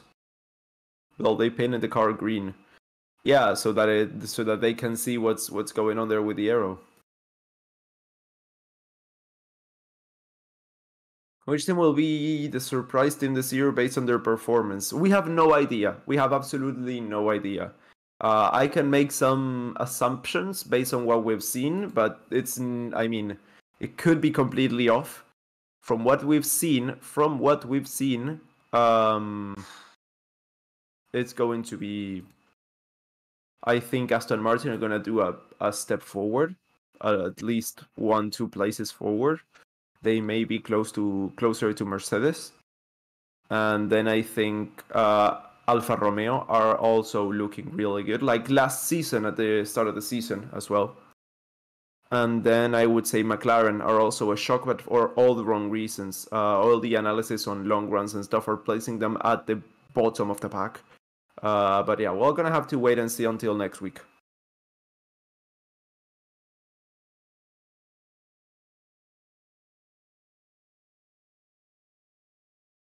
What do you think about Alonso? GOAT? GOAT?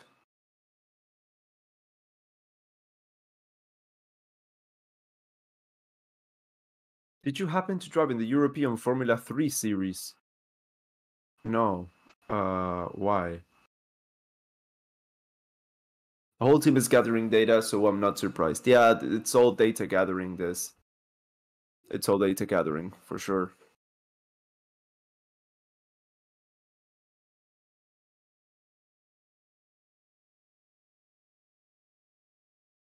Alonso, Rookie of the Year. Hell yeah. Do you think Logan Sargent is better than Albon? We have no idea. We haven't seen them both yet here racing together or in competitive times at all. I can say Logan Sargent is doing an amazing preseason test. He is not struggling. He hasn't spun. He hasn't locked up. He's done a lot of laps, more than any other driver, pretty much. On the second day, he did more than any other driver. Or was it on the first day? It was one day when he was top of the charts, and yeah, I think he's doing great, and I hope to see him succeed here in the sport. I mean, we love to see that.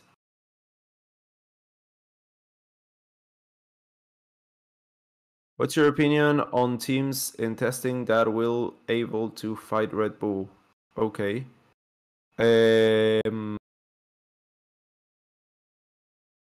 It's all guessing.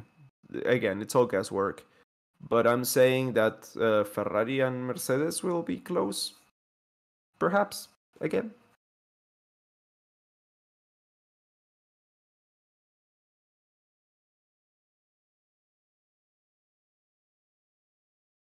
Perez, Albon, Ocon, Tsunoda, Hamilton, and Sainz are out on the track. That is the Ferrari of Sainz doing a practice start at the end of the pit lane.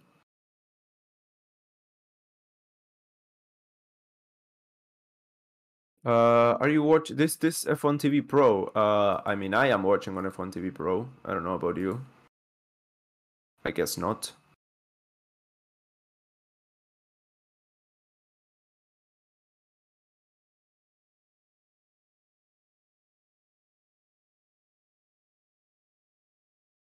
Yeah, okay. The reason why there is often a tardy start to this session for Aston Martin is because they have to conduct setup swaps in the launch hour with a change of driver, new pedals, new seat, new steering wheel.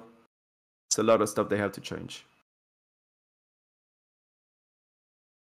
That's why they take a few minutes to get going, and that's why the likes of Alonso haven't yet come out. And Bottas, yeah, they are working to fix the car still.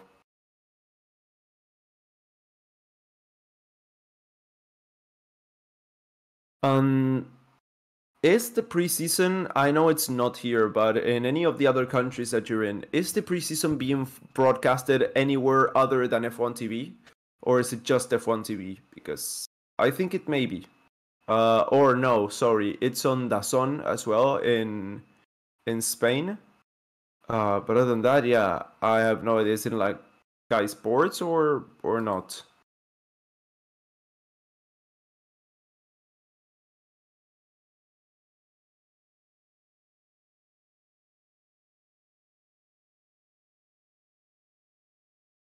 Oh, okay. So we're seeing the Aston Martin. Yes, okay. I got some information from the Aston Martin garage. The garage is closed off, and the floor seems to be out of the car. The floor is out of the car, so they are doing something with the floor, with the chassis.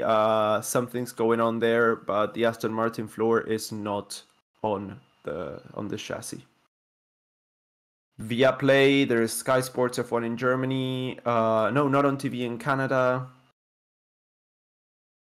Is this a race simulation for RS fans, just a one-off, or do you folks plan to make it a championship series? We'll have to discuss that. I think we hadn't planned on making a championship series, but we could talk about that. Sure. F1 TV Pro, free for 1 week, now 20% discount for 1 year. Yes, okay.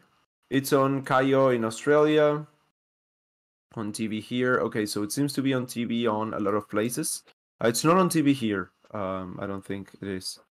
Let me check, actually. I've got it, I could check on Star Plus.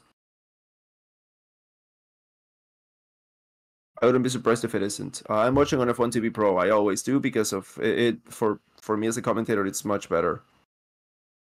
Let's see. No, it is not live. No,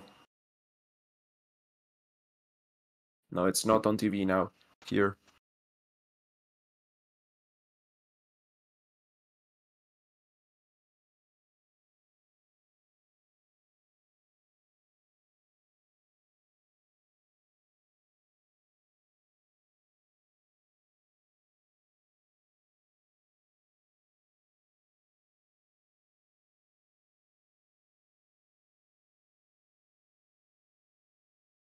Oh damn, that sounds serious for Aston Martin. Hope everything's okay for them. Yep. I don't know if they're changing the floor, if they are trying to fix something, if they are doing something like putting a different part. I have no idea.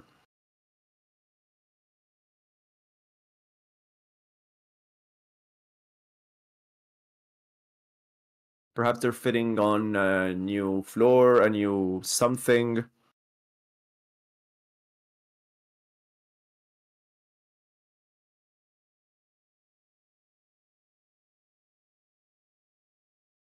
Perhaps they have some problems. I don't know.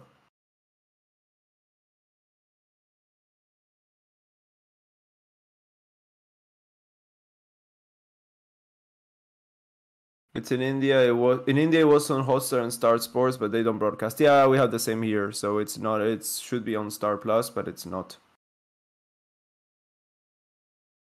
Yeah, I'm watching it on F1 TV Pro right now. Do you have the onboards right now? No, the only thing we have is the F1 feed. That's all. The F1 TV direct feed, not even alternate commentary from different countries on different languages or anything. It's just the main feed. No telemetry info. No circuit information. No data channel. No individual cams. Nothing.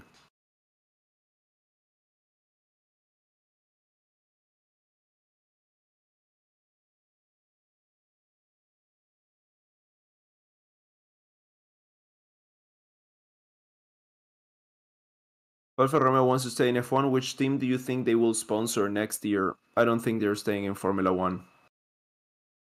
And I don't see them sponsoring any teams. Alpha Tauri, Alfa Romeo doesn't sound good. Alpine Alfa Romeo is not gonna happen. Haas Alfa Romeo, I don't think it's gonna happen either, because they already have the MoneyGram sponsorship. Yeah, if they leave, I think they just leave.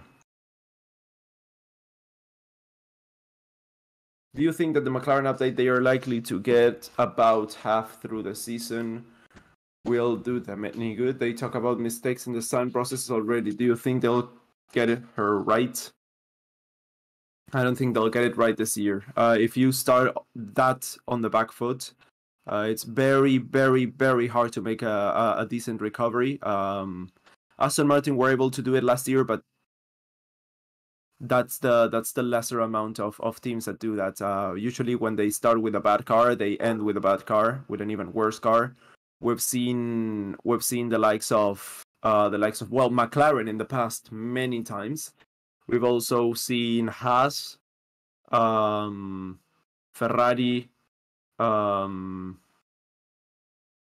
Williams. Yeah, a lot. Sainz on a hot lap. Yes, he is. Let's see. He's on P9, improving on every sector. Let's see how he does when he comes across the line.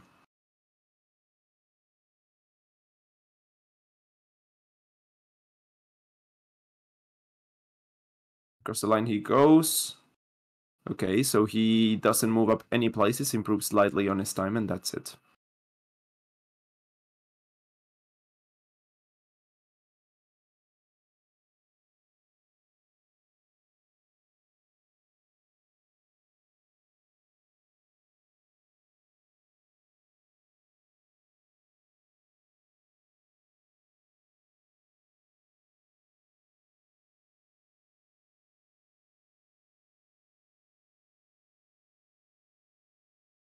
Why isn't Alonso out yet? They are tearing down the car. Yeah. They've lost 20 minutes already.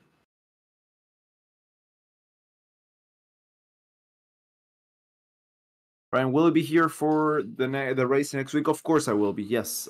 Qualifying and the race, you will have me here on the commentary box.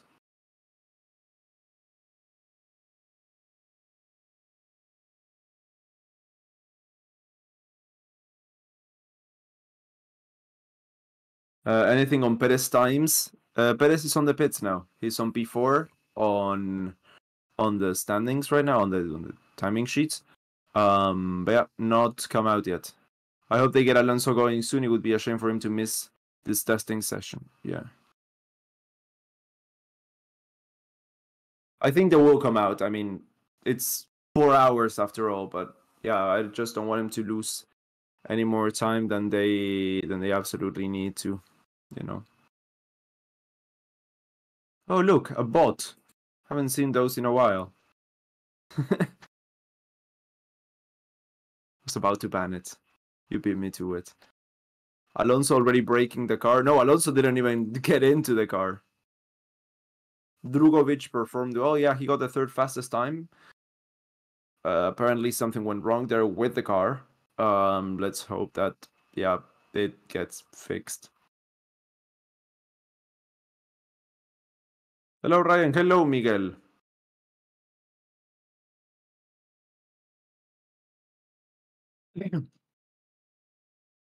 Leclerc C5, I think. Yeah, Leclerc C4. C4 for Leclerc.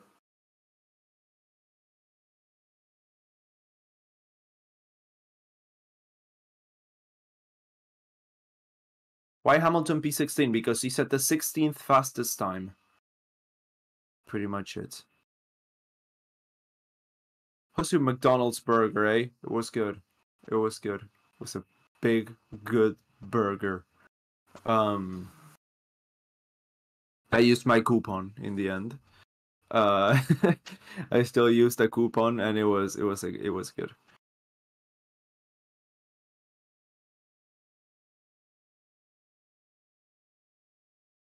Well, the thing they did that got me mad, really mad, is that I ordered it to go. I was on my electric scooter. I ordered it to go, and they served it like for the table. I was like, no, this order was to go, and they were like, oh, okay.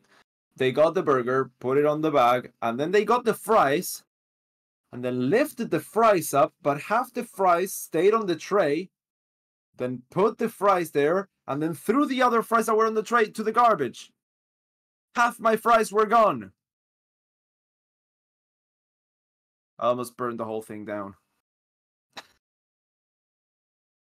Nobody does this to my fries. Do you think with the only backing of Renault that Alpine stand a chance of mixing it with the big boys this year or moving forwards? No. They've had ample opportunity to move forward, and they decided to not do that. They still have too many reliability problems that they just don't seem keen on fixing. They have an attitude problem within the team, first with Cyril and now with Safnauer, sorry. They have two drivers that will hate each other and they will go at each other's throats. They are building their future around Ocon, who's a driver that cannot be a teammate and that cannot cooperate to making the team go forward. It's all about himself. So no, I honestly do not see Alpine moving up. I think they are condemned to be a perpetual midfield team unless they manage to get some real changes in there. And that has nothing to do with testing.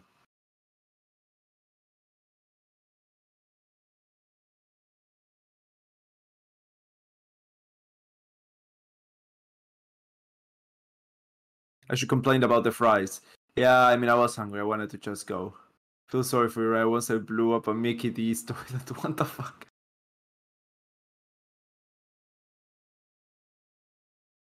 Yeah, Ocon and Gasly have way too much baggage to make a good team matchup. Definitely. Oh, definitely. You should become team boss for Alpine. Oh no, I want to be nowhere near the dumpster fire. Unless there are some big changes, there's nothing that they can do there to become a top team.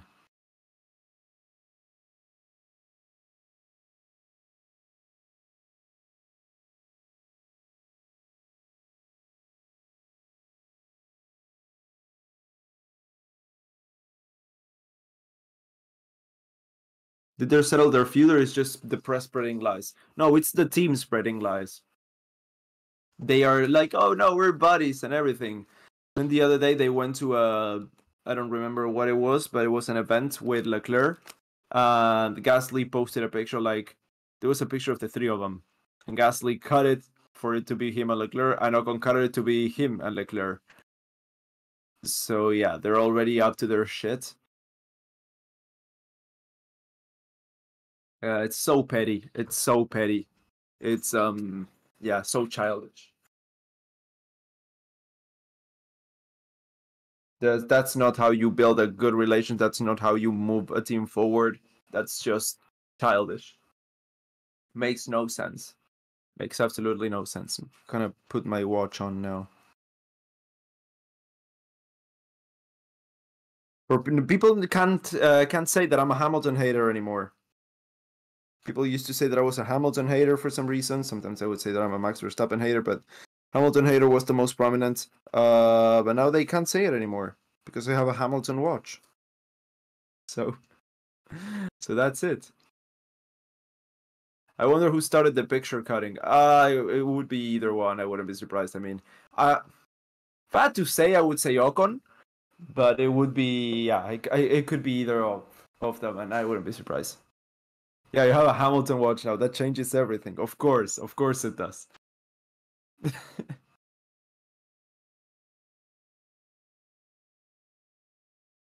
A new website to watch live says Heath. Yes, it's f1tv.formula1.com. Pretty much, that's all you get. You have Hamilton watch. Yeah.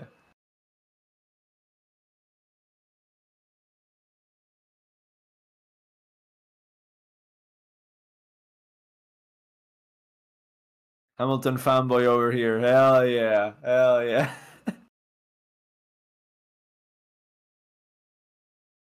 What is Perez's future with Red Bull? This year, I think, will be decided. If he's quick enough to win a few races and keep the team afloat, he will be renewed. But if not, I wouldn't be surprised to see him drop. The question is, who will he be dropped for? I think he will be renewed.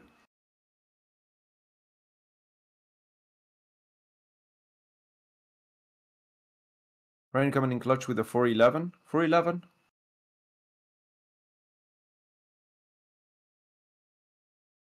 F1 TV sucks, man. Why? No, at first it sucked.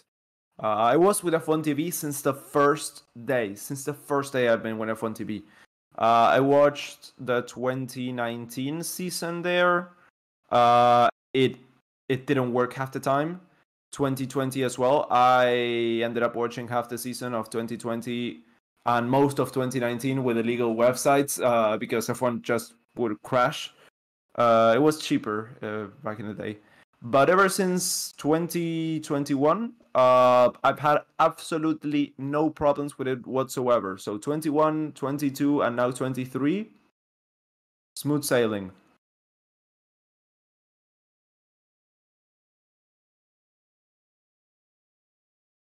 It used to suck before, not anymore. Exactly.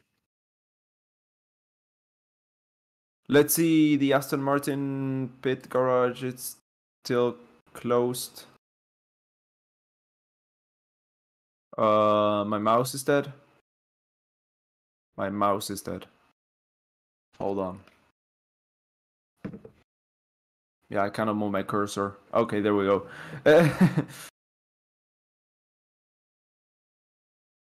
Yeah, Ocon and Gasly, they're both French. I think that has something to do with it.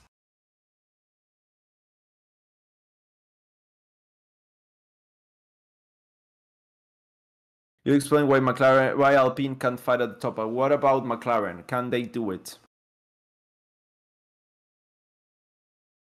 I wouldn't be surprised to see McLaren at the top.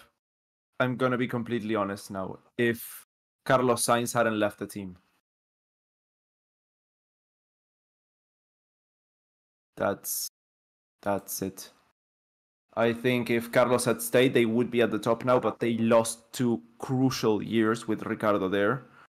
They lost 2 crucial years. And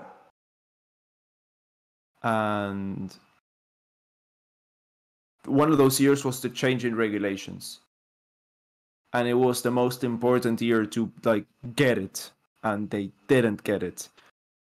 Last season they were quicker, not on car pace, but on driver pace than Alpine towards the first half of the season. But yeah, they just need 2 solid drivers that can get the team up, because the drivers are also developing the car. It's not only the team. With good drivers, you get good feedback, and then you get a good car for the next year. But with drivers that cannot get it together, you cannot get a good car.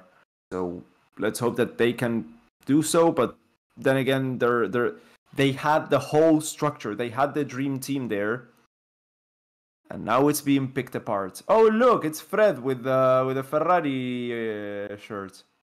Haven't seen that live. I've only seen it in pictures. Looks good on him. Used to see him in white or in black, not in red, but good. I really do like Fred. I think he's a great character. But yeah, I was saying, McLaren had the whole infrastructure to become a good team. The whole team to become a good team. And now Andreas is gone. And I think that is a big, big problem.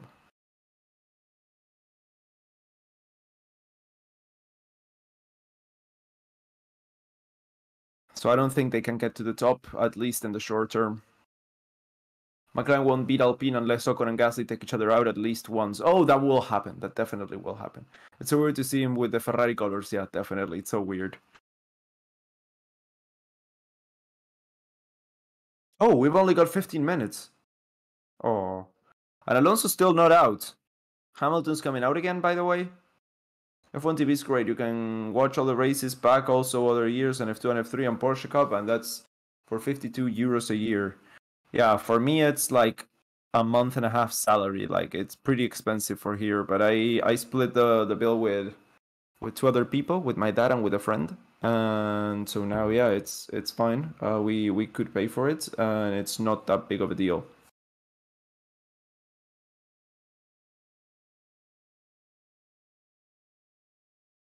Just got back from getting food. Anything exciting happen? Nope. Absolutely nothing. Okay, then who's the next most crashable team pairing? With things as they are, I wouldn't be surprised to see perhaps Mercedes. But it's like nowhere near as close as Alpine. Anyone want to go half season on F1 TV subscription? Nice.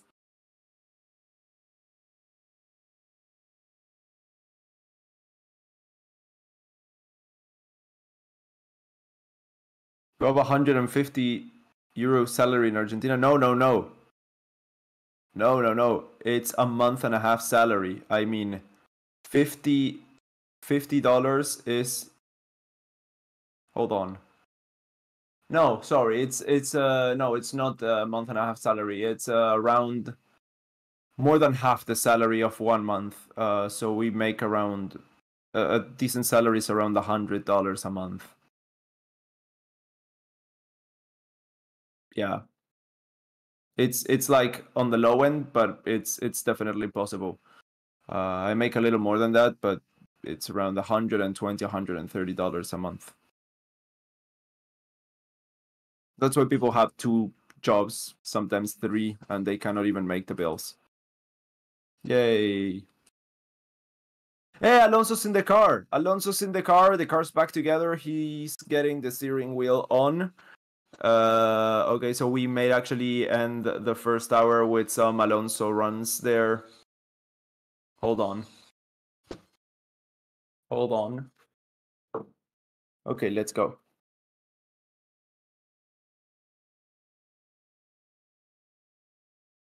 I have one job and I pay the bills just fine, Ryan. Yeah, but are you from here? Are you from Argentina?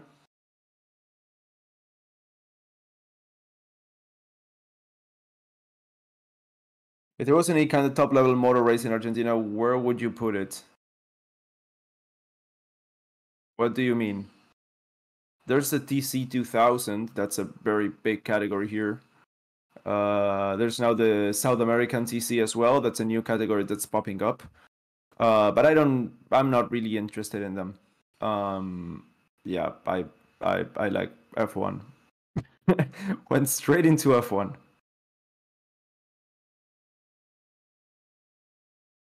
Made in Albania, you can have better salaries. Yeah, but I don't live in Albania.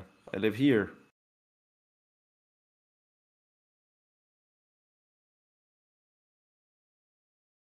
Let's see, we're now on board with Hamilton, who's improving on his first sector time. That shouldn't be hard, seeing as he's the slowest car right now. Does not improve on the second sector, just as I say that.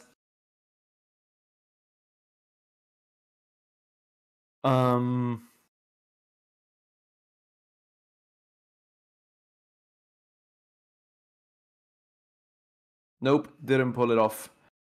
Yeah, let's see. He comes across the line now. Yeah, he didn't pull it off. 7.4 seconds lower than Leclerc's time. He's also on the C3 compound tire. Now Perez is also on a fast lap. Well, fast lap. Bottas improves up into 11th place. Bottas is improving. He's in 4th place. He's got the fastest second sector as well.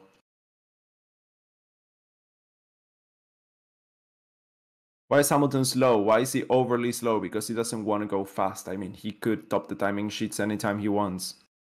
Anyone could. Across the line, moves up 1 place. Drugovic down to 4th place now.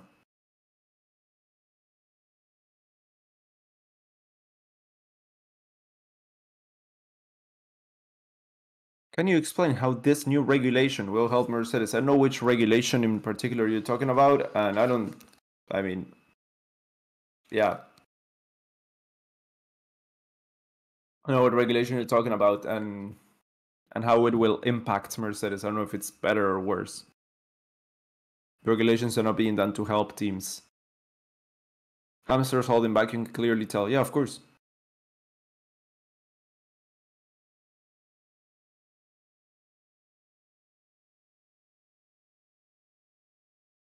Perez overtook Drugovic in lap count and position at the same time. Nice. I'll be eating lunch in a few minutes. See you, mates. See you, Commander Lewis Kipperton. I'm also really hungry. I woke up and I started streaming. Hamilton moves up 1 place there. Yeah, I'm so hungry as well. I'm so hungry. As soon as we're done, I'm gonna go have some breakfast.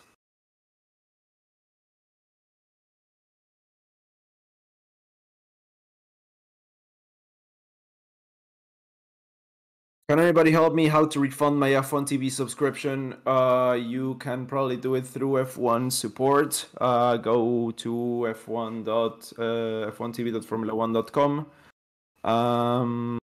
Let me check.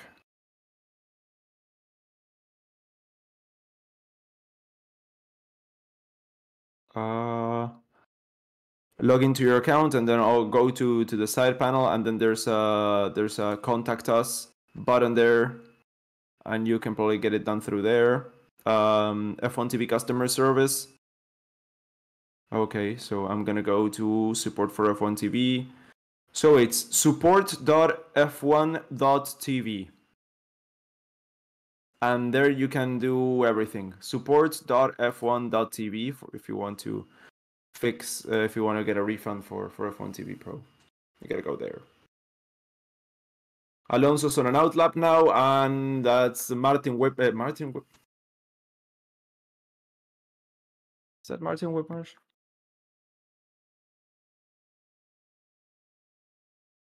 Yeah, that's Martin Whitmarsh. Okay, Martin Whitmarsh with Pedro de la Rosa. I was like, okay, my brain tells me it's Martin Whitmarsh, but I don't remember if that's really Martin Whitmarsh. Like, I saw it and my brain was, okay, that's the name. And I was like, does that name match that person? Yeah, it does. It does. That's Martin Whitmarsh.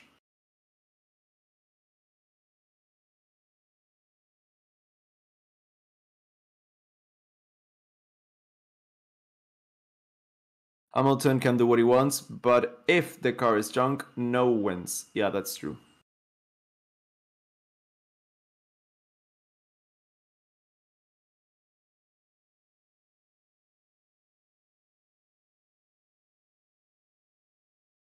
Alonso on a hot lap. Yeah, he's improving on the first sector now.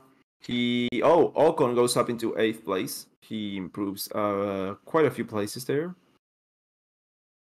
Let's see Alonso across the second sector now. Across the second to final corner, turn 13.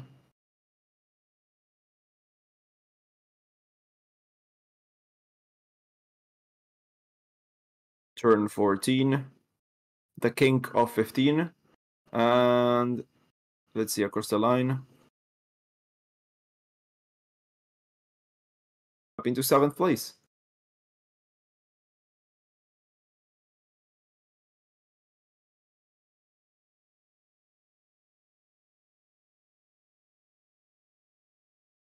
We're talking now to we're listening now to the DHL fastest lap competition winner. I tried doing that, but I had to make it so edited that I was sure I wasn't gonna win. I did it like I usually do, which is how you would do it in real life, which is like I watched it first and then I did a commentary. It wasn't a one shot, but I watched the race first and then I did a commentary, and it was, yeah.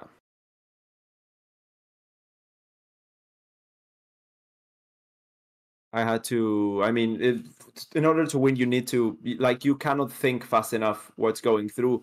You need to write it down. You need a script. You need to say it, and it doesn't sound natural. I don't know.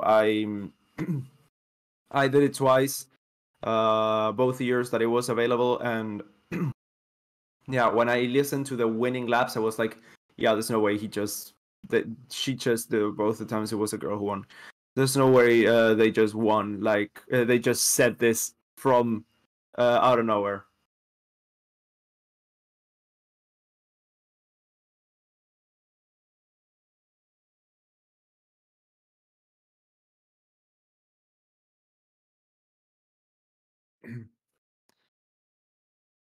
Oh, I'm getting a little hot in here. Temperature's rising. There's absolutely no wind whatsoever outside.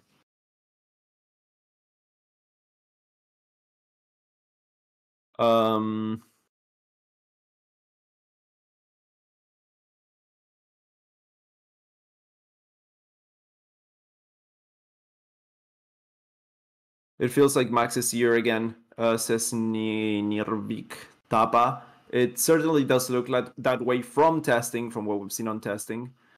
But yeah, we cannot draw any conclusions from what we've seen. We have to wait and wait for the actual race there.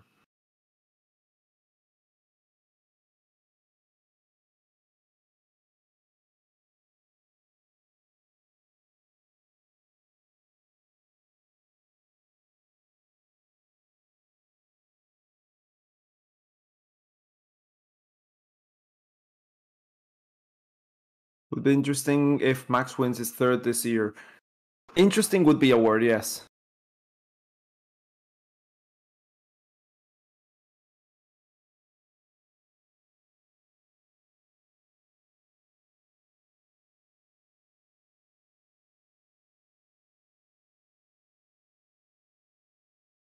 Lotus is some real fight for the championship, not just Red Bull dominance.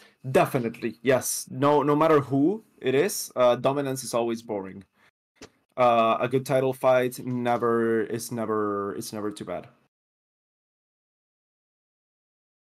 Yeah, I remember in 2021, I was so happy that we finally had some competition.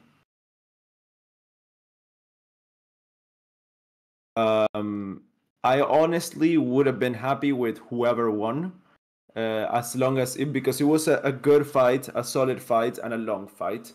So it was like, yeah, sure, whoever wins it like deserves it pretty much at this time. Aston kind of fast though. Yeah, that's what we've been saying all through testing, but it's testing. We cannot get drawn away by those things. It's smoke and mirrors pretty much.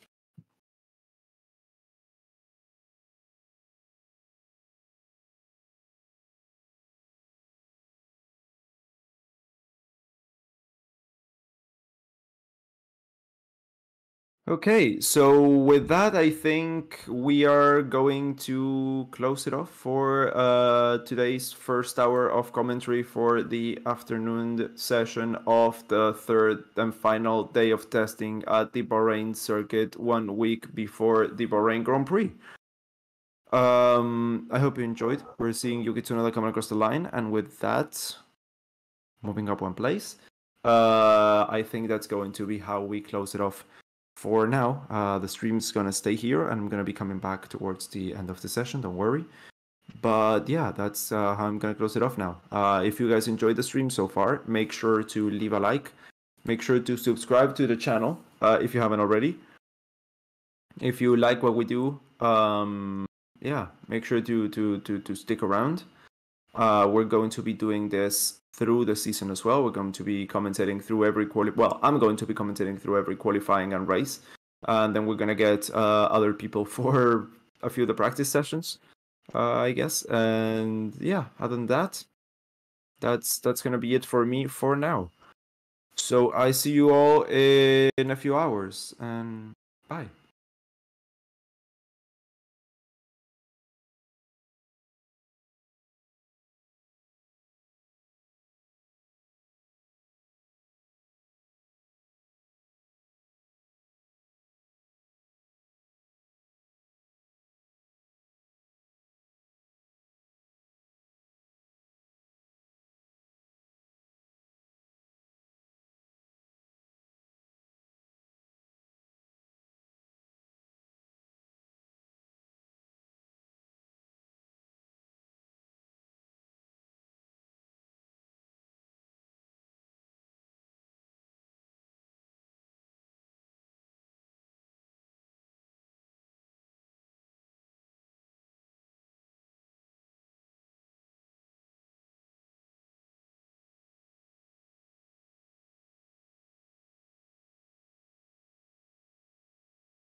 Radio check, radio check.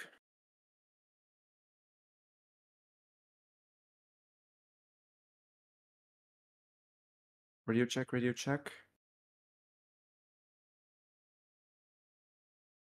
Can you guys see me?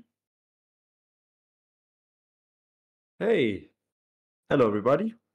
We're now seeing the best part of testing. Came at the perfect time. Why? What happened? What did I miss? Everyone's doing their fast times now. Yes, people are doing qualifying runs now, but the thing is, we don't fully know what's going on. Yeah, look at the times. Yeah, I know. The thing is, people may be, cars may be with high fuel doing quali runs, like going all out but with high fuel, or with used tires or something. No one's showing everything now, still. So we still have a long way to go.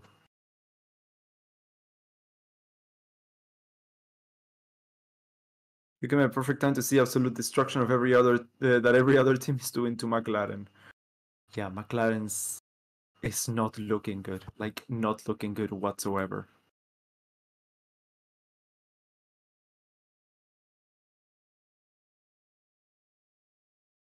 Like, McLaren's looking... It's looking really bad. And that's really surprising. There seems to be no outliers, no back markers from testing, at least so far. Last year we had two teams. We had Williams and we had Aston Martin as back markers at the end of testing. This year I don't see any, but the thing is, everyone's doing so well and everyone's so close now that a slight mistake can cost you a lot of places, and I think that's what's happening to McLaren.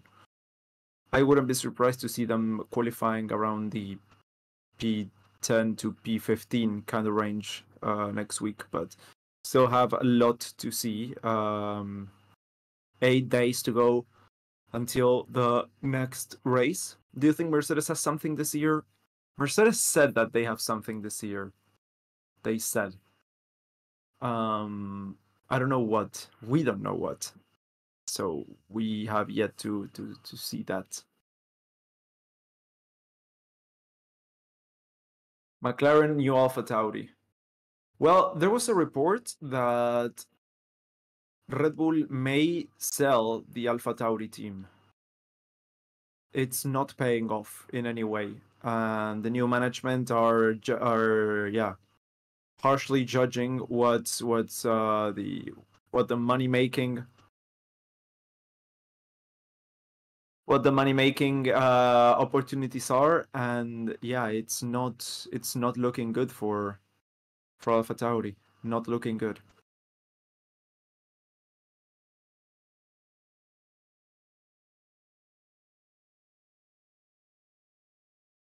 The Mercedes have brung the goods this year. Brought the goods. Brung? I don't think brung's a word. Sorry. Magnussen going 6th fastest. That's a great time for him. Magnussen is on the C4 compound. Everyone apart from Hamilton and Russell on the top 9 are on the C4. So everyone doing their fast runs now is on the C4 mostly. Yeah, but what a lot of people are doing this year, which is the same as they were doing last year, is going all out, and then on the last corner they brake a bit too much, or they don't go full throttle at the end, and that's how they don't raise any eyebrows.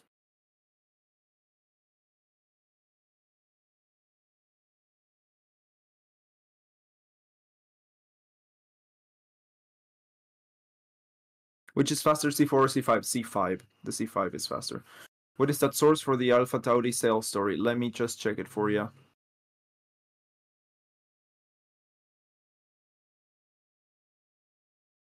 Fernando Alonso is doing an almost 136 with a 15 lap old C1 compound. It's insane. Let me go search that.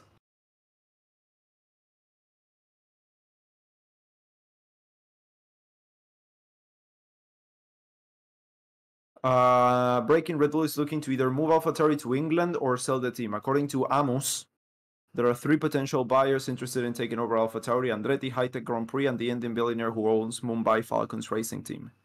It's according to Amos.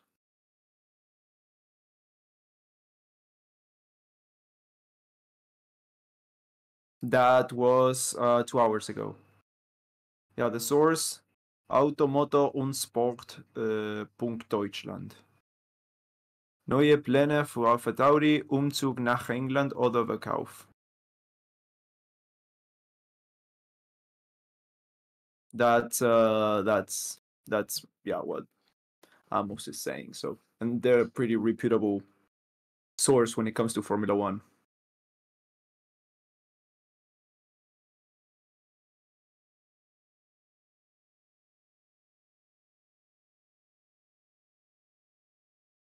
What tire did Hamilton use to get the fastest lap? He used the C5. Only him and Russell are using the C5 on the top 10. Let's see. Please turn off the face cam. Why?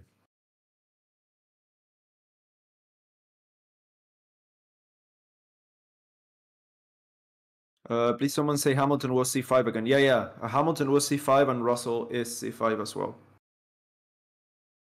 It's the same problem as last year with Mercedes. The concept is just not as good as and they are going to lack straight line speed. There's a reason why no one else is going with that setup, with that choice of side pods. Yeah, probably not as good. Probably the only ones capable of making it work are Mercedes, and if they can't, yeah, that's gonna be a big problem.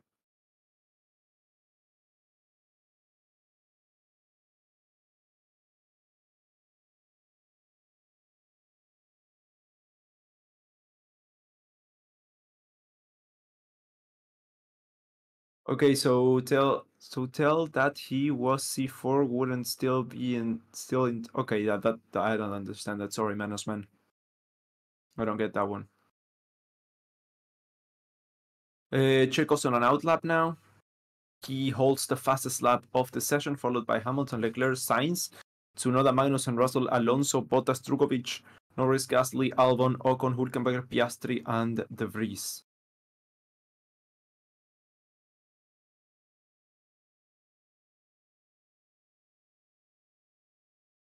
Which rookie is better in testing, including Drugovic? I think it's been so far Logan Sargent. I think so. Distinguishes as low straight line speed due to high downforce wing. No idea yet. We haven't seen what the cars are fully capable of right now, so.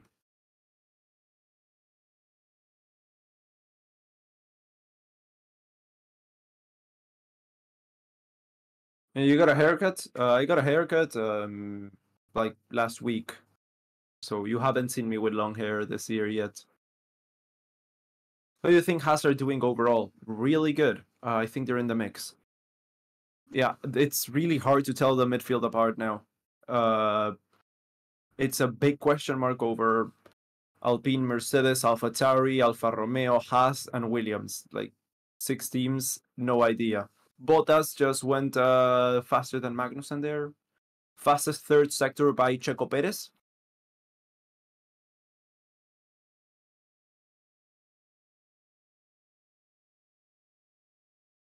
Well, they say they have found double-digit horsepower again. Who are you talking about? Mercedes?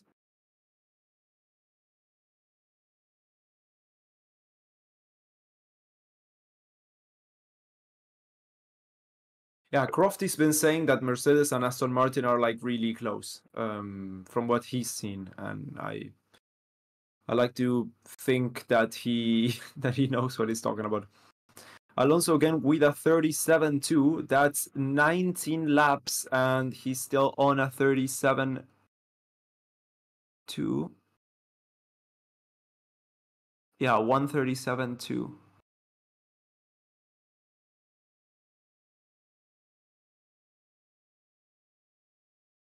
19 laps of the C2 tire there.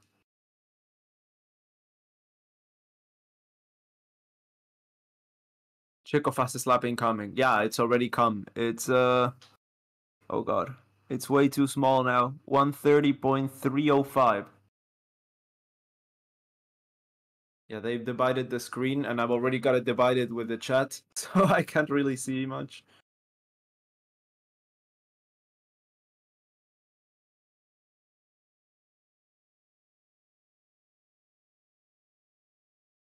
How is Alpine looking? It's really hard to say. They seem to be struggling a little bit. They had a big lockup. The car's not as easy to handle, it seems, from what we've seen so far. No radio, remember, we have absolutely no radio communication. And yeah, Haas are a big question mark as well. No idea.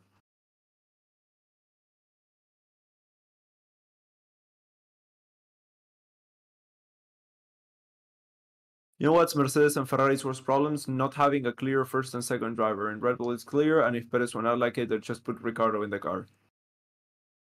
I think that's you have a point there. I think you have a point there. I don't think that's the biggest problem, but that's definitely a problem there. Is Lewis racing now? Yeah, but he's in the pits.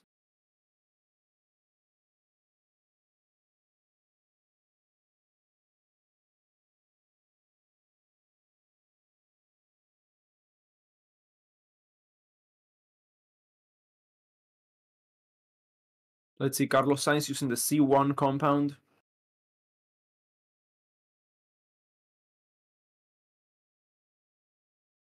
Alonso's coming out with the C4 now. Alonso's coming out with the C4. Is he going to do another fast lap now? Carlos Sainz, C1 across the line. Yeah, he's 7 seconds slower than Checo on that lap.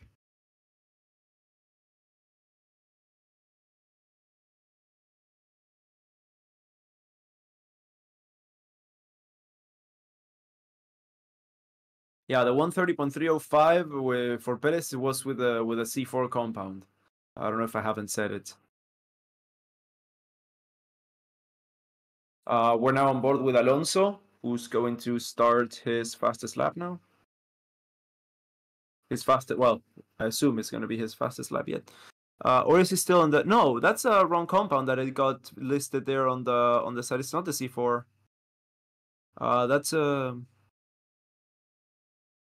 That's the C2, I think. Still, I think that's the C2 still, or the C3. Yeah, that's a yellow-sided tire.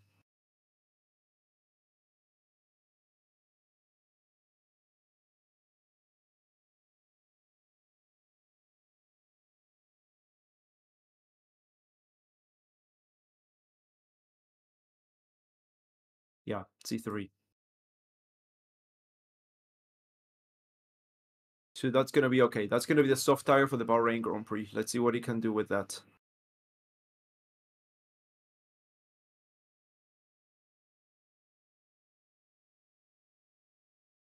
He's not pushing it. No, he's not pushing it.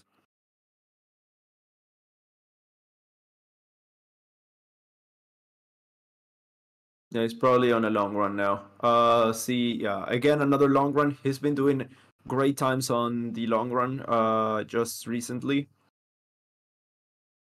Checo improves again, does he? I still haven't seen it here. 130.305, still the number. I'm not seeing that. And he's not opening DRS either. He's not opening DRS, Alonso. So he's got a 136.7. You put cereal or milk first? It's cereal first, 100% all the time. Yeah, no improvement for Checo. Checo wasn't C4s for the lap. Yeah, that's what I'm seeing here as well. But people everywhere on Twitter and here in the chat as well are saying that he wasn't. Oh yeah, it was a C4. Okay.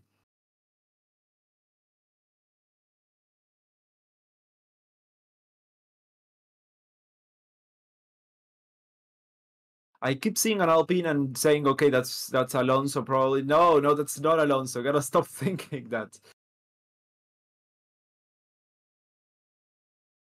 People reading too much into the timings. Pettis P1 with hard tires, lull this preseason testing, and other teams, especially top teams, reveal everything at this stage. Yes, of course. But it's more representative. It's a bit more representative. I mean, it's showing us what the teams can do, even though they probably can do more. Norris on a fast lap, yes, indeed. Milk first means you're a monster. Yes, exactly.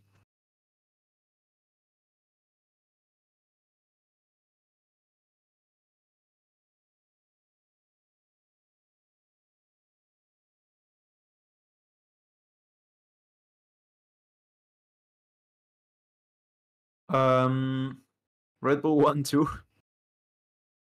Not looking like it, at least for now.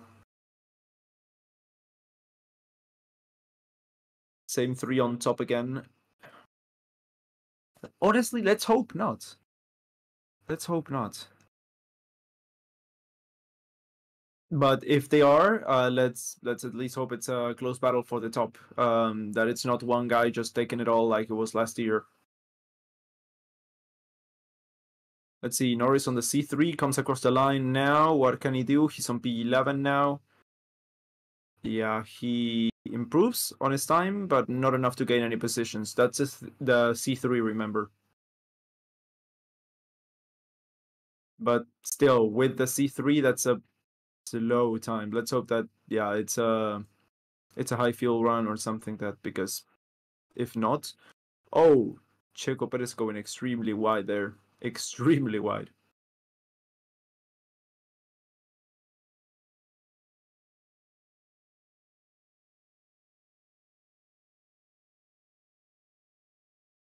Ryan Lewis did his lap in C4. If Lewis did his last lap in C4, would have been in the top 5.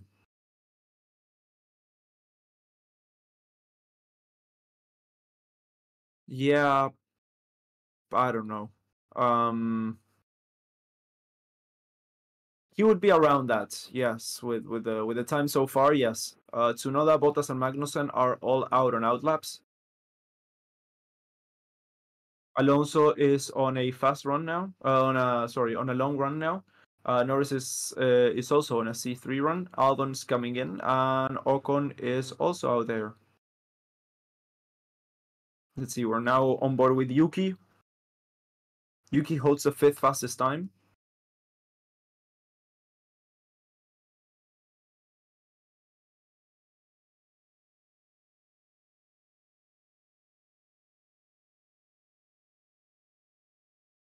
Alonso pace is insane. Good job, Aston Martin. Yes, the pace has been really good.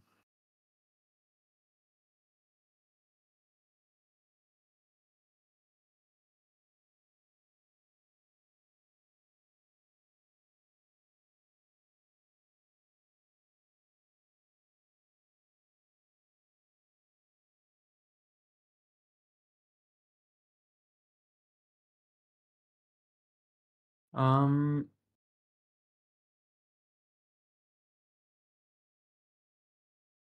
37, 130, yeah.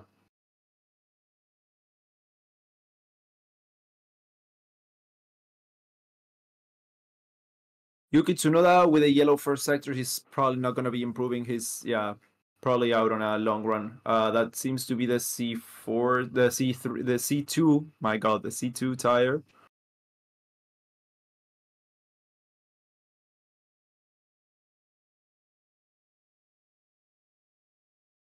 McLaren clown show on testing 2 years in a row. I think it's more than that. I think it's, I don't know what's going on with McLaren, honestly. They were such an upward trend, and they just screwed it up. I don't know what to tell you. 2020, they were battling with Ferrari for P3 in the championship. Wow. How did they fall so far down from that?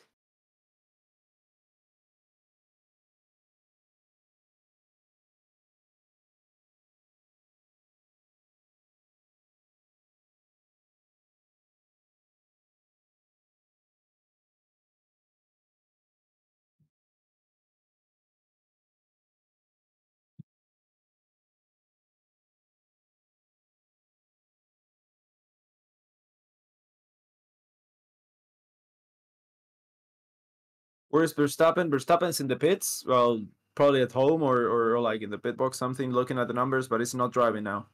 It's Perez's session. Let's see. Bottas is on a very improving looking lap. Where can he go? He's on P6 right now. He goes third fastest. He's faster than the Ferraris. He's on the C5 tire though. He's on the C5 compound. He's on the C5.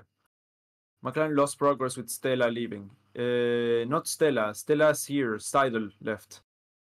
But yes, they definitely did.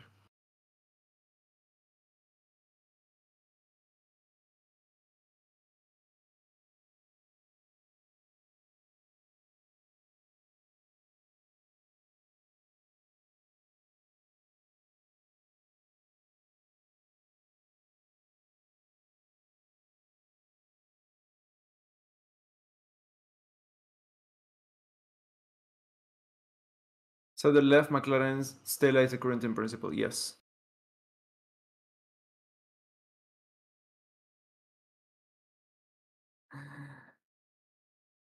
McLaren is not only F1, they have too many categories to focus, and that is the problem. That could also be a problem. They have their attention split too many ways. But for example, Aston Martin have been also racing in Le Mans for however many long, and they are doing quite well right now here in Formula One. Ferrari, don't even get me started on Ferrari. Red Bull are like everywhere. So I don't think that's a problem. As long as the Formula One team doesn't shrink and the budget it's the same, I don't think that's a problem.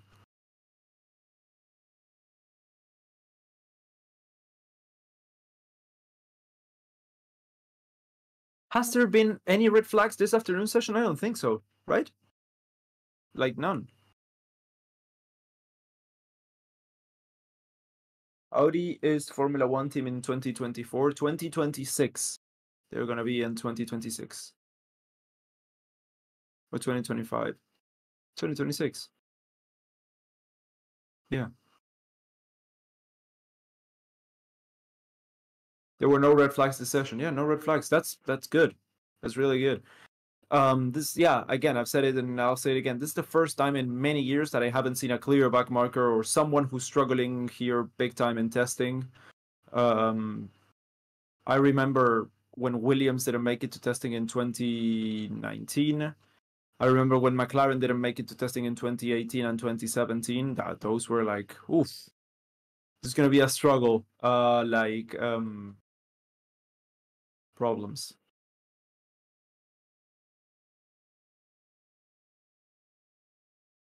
Ocon is not improving there, but it looks like he's going for a long run. He's on the C1 tires.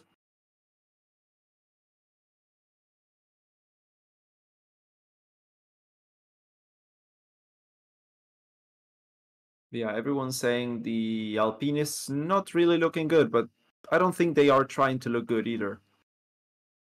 We are going to have to wait and see until next week, and that's gonna be super interesting.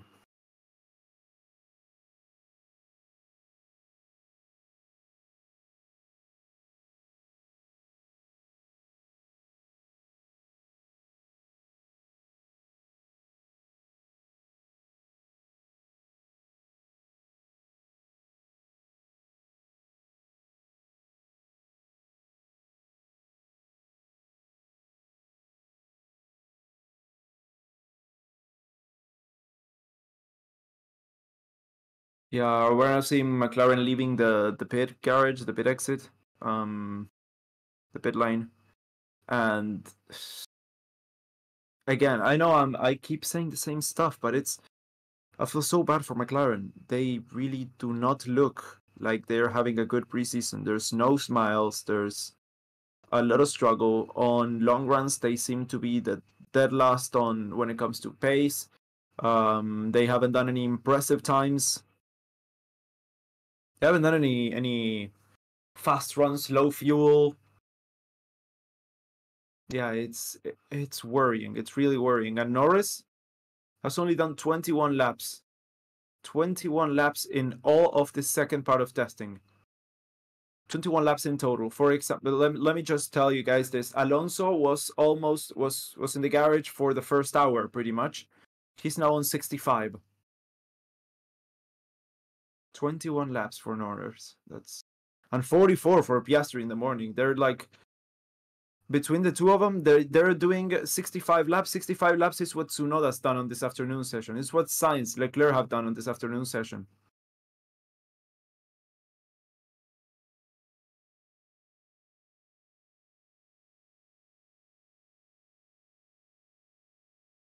Let's see, Checo's doing apparently a long run now.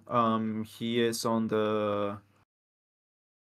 all yellows, DRS open, 0.3 of a second slower, but that's on the C4 still. So he's pretty much burning through those tires.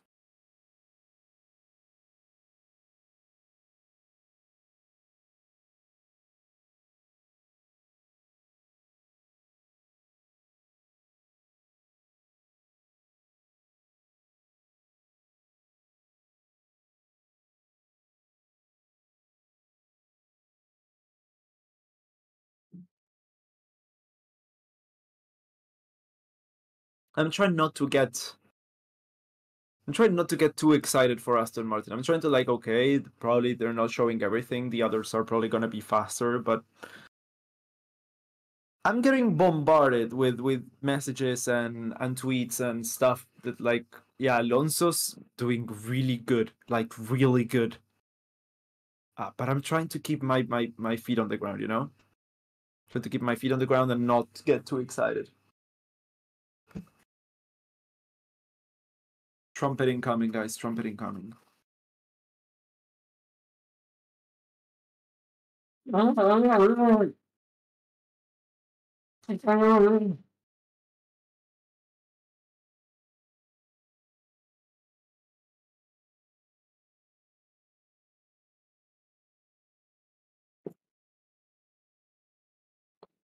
Well, it's good to get excited. If that's a letdown, it's also an emotion. Makes the sport great. Yeah, but what I always think is like, okay, if you're always expecting less to happen, you won't ever get disappointed, you know? If I'm like, yeah, well, he's gonna have like the 5th, 6th fastest car, he's gonna battle for points, but nothing more than that. They're probably gonna be perhaps best of the rest. Then if that happens, then I'm like, okay, well, yeah, I was expecting this.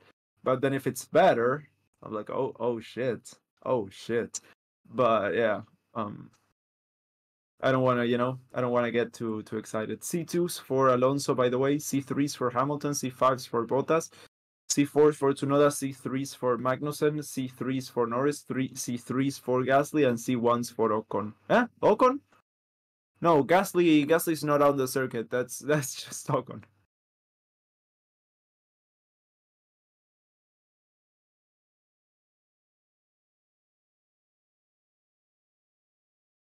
Let's see, Bottas across the line. He is gonna start a fast run, apparently. Bottas is in 3rd place now. Speed trap 311 kilometers an hour. That's quite a thing.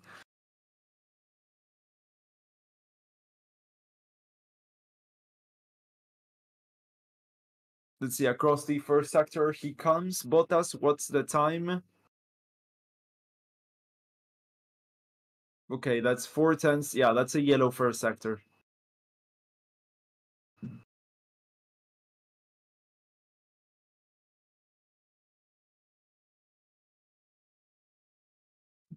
Aston Martin fight for podiums places this season. Oh my god, yes, everybody knows that. Yeah. Bottas is going for broke. You mean like record breaking?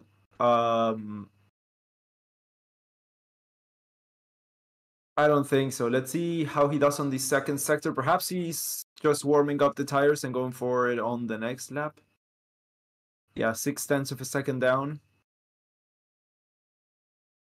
Unless he can improve a lot on the third sector, he's not using the RS either. Yeah, he's not using the RS even. I think that's the thing. He's not using the RS. They are trying to do laps without using the RS to... Okay, the RS is now open. Perhaps this one will be a good lap, a fast lap. Oh no, DRS is close now. Okay, yeah, he didn't use DRS then. Oh look, that's Zhou. Zhou and you. Alfa Romeo driver. Ocon going out for an outlap on the C3 compound. What tires are Perez and Hamilton using? Perez used the C4 and Hamilton used the C5.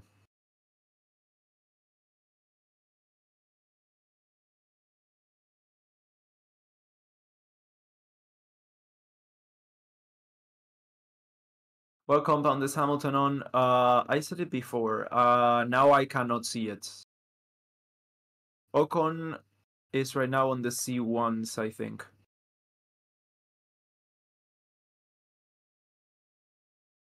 He's on P14. Oh, look, what a number, huh? 14 for the Alpine.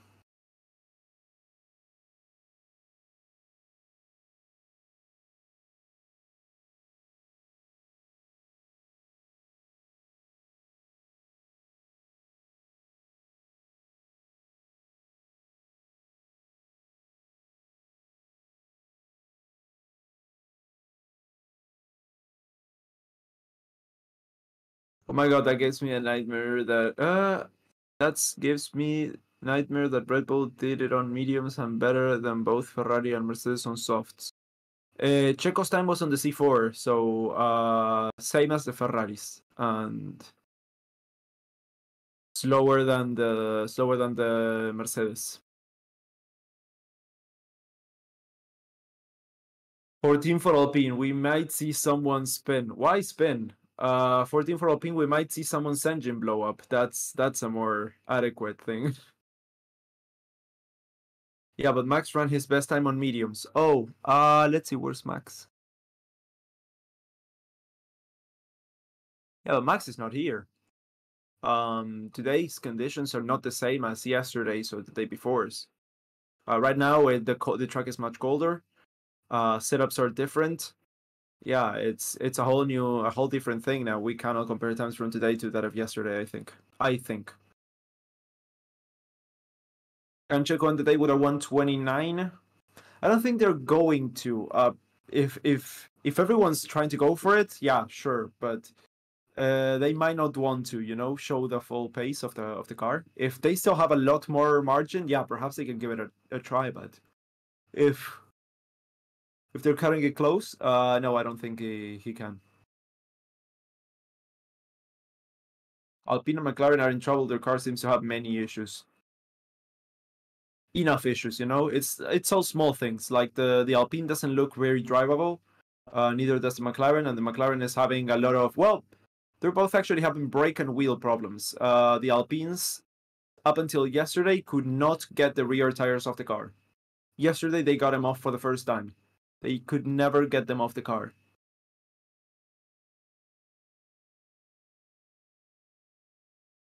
Yeah, we'll have to see. Sorry, guys. Next week we have the race, and we'll see then. Actually, that's great, and it's here as well.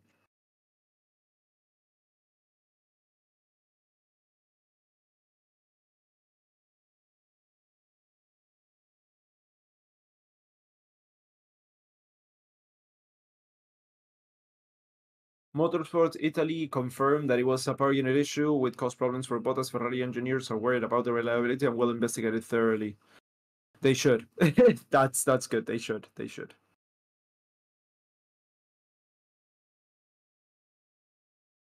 Take a little nap, dude, after this live. No, I gotta make lunch, and then I gotta do some other stuff. But yeah, perhaps in the afternoon I will take a nap. I slept 7 hours, so yeah, I may, and it's been a long week. Yeah, we can say 5 weeks to the start of the Grand Prix. Yes, we can. Not the start of the Grand Prix, for the start of the race weekend. Yes, we can. Were you sick yesterday? So quiet without you. I was here yesterday. As well.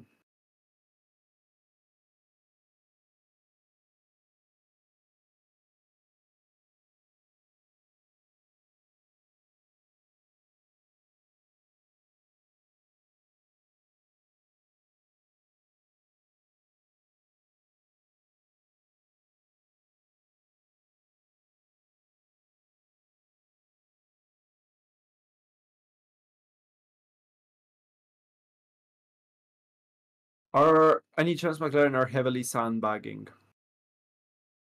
No. No. Heavily, no. They may be slightly, but no, not heavily, no. Definitely not.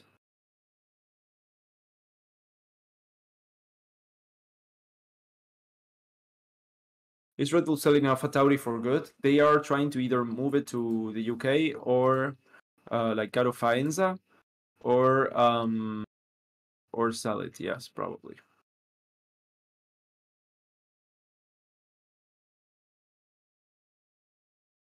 Currently, Fernando is 0.1 seconds a lap faster than Hamilton in the long runs.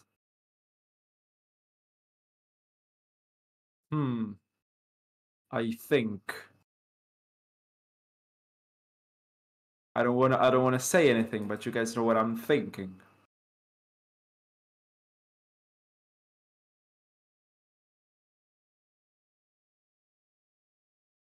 Pedro de la Rosa has just come out and said, I'm surprised with Alonso's rhythm and pace. Degradation in the Aston Martin is just barely there. Okay. That's good. That's good. That's good.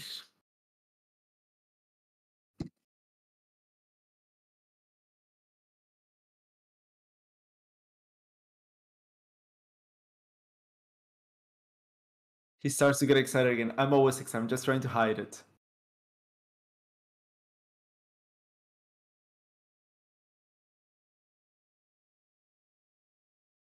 Okay. I'm just reading Twitter, and yeah, it's interesting.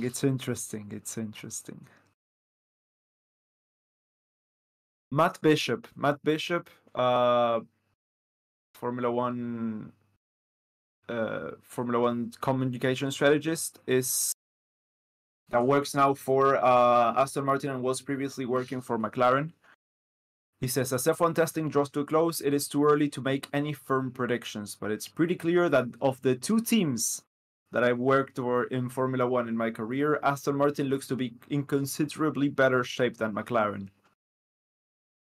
So yeah, McLaren's struggle is so sad. It's just so sad. And I keep saying, I don't want to say I told you so, but I've been saying the same thing since Carlos left. You've already heard me say it a lot today, so I'm not gonna keep saying it. But you guys know what I'm talking about.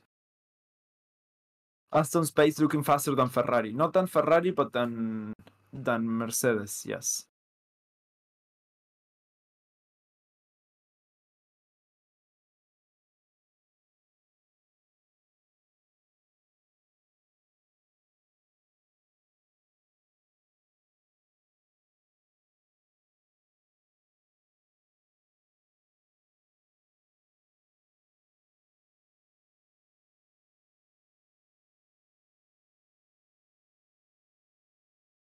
Jose Martinez, I'm going to be a grandfather. Wish me luck.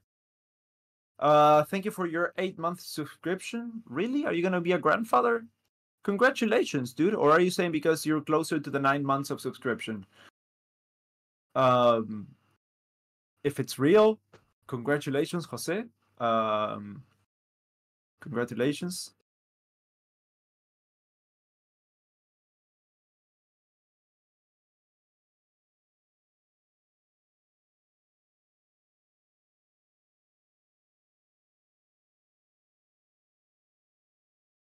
And you're also going to become a son next month here on the channel. You're going to become a son. Did I say a son? You're going to become a dad. You're going to have a 9-month-old. You're going to be fully pregnant with a subscription baby, and then you're gonna have a subscription baby.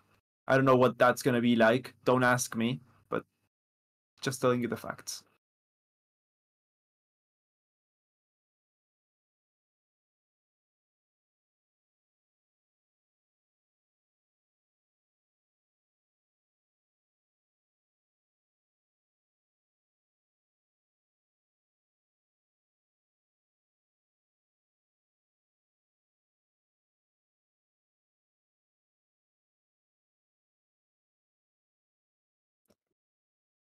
Yeah,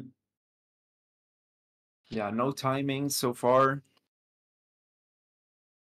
Yeah, Verstappen, Austin an outlap, Hamilton's on an outlap, Sainz and Tsunoda are lapping, Magnussen's on an outlap, Norris is on an outlap, Alonso's still lapping out there. Yeah, Norris is coming out again, Ocon is coming out again. 1, 2, 3, 4, 5, 6, 7, 8. We've got 8 cars on the track now.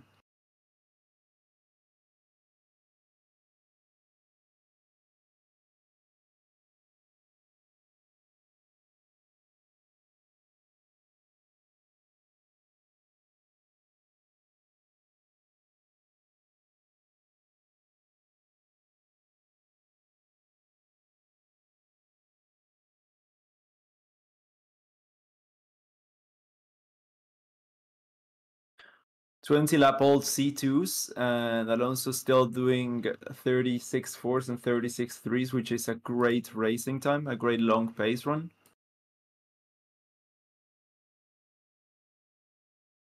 Hold on. Yeah, here we are.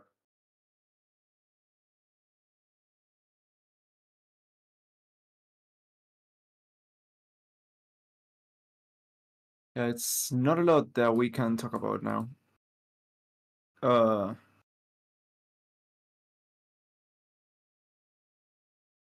Okay, so I've got information on the Mercedes. They are saying that they have a B concept hidden away somewhere, but having stuck with their low side pod design for so long, it's unlikely that they'll rip up those designs and go for a totally new philosophy. Rumor has it that then when their first raft of upgrades arrive, it will be fundamentally the same car design, but it will look quite different.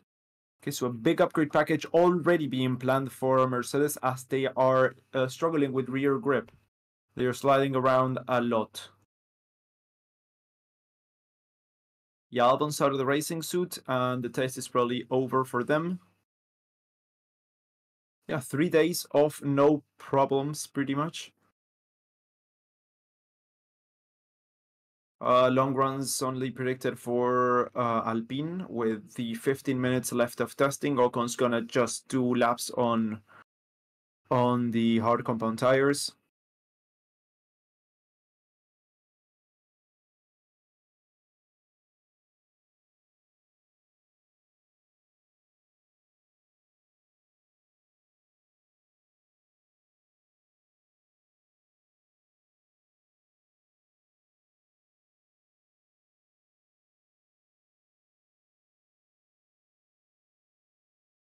Yes, no one going for glory runs as we thought we were gonna have at the end of the testing. People are coming in, going out. Not much is really happening here on the circuit.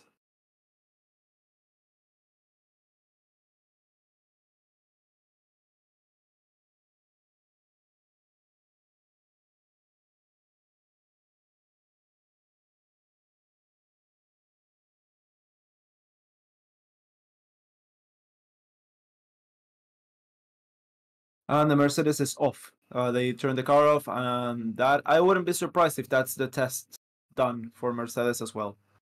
Williams are done. Mercedes have just turned the car off, which probably means they're done as well. Where is Palmer? Palmer has retired.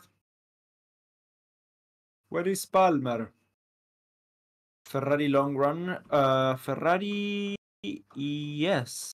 They are still out there, unless they come in now. Yeah, they've been out it for a while now.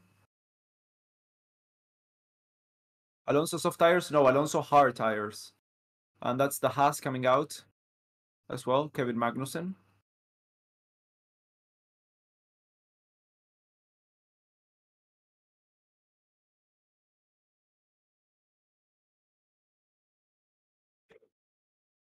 Oh, there's a lot of flow vis on the Red Bull. The halo of the Red Bull is green now.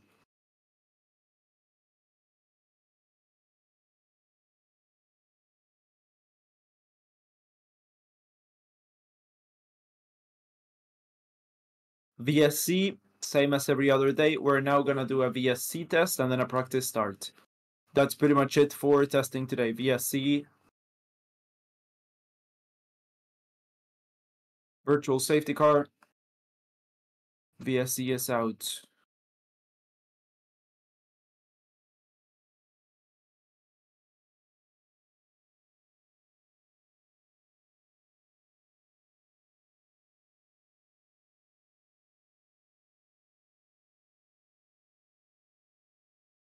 Alonso did quali-sim. He did one run. I don't know if it was... I think it was on heavy fuel because after that he came in.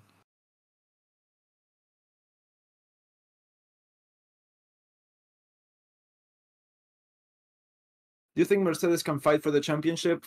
No, not really, honestly. At least not with the car that they have now.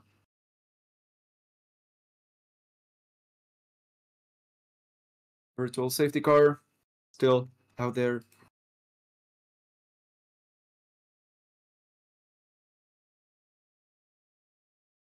This is some 15 minutes of aero testing, and that's it pretty much.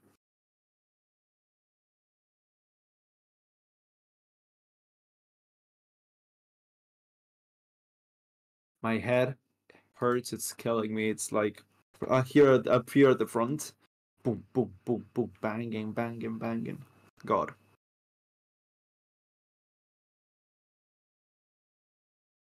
Your opinion on Alpine long run pace compared to Aston Martin and top 3? Yeah, Aston Martin has been faster on long runs than Alpine, so far at least. And Aston Martin top 3, we still have to see next week. I don't want to get my hopes up. Now, full-on safety car. Aston Martin safety car.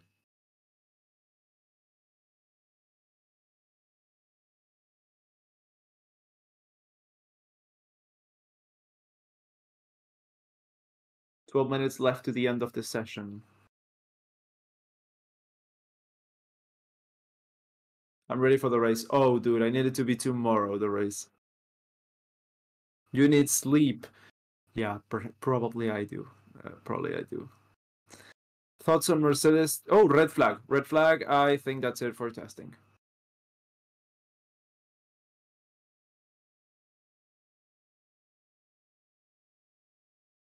Yeah.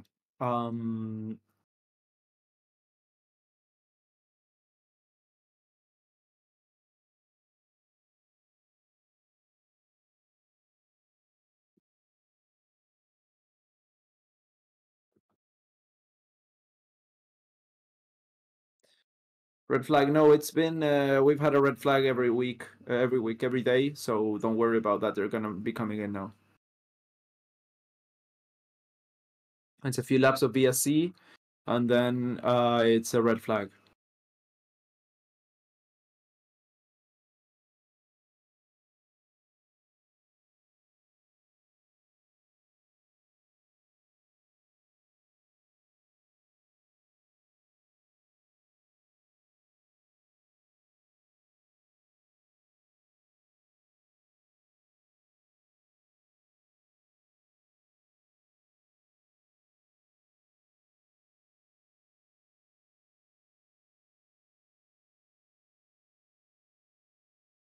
But again, guys, remember that this is testing. I remember, when was it, in 2020 or 2021, when everyone was talking about Alfa Romeo as this dark horse, and that they were going to perhaps be on the mix to fight with the top teams, and that Kimi was doing insane times, and that, yeah, perhaps Aston Martin would be fighting for podiums.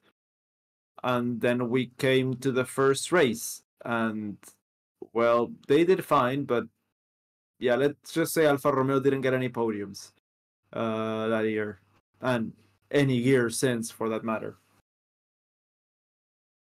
So I don't, yeah, I honestly don't know. And none of us know. The only ones who know are the teams, and they only know about themselves. So there's not anything we can really do here. Not anything we can really say with confidence. We have to just wait until next week.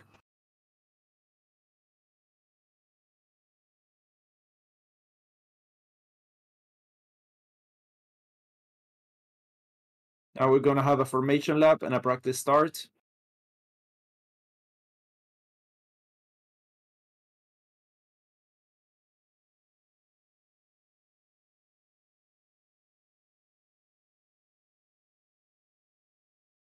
I think Aston Martin will be the next Braun Grand Prix. Mark my words. I think that's a bit too harsh, dude. I think that's a bit too, not too harsh, a bit too much. Now don't hype yourself up that much. Don't hype yourself up that much. You'll only get disappointed. Yeah, formation lap is gonna start in 1 minute.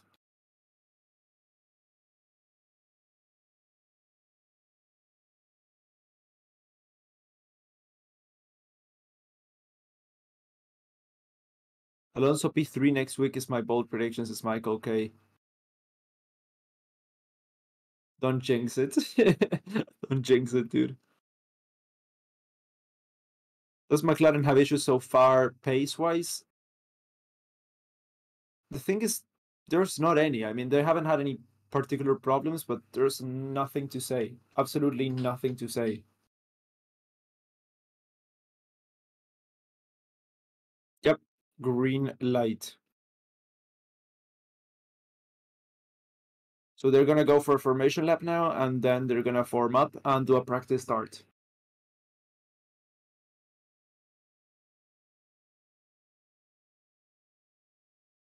Seven minutes left to the end of testing here.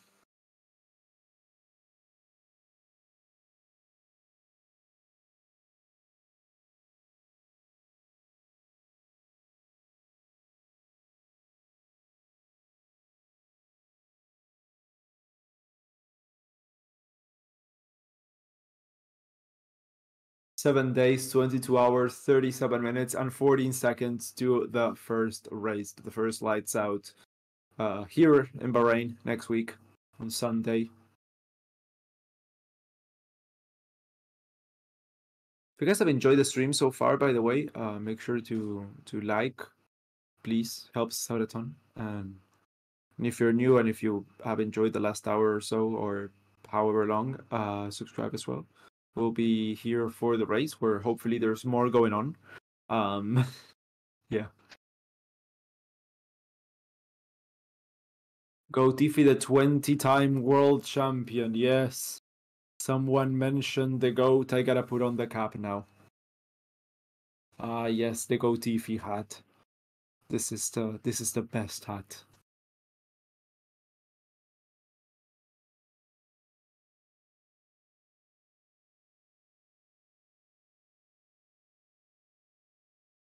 Let's see, they're coming across the end of the first sector now.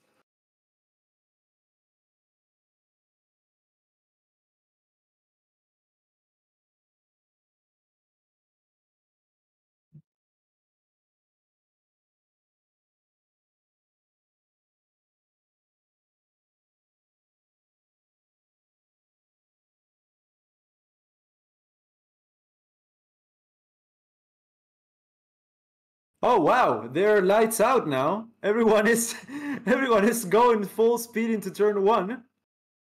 They're kind of racy there. The McLaren loses a lot of places. Oh wow, that's like a proper race run now. That's that's the AlphaTauri leading from the Red Bull in front of that's Valtteri Bottas on the Alfa Romeo trying to get close to the rear of that Red Bull right behind them. I saw an Aston Martin going a little bit wide. McLaren has dropped down a lot. They're in the end going into turn 8. Around the inside goes, that's Valtteri Bottas going on the inside of, that's Checo Perez. And on the back, we have the Mercedes going really close and overtaking that Red Bull as well. The Red Bull's going slowly. There seems to be a problem there. That's the Aston Martin getting past as well as the Red Bull of Checo Perez drops to almost the rear. There's only an Alpine back there, and it looks like he's going to make the move as well. I miss racing, guys. I miss racing.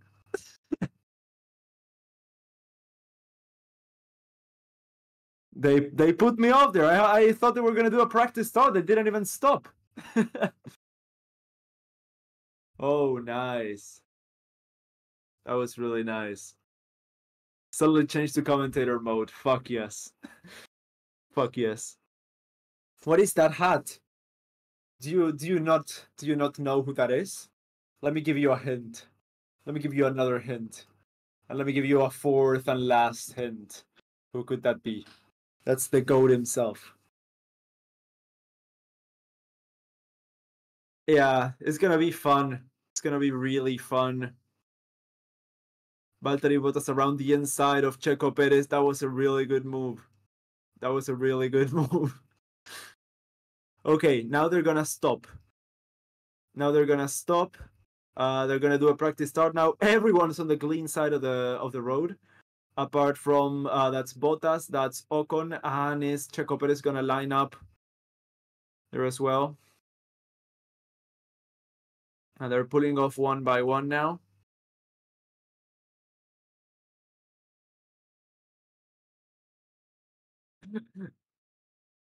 Imagine if there was contact there on the tussle. That would have been so fun.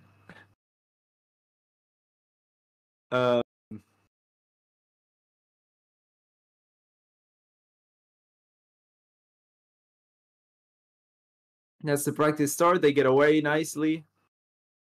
Into turn one, they break. And that's it.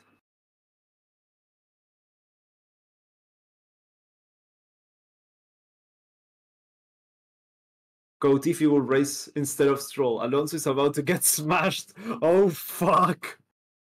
He's about to lose the championship. Red flag, everyone back in, and that's the end of testing. Yep. Okay. That's it for testing today, guys. And that's it for testing this year. I hope you guys enjoyed the coverage that we brought you this season. We are going to be here next week as well for the actual race, and we're going to be here every single weekend for race coverage, of course. If you guys enjoyed the stream, again, I'm gonna ask you to leave a like if you want to. I'm gonna ask you to subscribe, and yeah, that's pretty much it for me today. Thank you all so much for watching. Thank you so much for coming, for sticking around, for not getting fed up and leaving. I was hoping at least 80% of you would get fed up and leave by the end of this, but luckily you didn't. So yeah, with that, I'm gonna say goodbye and see you in 7 days' time for the qualifying of the Bahrain Grand Prix. Take care, guys, and goodbye.